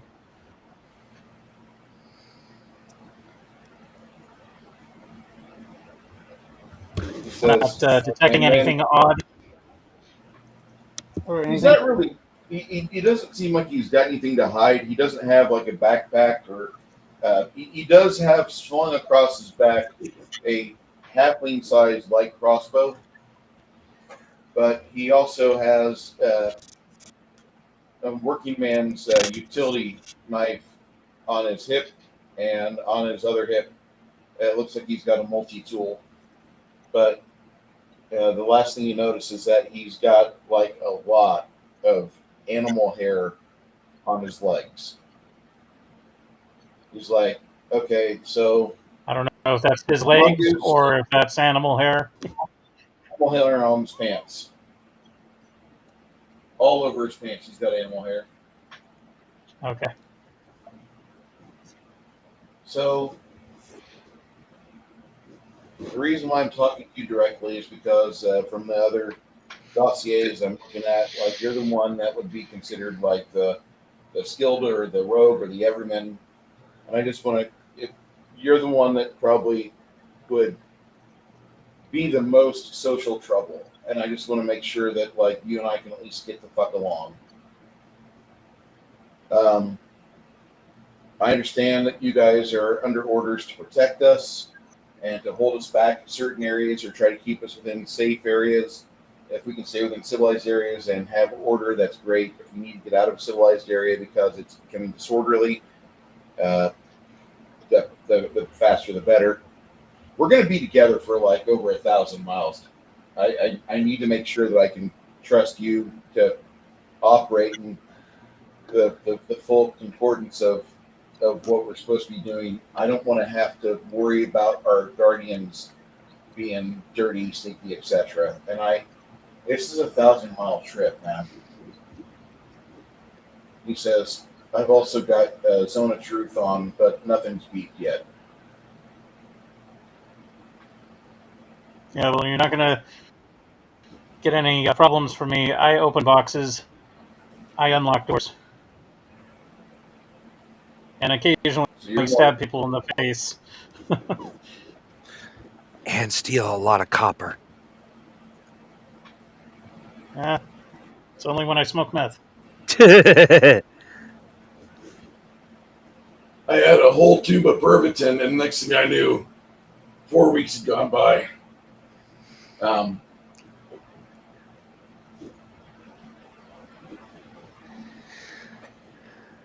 I don't think we're going to have an issue. To get from point A to point B with as little drama as possible, come back with a lot of money. If it means not fucking around, I'm not going to fuck around.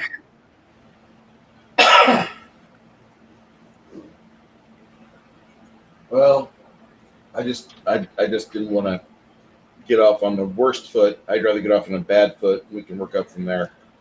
When we get over to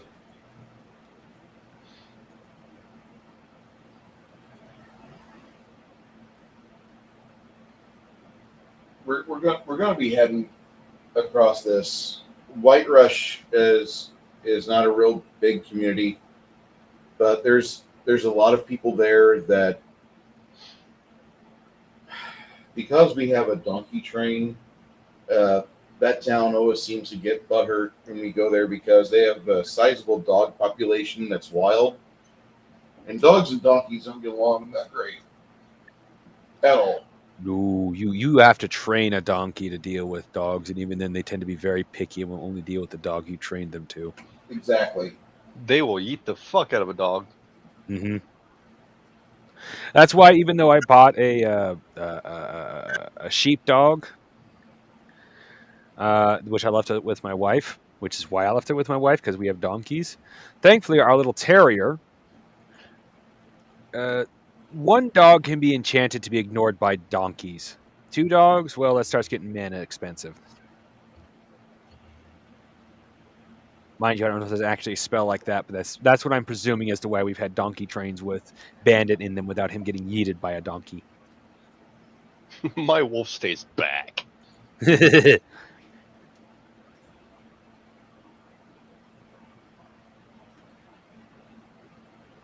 My goat will probably fuck with him, though.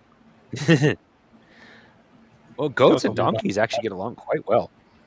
Yeah, I mean, in jest, not fuck Yeah. with, like, oh, try and hurt him. Yeah, that is true. Let's headbutt. Stop.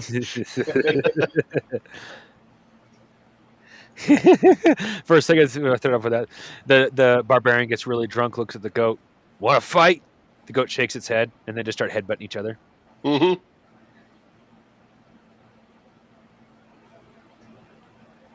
So, the halfling and you talk for a little bit.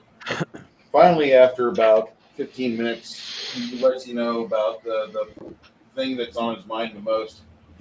Yeah, we get down over to the Roy County area. We've got some dwarves that are going to be wanting to trade with us. I just want to make sure that you don't have problems with mountain dwarves because they can be cantankerous or just fucking ornery. Just roll with it. I've experienced dwarves before, so yeah. They're looking for fun Good. and profit. You might be the fun, but they are definitely looking to profit. But typically, they don't really mess with the coasters and traders. They want to leave alive and with more gold in their pocket than you started.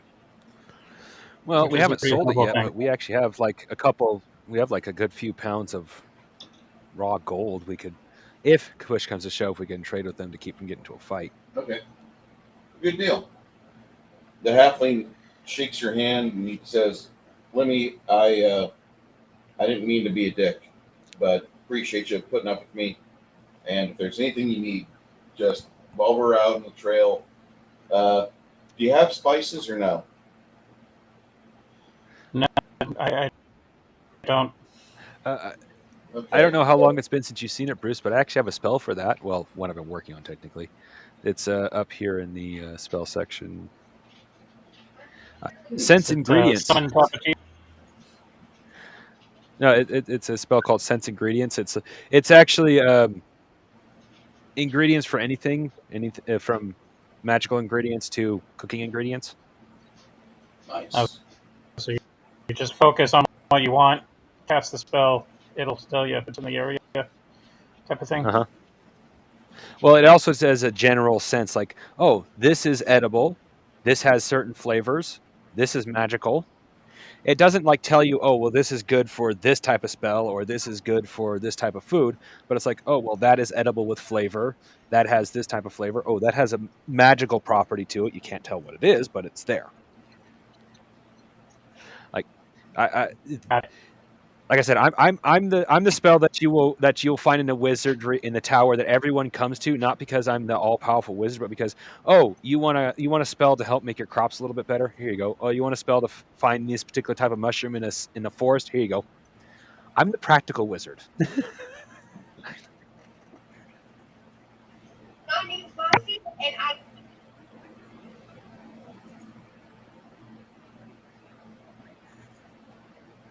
That's always interesting. Okay. Oh, I'm pretty sure it'll be expensive, so I'm hoping to find at some point. But I found a spell I really want: Phantasmal Steed. Basically, I summon It's like the training dummy spell I invented. It's just I summon a energy golem horse. I didn't make it. It's actually in the book.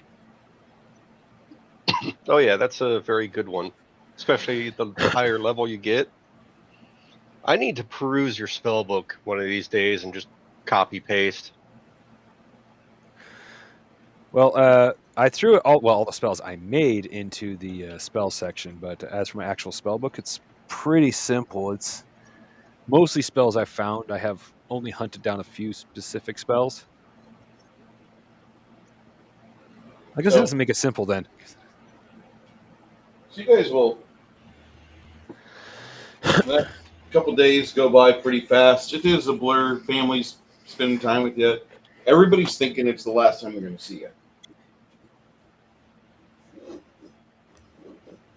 William and William seems to be like standing closer to Isabeau a lot more than what she's usually got. Usually he's like an arm's reach away. Not lately. Lately, like when you see her, he's standing almost directly behind her, kind of like Gold Moon and Riverwind from the old Dragon Knight series. Like you never see one without the other. They were almost attached somehow. But these two, like he looks like he's pretty much inseparable from her.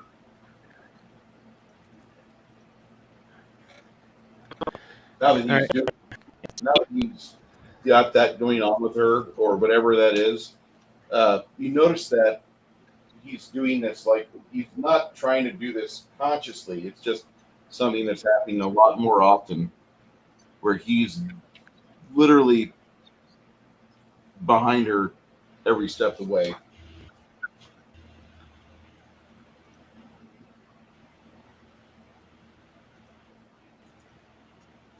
With this stated, you guys will depart after meeting your halfling friend, and you meet up with his other 7 co-workers. They are all donkey handlers. When you look at these people, they look like they're pulled from like the dregs of society. But really what it is that they had been working with the donkeys and getting everything ready. And because yesterday night's rain happened, the donkeys decided to be onerous and get in the mud and then just muzzle each other and gray. And when you guys get to the donkey train, get to the office with the barn out back where they're loading up the last bits of bags and everything on these donkeys, you see a donkey train of 30 donkeys.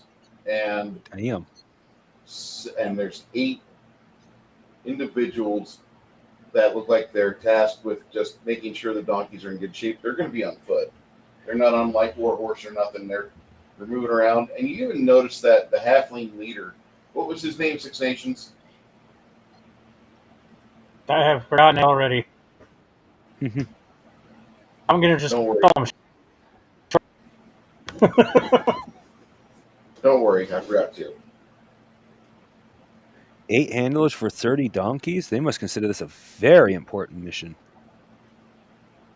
Oh, just wait until you hear them talk. Well, up to this point, we've always Halflings had like come like up to this point, when the biggest one we've had up to this point was a 20 donker thing, but we only had 2 handlers, for basically 10 donkeys each. And this is the first time I've seen like this many handlers for this amount of donkeys. They're halflings, Oh, so they're smaller. That's fair. So I mean, technically, we're doing like a 2,000 trip. We got half Chris, the size. link I sent you was my spell book. I forgot I had it in a Word document. Yeah, I was just looking at that. Thank you. You're welcome. yeah, these individuals here that are getting ready to ride off with you guys and work the donkeys, you're informed that it's just, you and 8 of them. And when you tell them about the numerics of it like that, this must be really important if there's like 8 of you. And one of them says something to the effect of, usually guild policy is to have 1 handler for every 4 donkeys. but because of the value, that can change. Yeah. True. Up to this point, we haven't done anything too valuable. I mean, we had not much credit with the guild, admittedly. I mean, I know a lot of people love to brag about this and that, and I understand our place within the guild. We are still, even now, I think we're still pretty low in the totem pole compared to the guild's overall pull. Dude, it's not an often thing where the guild like moves an entire fucking guard caravan and their families closer to the office in a town that's known to be expensive to live in. The guild likes you guys. And that's always a plus. Yes, but there's a big difference between being the dragon family and being the ones in charge. And before those, for reference, because I'm basically pulling off from anime, so my own character's history, the dragon family is the family that started a great empire, which may or may not still exist. But they weren't in control anymore. They were just highly praised.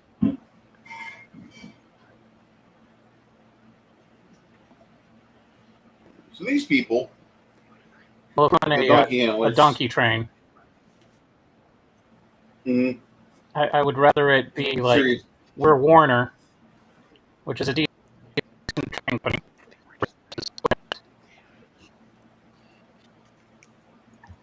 So it's all, but some companies are better than others. Yeah. Wasn't there a story before I started playing with you guys about a bunch of donkeys that died or something? But a Go what? ahead, Chris. A dragon and some donkeys or something? Oh, no. There was a story of, I don't know who did it. It's a story I still like to reference occasionally because I heard it sometime later but it's fucking funny as hell. Somebody got tired of the special ed donkey handlers and decided to, basically his final words, donkey handlers are stupid, slaughtered all the donkeys, all the donkey handlers, went off into the woods, and his character has not been seen since. Chris, is there anything else you want to add to that? Steen is still hunting them. Yeah, but what happened? If you don't mind me asking. He slaughtered them all and left. You remember Anakin versus the Younglings? A dragon slaughtered all the donkeys? No. A party member. A party member joined your group and killed everyone but Stan? No, okay. A party member got sick. Basically, the player got sick and tired of Bruce's voice of the donkey handlers, took all their donkey handlers in game off to the side in the brush and killed them all and ran.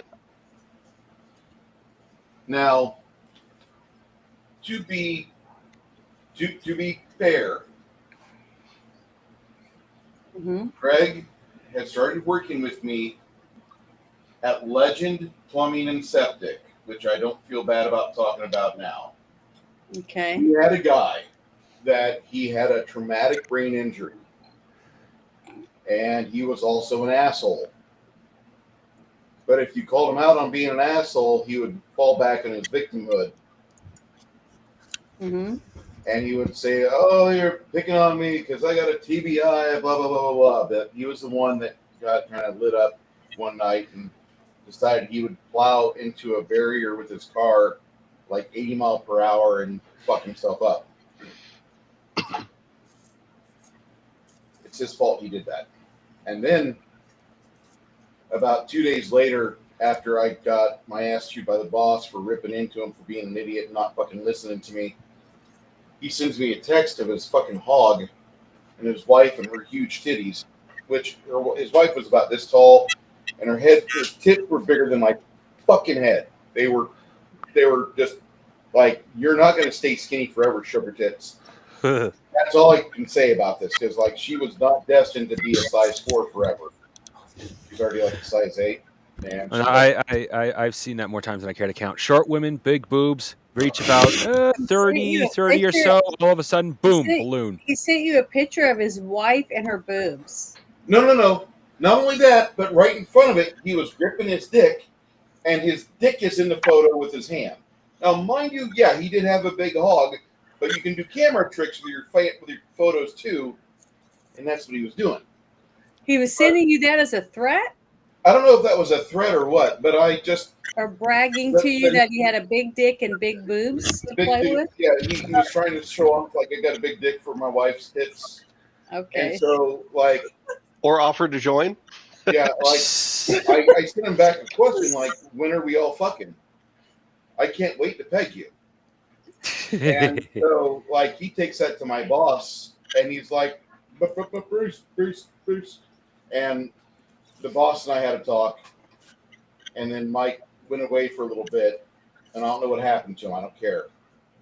I told the boss, I said, I don't want him in my truck anymore. I'm done because he's a fucking idiot. I sent him out to go find a fucking septic system. He comes back with a shovel with no dirt on it. He never put it in the ground. It was untouched. There's not even any fucking scarring on the edge of the blade like he tried. Like I don't get it. So I sent him out with another guy with the probe and the shovel to find me the septic lid so I could go there with the truck and just pump it. I'm done riding with him. He's pissed me off, but I can use him on Greg because now Greg and the office have to deal with this piece of shit. And that didn't last. That lasted for 3 days. And they told him after he failed to find the septic tank 2 days. The third day, the boss gave him an easy job. Go mow the yard. It's just too hot out. It's just too fucking hot out. I've got a TPI, and I sound like Forrest Gump, but with half a chromosome less on each, or maybe more chromosomes than what he got. But and that was the story of Mike. And I did this to Greg for 4 weeks. For 4 weeks, we had the donkey handler tale, and then at the end of those 4 weeks, Greg is like wanting to murder this guy. He's just like Greg is. God bless Greg. He's like 5 foot tall, and what he lacks in height, he makes up in anger. and so I'm just enjoying the shit out of this because as a DM, like Greg's kind of got on my ass. He thinks he's kind of bossing me around because he's the office guy. I'm the driver. I'm like, no, dude, I've been here like 3.5 years. I'm good. I know what's going on. He's trying to tell me what to do, and I'm like, no, I kind of know the route for today, and we're going to start over here instead. And Greg's getting all pissed off at Bruce, and him and I are having this little power struggle. I'm like, Greg, please don't do any further shit. So when he gets in my game on Saturday after a week of banging heads, I've got Mike, and there's like 8 mics, and they're just kind of fun people because sometimes the party is over here with their campfire. The donkey handlers are over here with their campfire and the donkeys, and they're usually like cuddled up, laying their heads on the donkeys, using them for warmth or whatever. It's not like super warm out. It's just uncomfortable. But then, like, one of the watchstanders in the party hears some.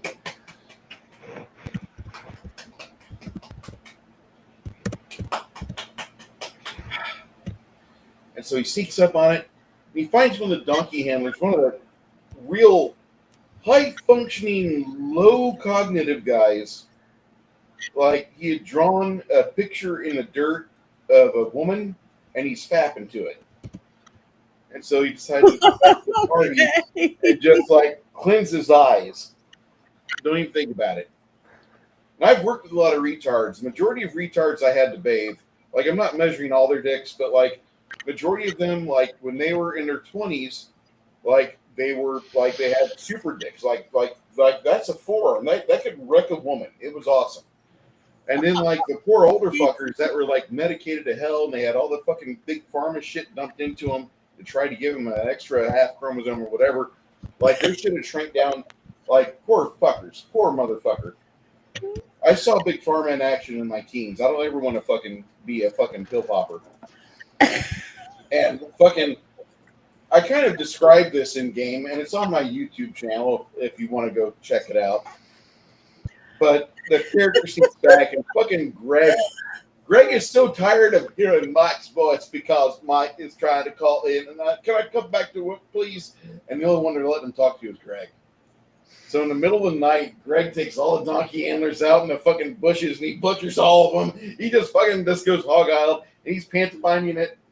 I think after that, he left the table. Did he not, Chris?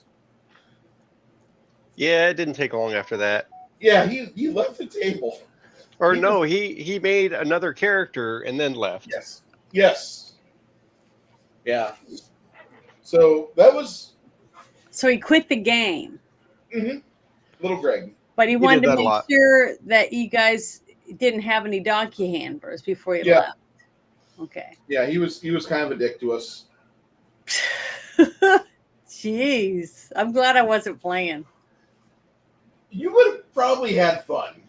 I don't know. I don't think I could have handled something like bringing the game into the reality of real life. I don't know if I could have handled him. It wasn't real life. He's just beating up on a retard from work. I know. That's what I mean. He's adding to something. So I don't know. I shared a funny link, Bruce. Oh, God. On private chat. Oh, God. Jeez. In honor of Veterans Day. Or Marine Birthday, I mean. Okay. Oh, it was funny. I'm happy that entertains you guys. I really am, because that is one of my most dear and near heart in my heart stories of this game table. In this campaign that fought 4 years ago. No, I think you could too. You honestly don't think I could beat up a... Say it. Say it. Never mind. That's what I thought, retard. Hey, you're a retard! Is that what you want? Yeah, sure you could. Mm-hmm. No, I think you could too. You honestly don't think I could beat up a... Say it. Who put the emblems Never on? mind. That's what I thought, retard. Hey, you're a retard! My favorite thing in the world when I worked with the developmentally disabled was to hear them screaming at each other, "You're a retard! No, you're a retard!" And they start shoving each other, these little 80-pound men and women. "You're a retard. You're low grade." And you know when they said you're a low grade, you better get people over there quick and pull them apart, because it's going to be a fight. And I mean a fight. They were going to use claws. They were going to have hepatitis spraying everywhere. It was bad. Jeez. I miss those days. Those were fun. Oh my! It's a miracle anybody's left alive. Janet, have you ever worked at a retard house? No. Like you, and if they start fucking, you gotta like make sure they're not hurting each other. Okay, that's not great. She's enjoying it. He's enjoying it. I have to leave now, and you have to let them finish.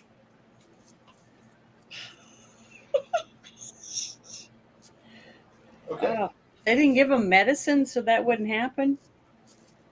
They make him castrated. Okay. So, you guys are leaving in the city on the 30th of Mithrund, like I said before, and it's a nice little trip. Really, it really is. You're headed out of town for a few days. Mm-hmm.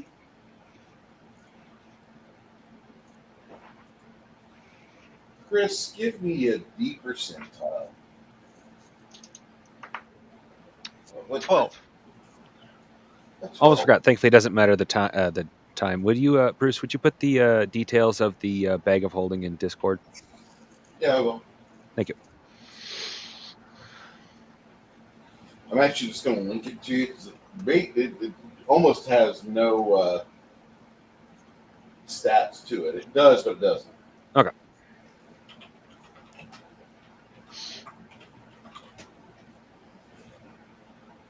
Now, is that a bad or good roll? Oh, Janet. That's really low, I think, but I thought Well, maybe it's good. I've been paying attention to Bruce's game, and when you're in combat, high is always better. But I've noticed sometimes, at least for on our end, low can sometimes be better. It's like more than once a low roll has happened, and well, Bruce has been like, "Well, no encounter." But on the same hand, I'm pretty sure Bruce doesn't just go off of low rolls always to avoid a counter, just so we don't get obviously used to it.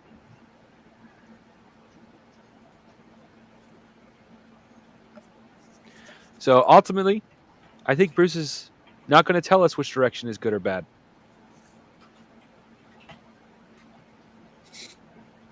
Okay. It's in Discord for you there, Crafty. Thank you. On the third day of this, you see what appears to be some soldiers. It looks like soldiers coming up the road. They've got the Remnos River banner and the colors of Ream tabards on. Okay. You guys see them approaching closer, and Like they're going back towards Ream? no, they're coming back to Ream. Yeah, that's what I'm saying. We're leaving Ream, and they're on their way back to Ream. Yep. Okay. And you can see them clearly coming up the road. Lemmy and Quinn both kind of mutter, like, "Hey guys, let the donkeys stay on the road, but we should probably take our horses into the mud a little bit. Let these guys have the road in all of its width, because the roads are only 5 foot wide, and our horses are pretty mobile. They've got a cart, and behind the cart, it looks like they've got some stragglers following behind them that are shackled to the cart." Okay. Mhm. Can we tell anything about the stragglers? I mean, by their clothing or whatever, about why they would. They don't appear to be clothed. They appear like they've been tarred and feathered, and they're being brought back possibly for some sort of justice. But there's 4 men and women that are shackled, and they've got leg irons on. But other than that, that's the only thing they're wearing, aside from a heavy glopping of tar and feathers all over their body except for their faces. And as they're running past, you can see on their faces like they're looking at you with like pleading eyes. "Ah, ah, I'm innocent. I'm innocent." Do any of you guys in the party understand why someone would tar and feather someone? It depends on the circumstances. Like, General punishment? like tar and feather a witch. Lemmy will just tell you that right out. He's like, if we're seeing people that are tarred and feathered, and I'm puppeteering Lemmy for the moment. If we're seeing people that are tarred and feathered, atypically these are individuals that have been found guilty of some sort of betrayal of public trust. And while what they did was bad, it is more important to allow them time to reflect upon their sins to the community, and have them do some sort of public display of repenting, rather than do some sort of like, "He's guilty, execute him." Because we're not Judge Dredd. Okay. We will, Lloyd. It's like public shaming. Yeah. Lloyd, there will be a Kai's musings tonight. It might run later, but it's going to be at Kai's Musings. I have to fucking paint miniatures, dude. You and me Okay. both. Say again? You Oh, and yeah. me both. Yeah, I need to finish that fucking that monolith. I'm going to fucking terrorize the fuck out of Connell with that thing. Good. Okay. Bruce, Yes, sir. you talked about tar and feather like it's not a big deal. Tar and feathering someone can kill them. Yes. Yeah, it can. It very much can. But the thing is that it's not intended to kill them. What it's intended to do is to punish somebody and be more effective than just a slap on the wrist. This is supposed to be a demonstration that there is hope. We didn't outright kill you. In fact, go ahead. Anybody that wants, do a local knowledge check. And What the hell? local knowledge, give me a roll. I don't have. Local. 119. Holy shit. All right, so 119 is our leader right now. What do I got there? 12 for. Oops. Quinn. Quinn's is not as good as Mongoose. Mongoose and Quinn. You guys both talk about how maybe a month ago there was a small group of people out of Poitiers that they were getting punished for embezzling public funds, stealing money from the church taxes, the merchant taxes, and the local militia fund. And after the issue happened at Poitiers, a group of hobgoblins got into the town and actually caused like a half dozen people to get killed, and before they were driven off. The city didn't have a whole lot of money because these 6 individuals that had done this had taken all of it and they had fled for the hills. About a week later, a dwarven mercenary group appears back in Poitiers, and they had told them what had happened, and so they got a paladin, a low-level paladin, to get a confession out of him. And once that happened, they marched them to Whiterush, and on their way from Whiterush to Ream, excuse me, this happened in Whiterush, not in Poitiers. In Whiterush they did this, but about maybe halfway to Ream, a magistrate got a hold of the 6 of them and tarred and feathered them. 2 of them have died.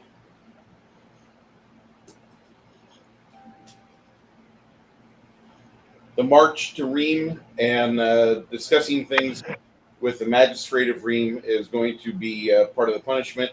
If there's further punishment to be executed upon them because of their theft of goods and services, townsfolk died because they didn't have a militia that was paid at the moment.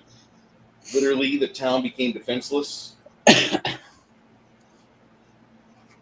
So they didn't exactly give him a slap on the wrist, but they didn't execute him on the spot either.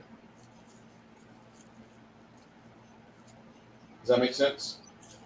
Yeah.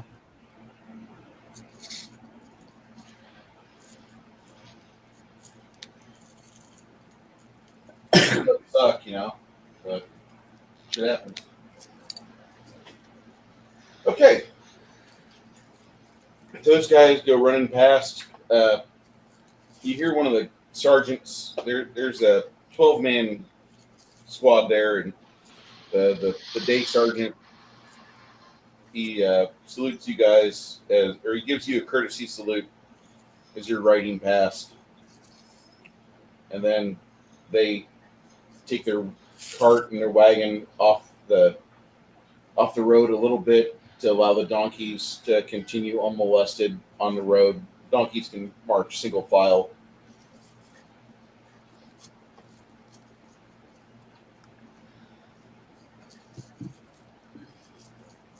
That's kind of like the only excitement you really have for the day. We travel for another couple days. I'm glad you love that story, Six Nations. Kind of macabre, but it happens. Okay, so another few days will go by, and by this time, the rains have started up again. The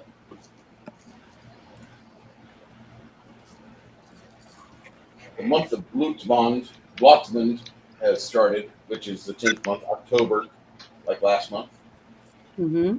You guys ride for a few more days. Janet, give me a deep percentile. I'm sorry, I didn't hear what you said. Somebody coughed or something. Give Percentile. me a percentile die roll. I rolled a 10 and a 3. Nice. 13. Woohoo! Kicking some booty.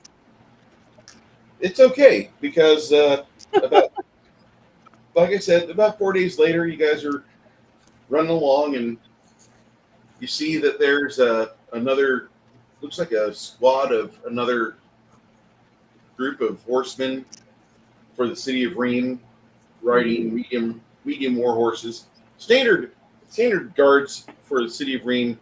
Unless we're at a point of war, it's atypically like medium war horses. Like, you know, they're not the Clydesdale. They're not those huge muscular ones. They're pretty nice looking horses. They got some lean muscle on them. They're probably tasty, but they look like they're pretty healthy and well taken care of, wearing chainmail armor, and their men on their backs look like they're in white plate. But there's 12 of them, and as they get closer, you can see the banner of Remnus River being proudly displayed. The tabards of the city of Ream are upon them. It's another set of guards, and as you guys are getting closer to them, you see the sergeant hold his hand up like he wants to talk to you. All right. Good day, Seth. Excellent. I just wanted to say that about 400 miles back, you're going to see some bodies on the side of the road. There's individuals that they had betrayed the public trust of Whiterush, and they caused the city to suffer some actual losses because of their ineptitude. We don't have any real complaints yet about it, but there were some people that were bad people, obviously, and they didn't deserve what they got. They were tarred and feathered after they stole money from the local county and everything they could get their hands on. They ran for the hills. We were able to catch them due to some outsider influence, but 2 of them started getting uppity and trying to get away. But this is down closer to the city of Whiterush, about 400 miles away. If you see some bodies on the side of the road, and they're still unmolested by all the vermin and all the crow, if you have time, because it is close to a creek, if you have time to bury them, that would be great. I'm not going to hold you to it, but if you have the time, that would be fantastic. We're not looking to do anything special with them because they broke the honor of their office, and it was a shame that everything happened and cascaded the way it did. Does that make sense? Yeah. thank you. We were part of the initial findings down there. Another group came after we had already handled the majority of proceedings for 3 to 5 days. I can't remember. It ran together, a lot of it. But you should have already seen them. Hell, they might even be in Ream now. But the 4 that survived are on their way up to Ream. Yeah, we've seen them. Okay, so they have made it past. Awesome. He claps you on the shoulder, Mongoose, and he says, "Aren't you out of the city of Gilboath?" Yeah. "I've heard of you, Mongoose." And then he looks at Lemmy. "Lemmy, I've got my eyes on you." I kind of whisper half-heartedly, so wispy. Lemmy may or may not hear. He's not a very good thief. He's only stolen copper, and that was from bad guys. The sergeant looks at you and he's like, "From everything we've heard so far, he keeps himself pretty clean. There's not a single infraction that I could even bust him on. He's clean." A thief, damn it! I'm a box man. There's a difference. He rallies his men and they ride to the north.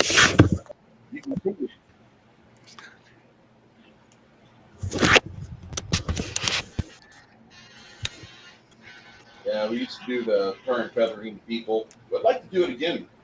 Politicians seem to be making a lot of money off us. It's kind of strange how Pelosi makes all these great stock trades. It's amazing. Excuse me. I don't know how she does it. Yeah, our politicians up here, we like to do slave labor, the big agricultural farms, the dairies, etc.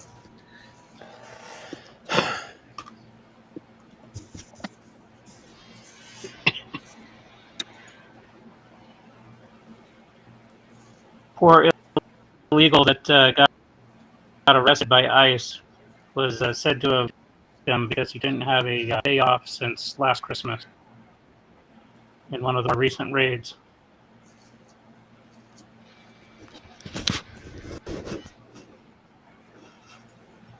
One of the illegals said that? It was a local politician that was talking to an ICE buddy of his, and he had made the X post in the comment. An illegal that was paid under the minimum wage for Idaho for a migrant, quote unquote, migrant worker. And he didn't have a day off since last Christmas. And this was in late October when he got picked up.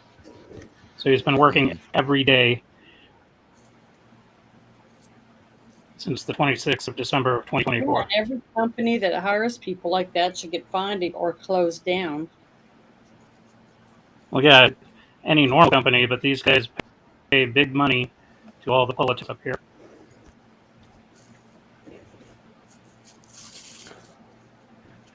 Yeah, even I live in North Idaho, basically a spitting distance from Canada, and there are 2 workers in Walmart that do not speak English. If you want something out of the hot case, you have to point at it. Yeah, in a perfect world, they'd all be from rope. Rope's cheap, but unfortunately, we got all the games that we got to play. Actually, To I almost counteract the forgot. games to play. Sorry to interrupt, but it's kind of important. What out of the stuff we had on hand originally, what were we taking with us and what were we leaving behind? Because I need to move stuff to the vault now that we've had a chance to do that. Like I know we're keeping the I was talking to the party. I know we're keeping the 4 ever-burning torches because they are invaluably handy. Mm-hmm. I presume the moonstones are like there's a link. Let's see. Let's double check the loot section. Go away. The If it is link, magical, I'm sorry. What? I would assume that if it was magical, I assume that we would be just selling it because eventually we just gain a lot of plunder. We already sold everything we wanted to sell. What's left now is what's going to be put away for later or be kept with us. There's a link in the loot section right above the picture, that links our stuff. Like, for example, there's 3 magic arrows that we actually intended to see if they were of any use to us. Well, as regular torches can go. There's a magical vestment, arcane spell level 4. I presume that's a scroll.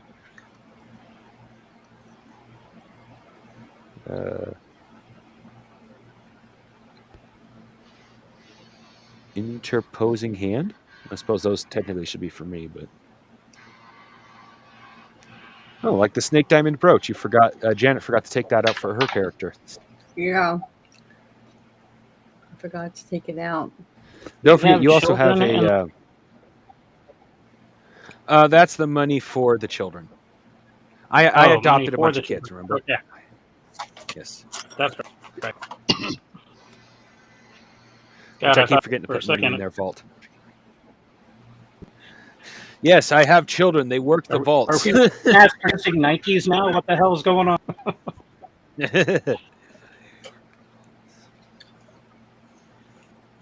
Very nice, very nice.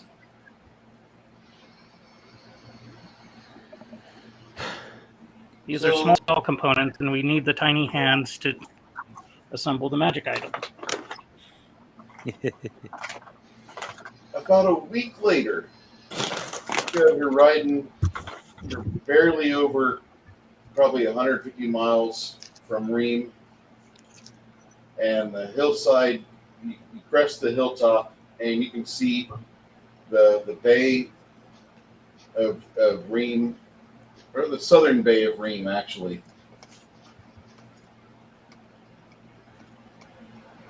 Nice.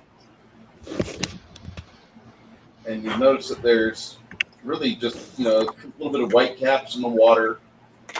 It's you have a brief view of it.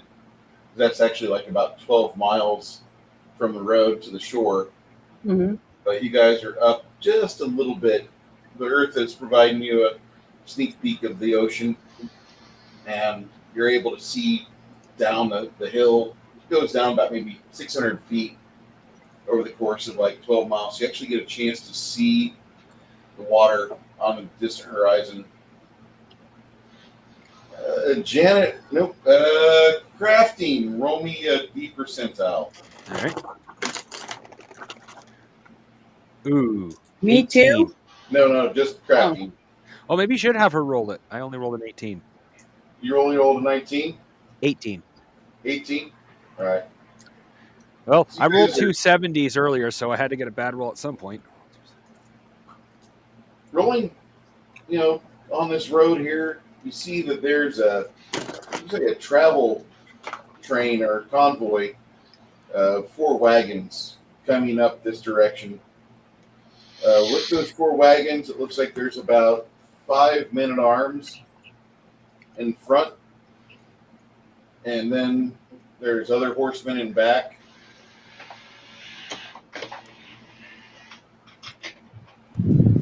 Going further, they're coming up within about a half mile. You can see one of the horsemen seems to like slow the others down. He sees you guys. He doesn't know what the fuck's going on. What do you want to do? What time of day is it? It is 3 in the afternoon, 15. Greetings, fellow travelers. How does this glorious day find you? The lead man at arms says, "Oh there, we didn't see you guys having a banner with your convoy. Although I see that you've got a donkey train following behind you about 600 feet. But we first see you. There's like 10 of you on the road, and you're not flying a flag." Well, seeing as you're not immediately attacking us, it's safe to say this. We are with the Traders and Coasters Guild, so flying a flag is just bandit target at that point.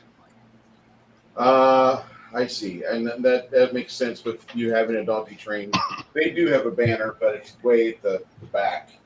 One of their donkeys has that.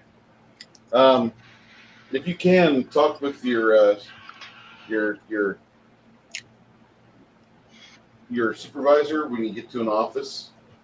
See if you could have one of them fashion for you a flag for the Coasters Guild, because all of us know the Coasters Guild cog and wheel emblem. So if you guys could just roll with that, that would at least let us know that you guys are operating in our best interests, the interests for society per se. But we don't see a flag, we're thinking, we're going to get fucked here. I see. He starts waving his people forward, and you note that they don't have a flag of anything but the city of Ream on site, which it's really weird to have a city of Ream with 4 wagons. It looks kind of suspicious, but you're kind of questioning as to why would the city of Ream flag be flying above 4 caravan wagons that are covered. Let's see here. Fuck. They've got 13 men at arms too. 13 men at arms. Shit. I don't think I have any like detect. I have detect magic, but I don't think I got anything that would be like.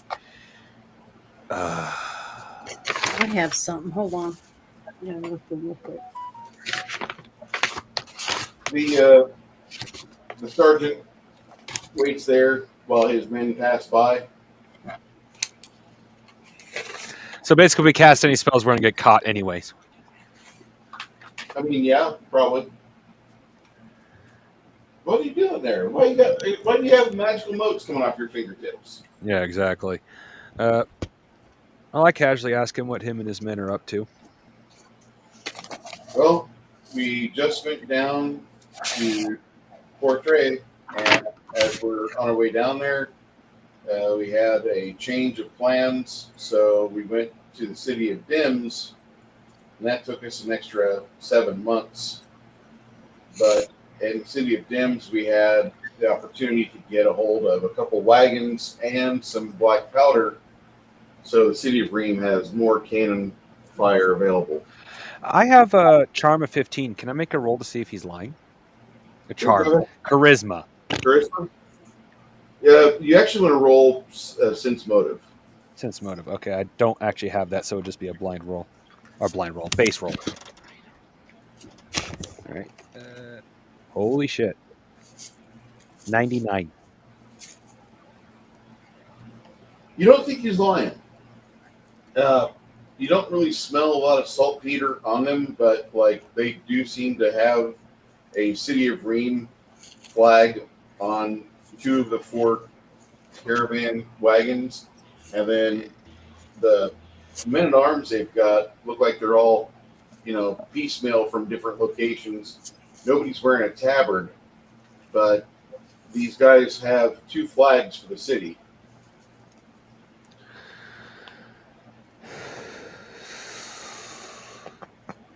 What do you want to do next?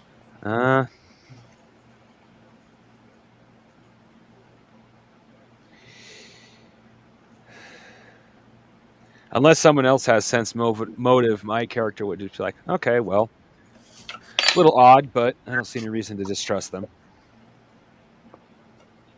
Party, you guys want to let him go through? You got questions for him or no? I don't see that I have sense motive, so. I'm bringing up my character sheet. Give me a sec.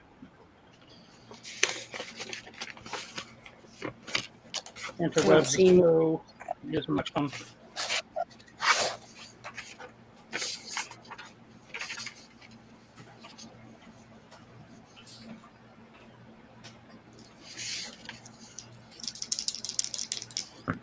No.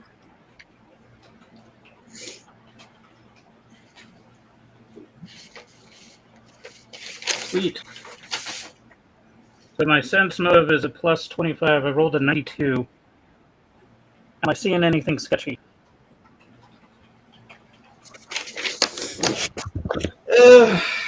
You're kind of examining things. The only thing fishy about this is the fact that typically whenever there's a city hall, HAUL, they usually will send a couple of outriders with them but majority of guys are going to be identifiable with tabards or with just some sort of marking on the horses themselves. And none of these horses have any sort of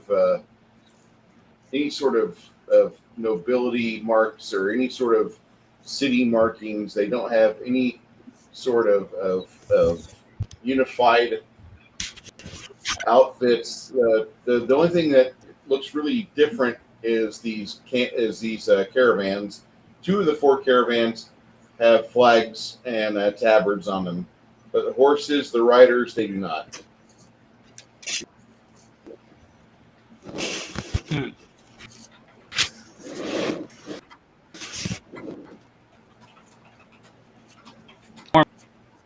Normally they'd be advertising, Yeah. but it is kind of a sensitive nature. You're carrying something that's explosive. Those are a pretty powerful in the wrong hands. They said they're carrying gunpowder. Yeah. I'll be right back. I have to pee.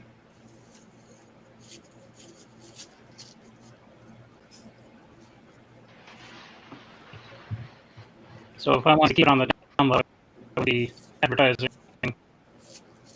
Cases of Brinks, armored car. You taking a, start my minivan instead.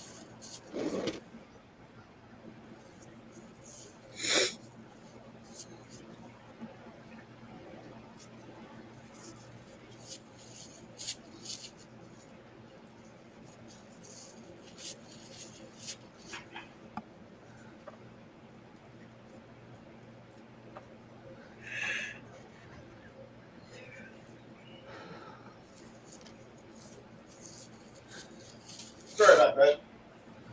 Okay. But the only thing fishy about this is that none of the guys have tabards.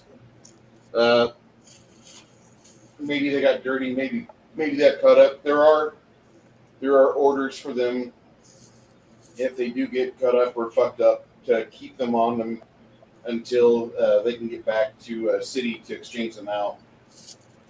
But they also might be fucking like you guys, but just might be individuals that are doing the job because they were told to. Yeah. The other way that we could test it is a fireball to one of the carts, and if it goes boom. Oh, sorry.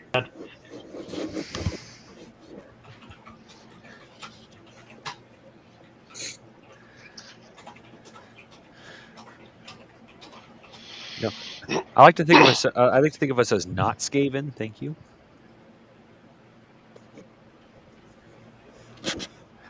And for those that don't know, the Skaven are giant rat people that embody the word asshole. I love Skaven.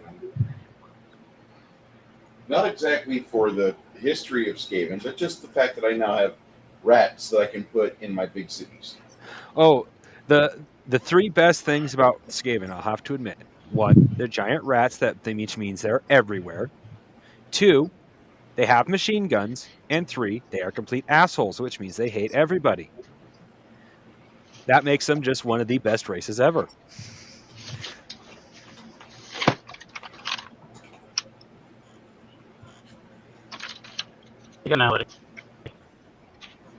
Mm-hmm.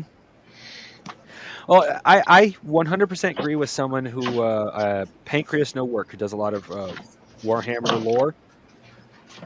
The Skaven are absolutely not only one of the best things that GW has ever made. For GW's part, it's because it's literally one of the most, if not the only, truly original thing they have ever made. Giving a rat taking a rat, making it human-sized, giving it a machine gun, and filling it full of hate is pretty unique. But I also love the Skaven because they are the bad guy. They're like the Borg. You could throw them into any situation and everybody has to go, oh, fuck.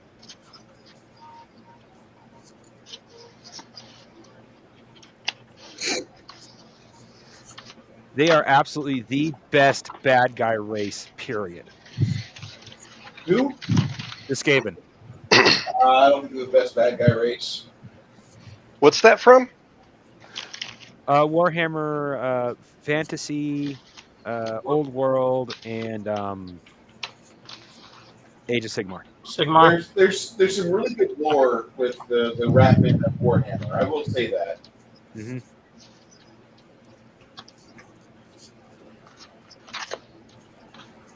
Well, one of the things that make the like for me personally, because I also love them lore wise, they can never win because they are such assholes. They will sabotage each other. But on the same hand, there are so many of the motherfuckers that they can also never truly lose.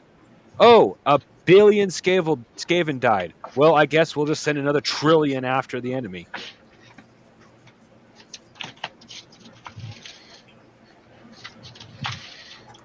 I just found some amazing videos for Warhammer.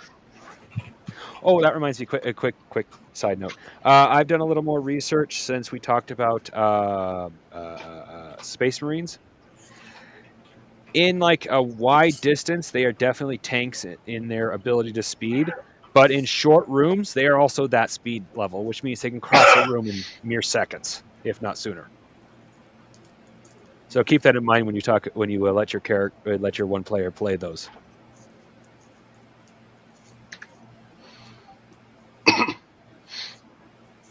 I just dropped it. I just dropped it in memes, but yeah.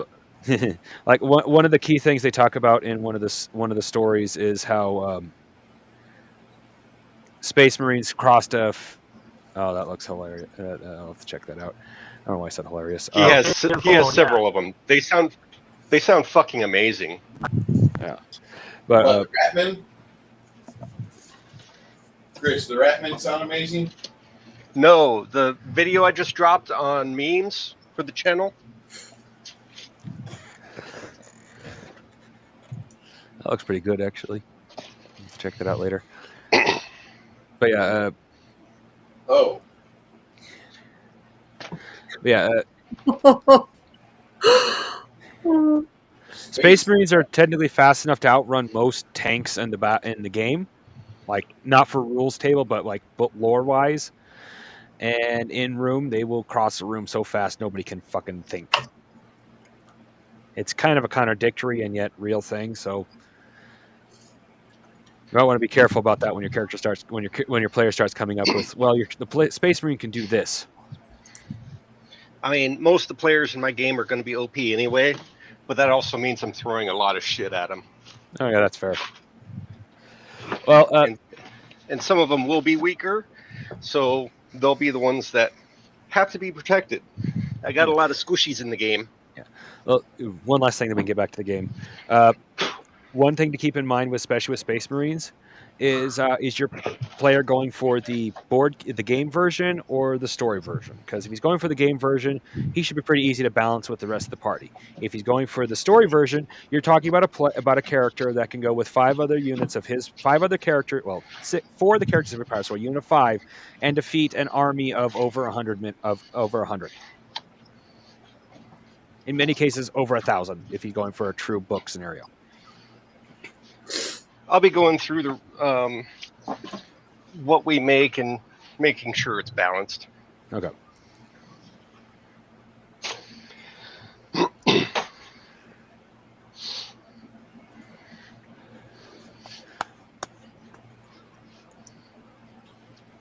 So I know that today we didn't really get a whole lot, quote unquote, accomplished. I wanted to be able to. What? No, sorry. I was going to say, honestly, I felt like we got a whole lot accomplished. We got some very, very special items. We got the potions changed out, which we've been not properly doing, I'll admit. Listen, it's only bad if you have one that's bad. Yeah. Yeah, we didn't do any combat or anything like that, but we know what we're doing now. We know where we're going. I feel like today, honestly, was like a good day. I mean, the only thing that ultimately would have made it better was if Nerdy was here to decide if he needed something too. That can probably be retroactive. Yeah, that's fair. That probably can be retroactive. That reminds me, Nerdy and I were having some daggers made out of those dragon fangs. One for my wife, for me. He never gave me a price tag as to how much he wanted for one of those stupid fangs. What type of dagger do you know? For him, I think he put a picture. Hold on, let me double check. I think that was in. Fuck, I can't remember where that was. Loot, maybe? Oh, there's a picture where here we go. Yeah, it is in loot. I put a couple of daggers in loot. You just have to scroll up a little bit to find them. And he didn't say that isn't what he wanted them to look like. I mean, they kind of look like dragon's fangs, so.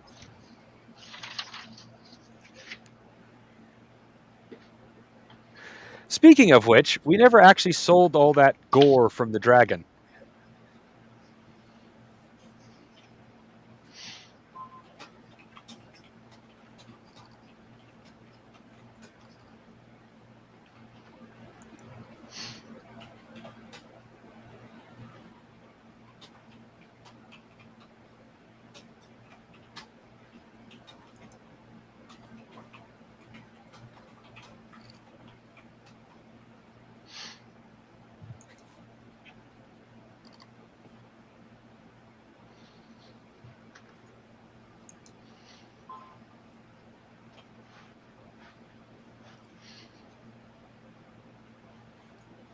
Did we lose crafting? Am I still what? Wait. Okay. No. You just stopped immediately, and I'm like, what the fuck? Oh, what I was saying was last thing I was saying is that we still hadn't actually sold that gore from the dragon. We had sold all the stuff back in that one town, but we hadn't sold the gore. Like 300 pounds. I'm trying to figure out where that was because there was like actually a number of how much we had left over from the dragon.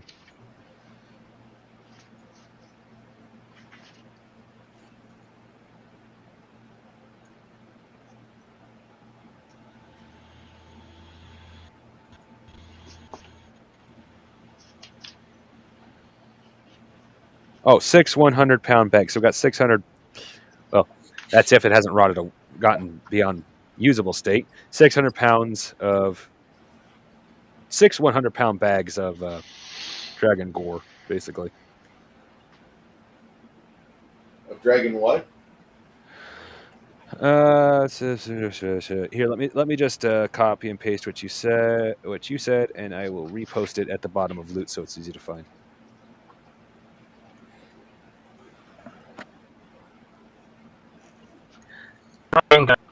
Yay.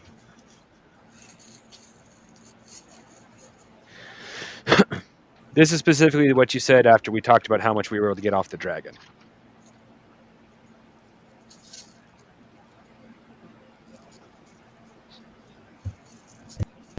That's in loot. Okay. Yep. That was. Which we, like I said, we forgot to sell, but I don't think we could sell that much at that small town anyway after how much we had already milked them for. Okay. You keep it under gentle repose. So you're going to be burning like 12 or 16 mana a day. Okay. Okay. And you cast that. Keep that going along. You don't really lose a whole lot of the meat. Okay. Gentle repose is a spell that prevents it from decaying. So when you get the 6 100-pound bags back in their ream, the butcher says, I can either give you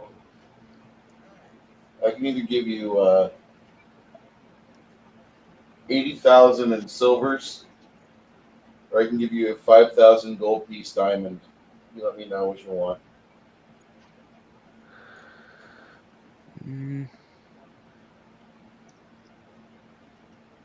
Do we really need a diamond at this stage? Okay.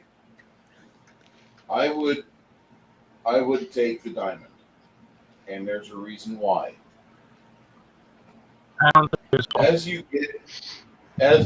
get higher level, both your spell and the cleric and paladin spells that get higher and higher level, Mm-hmm. one of the components that becomes like, you ever play a mobile game and like they've got two forms of currency, like at the end of every race you get like $700, but if you want to be able to race again immediately, you got to pay 7 coins, and 1 coin costs you 50 cents each. Yeah. That's in real money, and you're always buying DLC of coins to keep the game going because you like the mobile game so much. Well, gold, the gold is nice, okay, or silver is nice too. 80,000 silvers is about 4,000 pounds of silver clinking around in your donkeys. Yeah. You get a 5,000 gold piece diamond. That's like 50,000 silver total. But if you give that to a medium-sized church and say, I need diamond dust, and it's a church that your group belongs to, like a church of mayor, like they're going to try to preserve that diamond and give you all the diamond dust they can manufacture off it, because there's a 79 to 80% chance that anytime you need to traffic in diamond dust, they're going to be the church you fucking traffic with. And worse yet, if you manage to keep a hold of that diamond dust, by the time that you're needing those spells to use them, there's not an alternative for any sort of magical spell component other than diamond dust. Okay. Diamond dust is fucking sick. Oh. Honestly, that sounds fine. I just didn't know we were already at the level where diamond dust would be of use. You're at the precipice of this, dude. You're at the edge looking down, like you're looking off the fucking hill here down to the shore, but that's still 7 miles away. But Okay. it's a ways away, but you can see it from here. It's the time to start preparing, basically.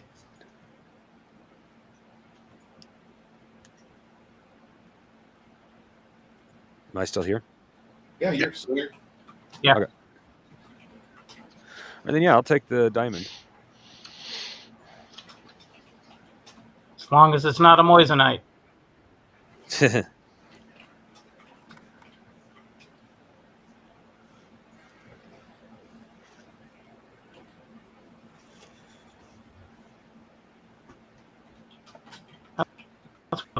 You need to convert all the silver and gold into gems. Put it real. No one will be the wiser until you smile.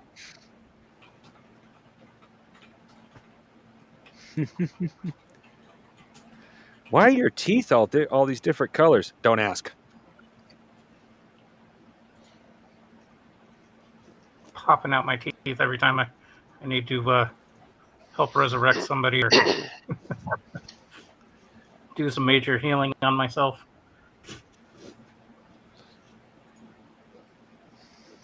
So, if you can see the little hand on the map, you've got another.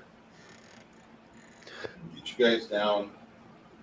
Let me roll some dice real quick. See if you guys don't have an encounter that we should be continued on into the month of December. God, wouldn't that be a dick move, guys? The I hope 13th it of December is our next game. That would be horrible.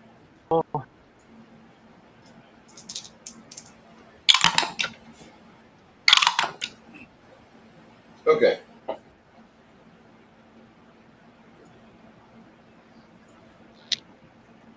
Nope, wrong one. Awesome. So I rolled a 76, it looks like. Or 71. 71 changes it a little bit. You guys, at Six Nations, the gentle repos last for 8 hours. Oddly enough, it doesn't let it spoil. To my knowledge, it doesn't let it spoil. Bear steaks sounds really good. I've cut bear before. Bear's got a lot of shoulder in it. Don't ever get attacked by bears, kids.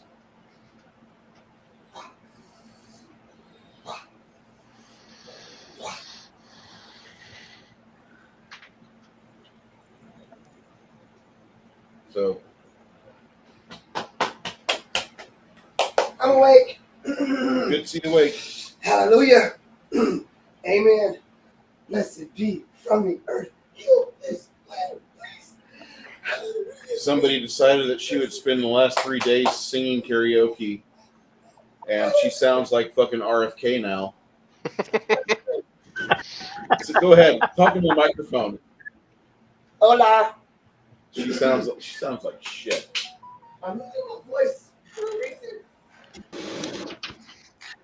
I don't know what happened to her. She just decided that she would start fucking going on and start doing Disturbed. And next thing I know, she's wah. Okay.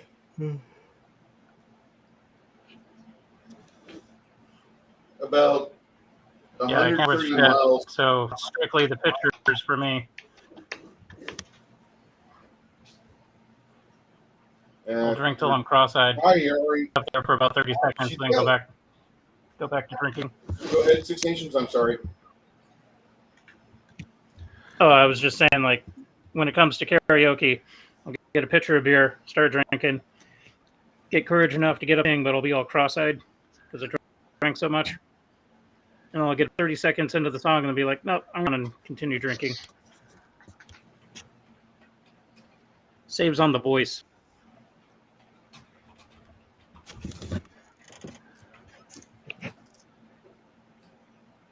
So, about 120 miles down the road,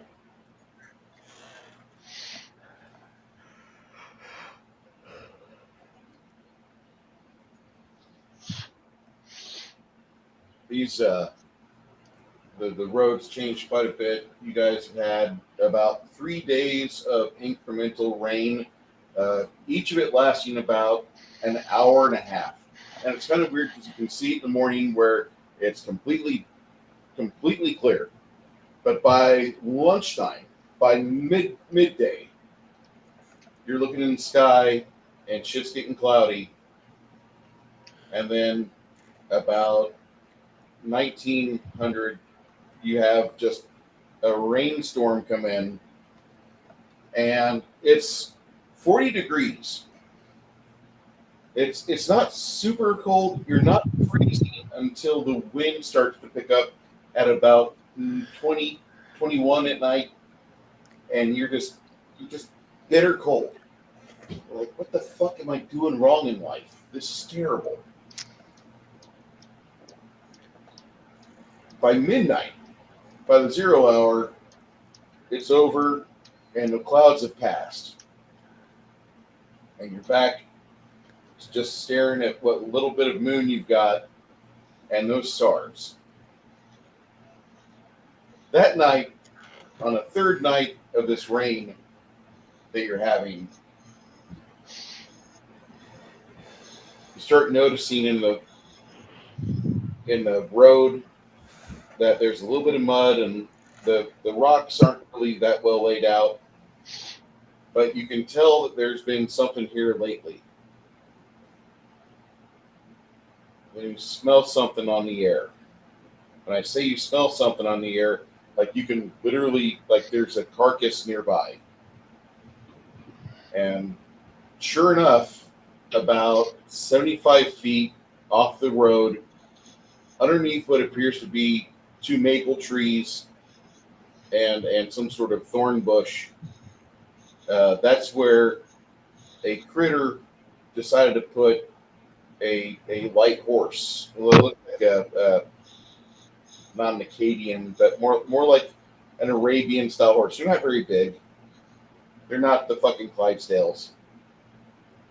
But you can see this horse just stuffed by this tree and like huge hunks of it. You think the mouth, when you're looking at this horse, like the mouth that was used to rip off the 2 forelegs and rip out parts of the throat, the jaw's about 9 inches wide.